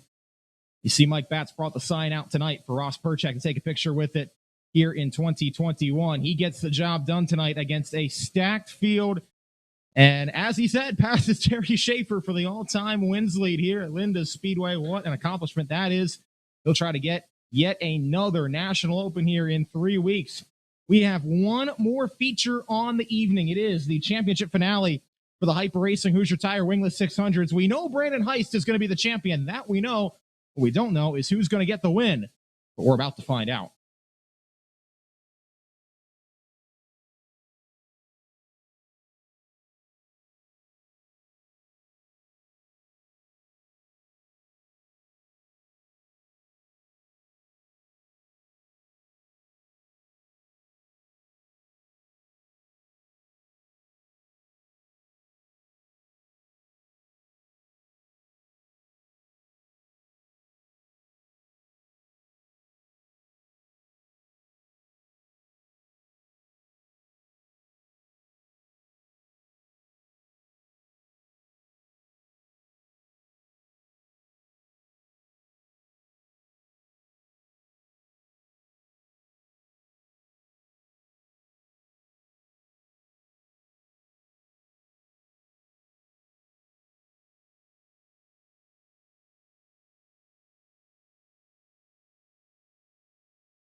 All right, here's your lineup for this 600 feature. It's going to be working onto the racetrack right now. Jesse Snyder drew the pole in the redraw. That 96 is going to start from the top spot, and Matt Warner is going to be on his outside. That's row one. Brian Kramer won the Wing 600 race here a couple weeks ago. He'll have Preston Latimus on his outside. Then Kenny Beinhauer and your 2021 champion, Brandon Heist, going to start on row three. Nick Skias won his heat. He'll start from the inside of row number 4 with Mike Butler on his outside. Then Logan Rumsey and Dustin Degler complete your top 10. Pat Beeler was fastest in warm-ups and won his heat race, but he's going to have to come from 11th on the grid with Fred Heinley on his outside. Then it's going to be Holden Ekman and Sean Dove on row number 7. Jesse Maurer, Jeff Sechrist on row 8. Jason Swavely, Ryan Kunkel on row 9. Logan Rowe, Jeremy Harshman on row 10. Hunter McFadden and Christian Bruno on row 11. And Taylor Troxel starting 23rd. No Bobby Butler. He's a scratch for the night. He was slated to go off in 16th. And I don't believe we have an alternate, so that means we'll have 23 cars for 25 laps to close out the evening and close out the points-paying season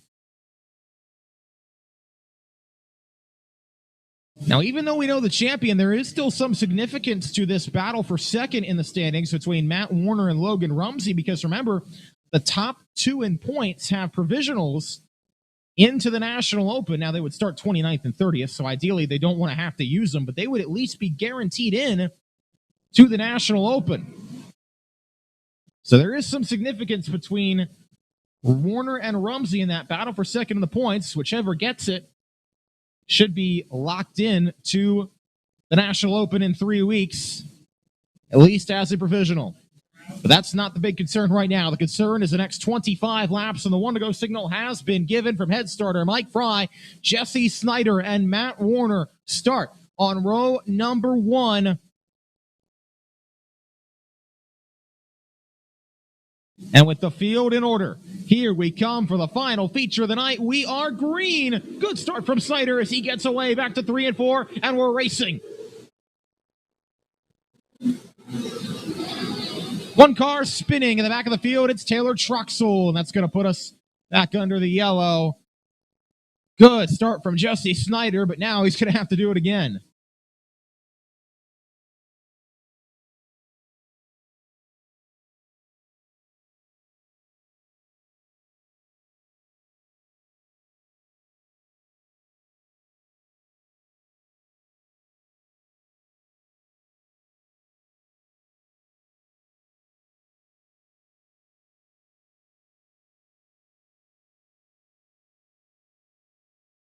All right, we'll try it one more time. Taylor Truxell tacked on back to the tail. It is Snyder and Warner back on the front row. And back to green. Good start from Snyder, but not quite as good. Warner's going to try the high side at turn number 4. He's going to get around. Oh, big crash further back. Oh, and a big crash in turn 1. One car's upside down. It is Mike Butler going for a huge ride.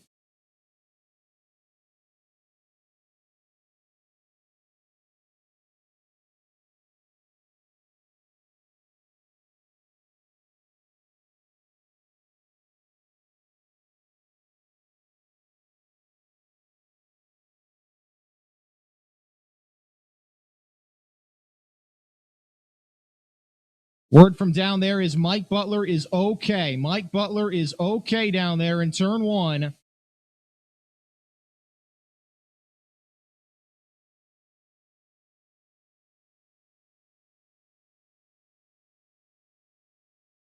Mike Butler is okay over there after going for a wild ride.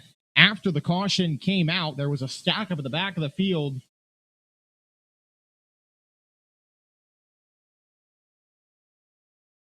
Bobby Butler's going down there to check on him as well, but Mike is okay. That is the best news. Race fans, make some noise for Mike Butler. He is okay over there.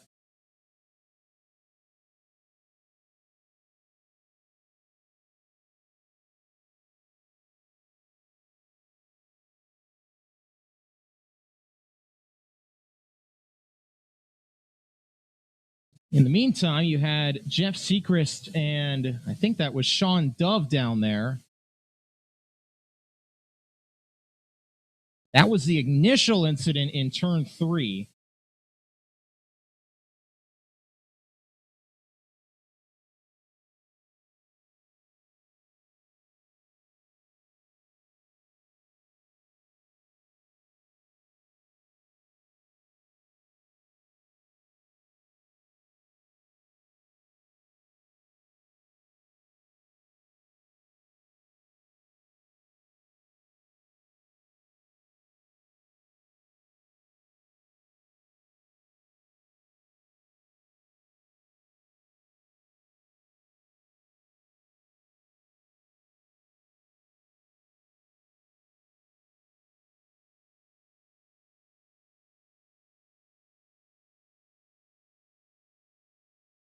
Looks like Ryan Kunkel might have a flat tire down there on the front stretch as well, in addition to everything else that happened down there. So unfortunately, that's going to be the end of his night, it looks like. Ryan Kunkel just has not been able to get a break these past couple weeks to end the season after being the point leader here at one point.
All right, so they've gotten Bobby Butler's car towed off the racetrack. Same with Ryan Kunkel, who had the flat, or Mike Butler's car, beg your pardon, and then Ryan Kunkel, who had the flat tire. Everyone else will continue, including the cars that were involved in that pileup in turn 4. It was Jeff Sechrist and Sean Dove stopped over there. I saw Christian Bruno get a piece of it, too, at the back of the field, but he able to stay running. Kunkel, I think, got the flat tire in that melee, and that's why he's done.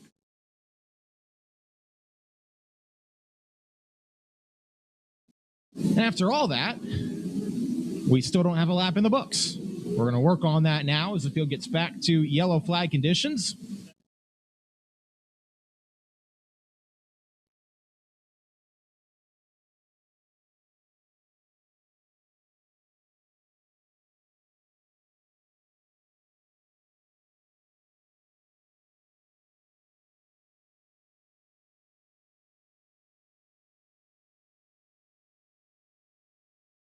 So Matt Warner had a really good start that second time. After Snyder got away on the first start, Warner hung with them and was going to be in position to take the lead before that caution for Sechrist and Dove getting together, and then Mike Butler's big flip on the front stretch off into turn number 1.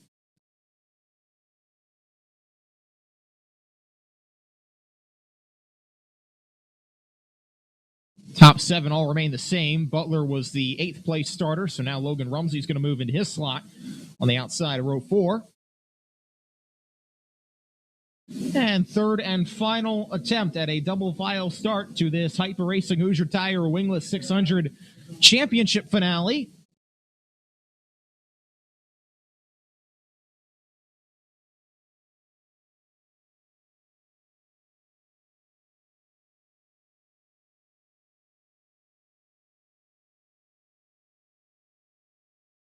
Jeff Sechrist also went in, so we've got 20 cars for 25 laps. Third and final try at a double file restart. Let's get to it. Oh, that was a much better start for Snyder that time. In fact, Warner's going to try to cut to the inside in turn number 4. Can't do it. Here comes Latimus back to 1 and 2. He'll try the bottom of Matt Warner, as Latimus will try to get second. They'll be side by side off the corner. Warner is in front, and caution, Sean Dove is around in turn 1. And now we're going to have a single file attempt to get this thing started.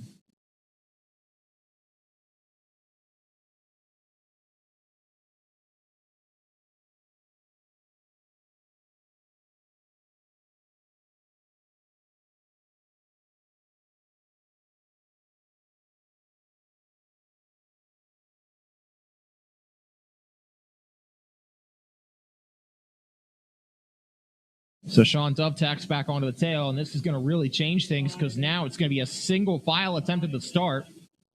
That's going to take away what was a really good start for Preston Latimus. He'll have to start from 4th now behind Brian Kramer. Warner, at the meantime, is going to get a straight shot at the back of Jesse Snyder's car. So single file, Snyder, Warner, Kramer, Latimus, Beinhauer, your top 5. Heist, Skias, Rumsey, Degler, Beeler, your top 10. And let's hope take 4 is the charm. Here we go, back to the green flag, single file to get this one started. We're racing.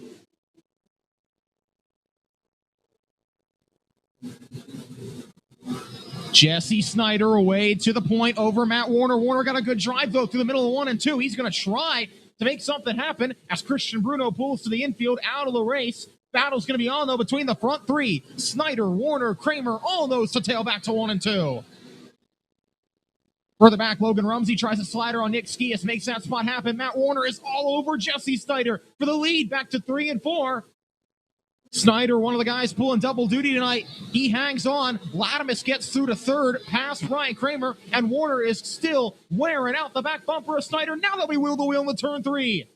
Warner tried the bottom. Snyder hangs on. He holds the lead back to 1 and 2. Latimus is coming, though. Latimus going to try the bottom of Warner as they race off turn 2. Can't get the drive up off. He'll stay 3rd.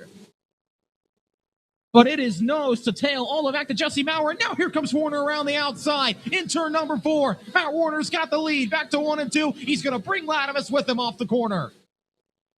Latimus to second now. Kramer on the inside of Snyder, who slides way high in turn 3. He's going to lose a ton of spots all the way back near the outside of the top 10. But Kramer makes the pass happen. He's got Beinhauer and Rumsey now right behind him as Warner begins to get away just a little bit.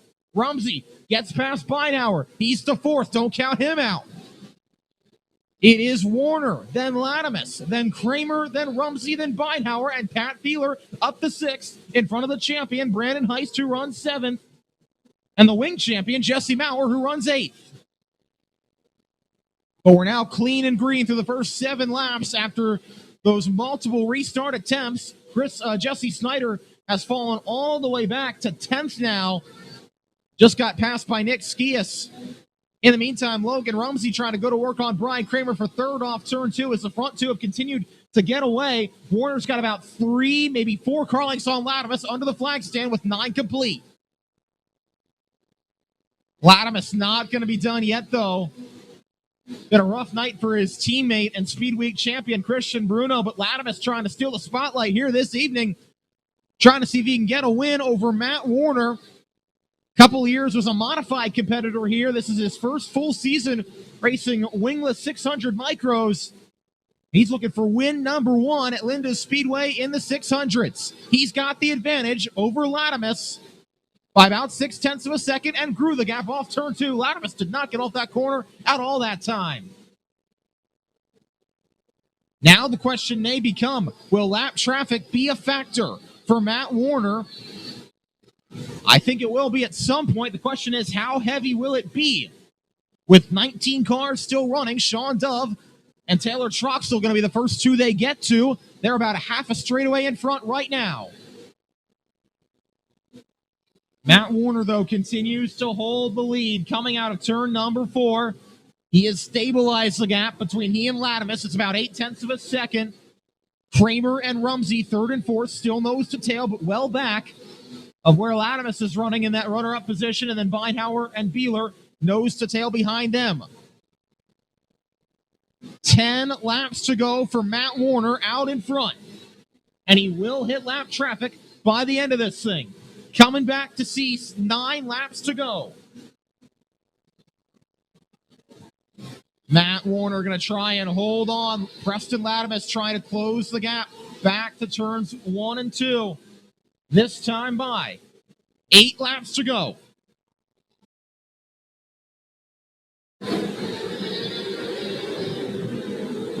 Matt Warner is going to start to come up to the back tail tanks of Sean Dove and Taylor Troxel with 7 laps remaining, and Latimus is coming. He's closed the gap to 3 car lengths down the backstretch and off to turn 3.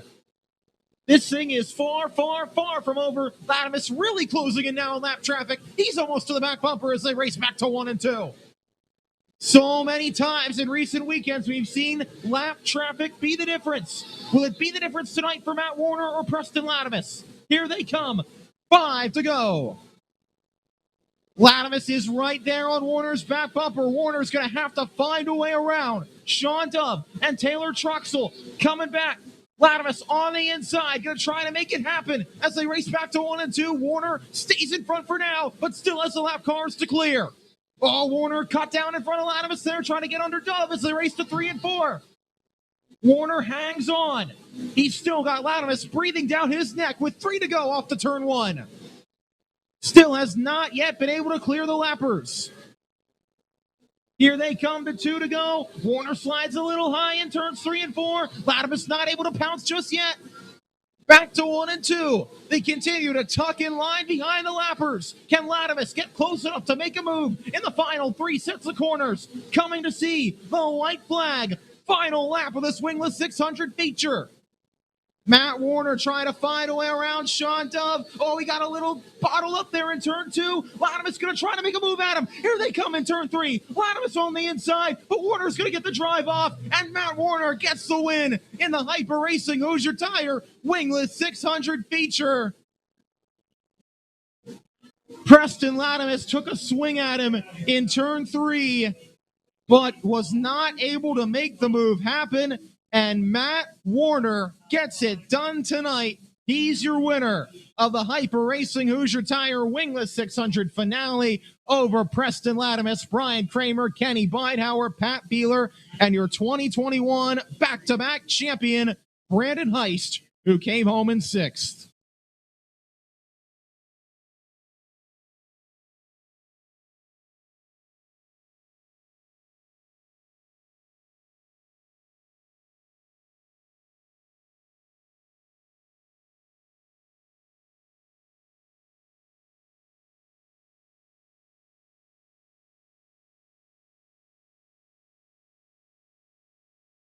The glass slipper fit tonight for Matt Warner. He gets his first 600 victory right as the clock hits midnight. He gets the job done. Brandon Heist is your champion. We'll go down and talk to both of them here after a wild feature.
So we'll get a word in here with both the race winner, Matt Warner, and the championship winner, Brandon Heist.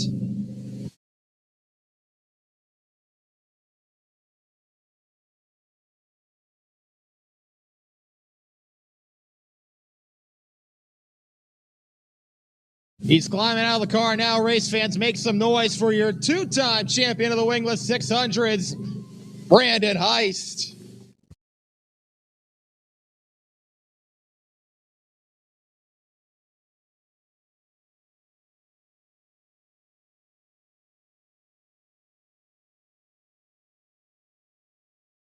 We'll get a word in with him in just a second, but first,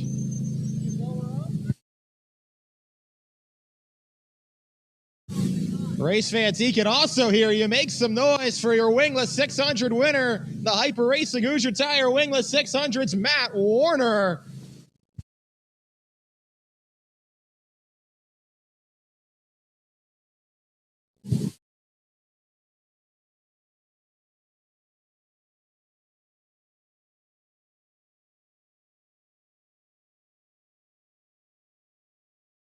He's won in a modified here before, but never before in a 600 micro until tonight. Maybe it's only fitting. Dawson Landis got his first Linda's win in the Wing 600. And Matt Warner, heck of a season. He'll be second in points to that guy, Brandon Heist. But man, well, talk me through that race. First, it was all the starts. You had a couple good ones and a couple ones where Jesse got you, but you were finally able to get him a couple laps in the race. Talk me through those first few laps. Yeah, the car was very fast, and I just knew I needed to be able to negotiate through traffic. And I knew at the beginning there, I knew I had a little bit faster car than Jesse off the starts. He'd always get me on the starts, but then I'd be able to run him down, and I would run his bumper. And I got real close to him down here in 1 and 2, or in 3 and 4. And I knew that the next time around he would probably block down on the bottom. So I knew if I would send it around on the top, I'd probably be able to get him coming out.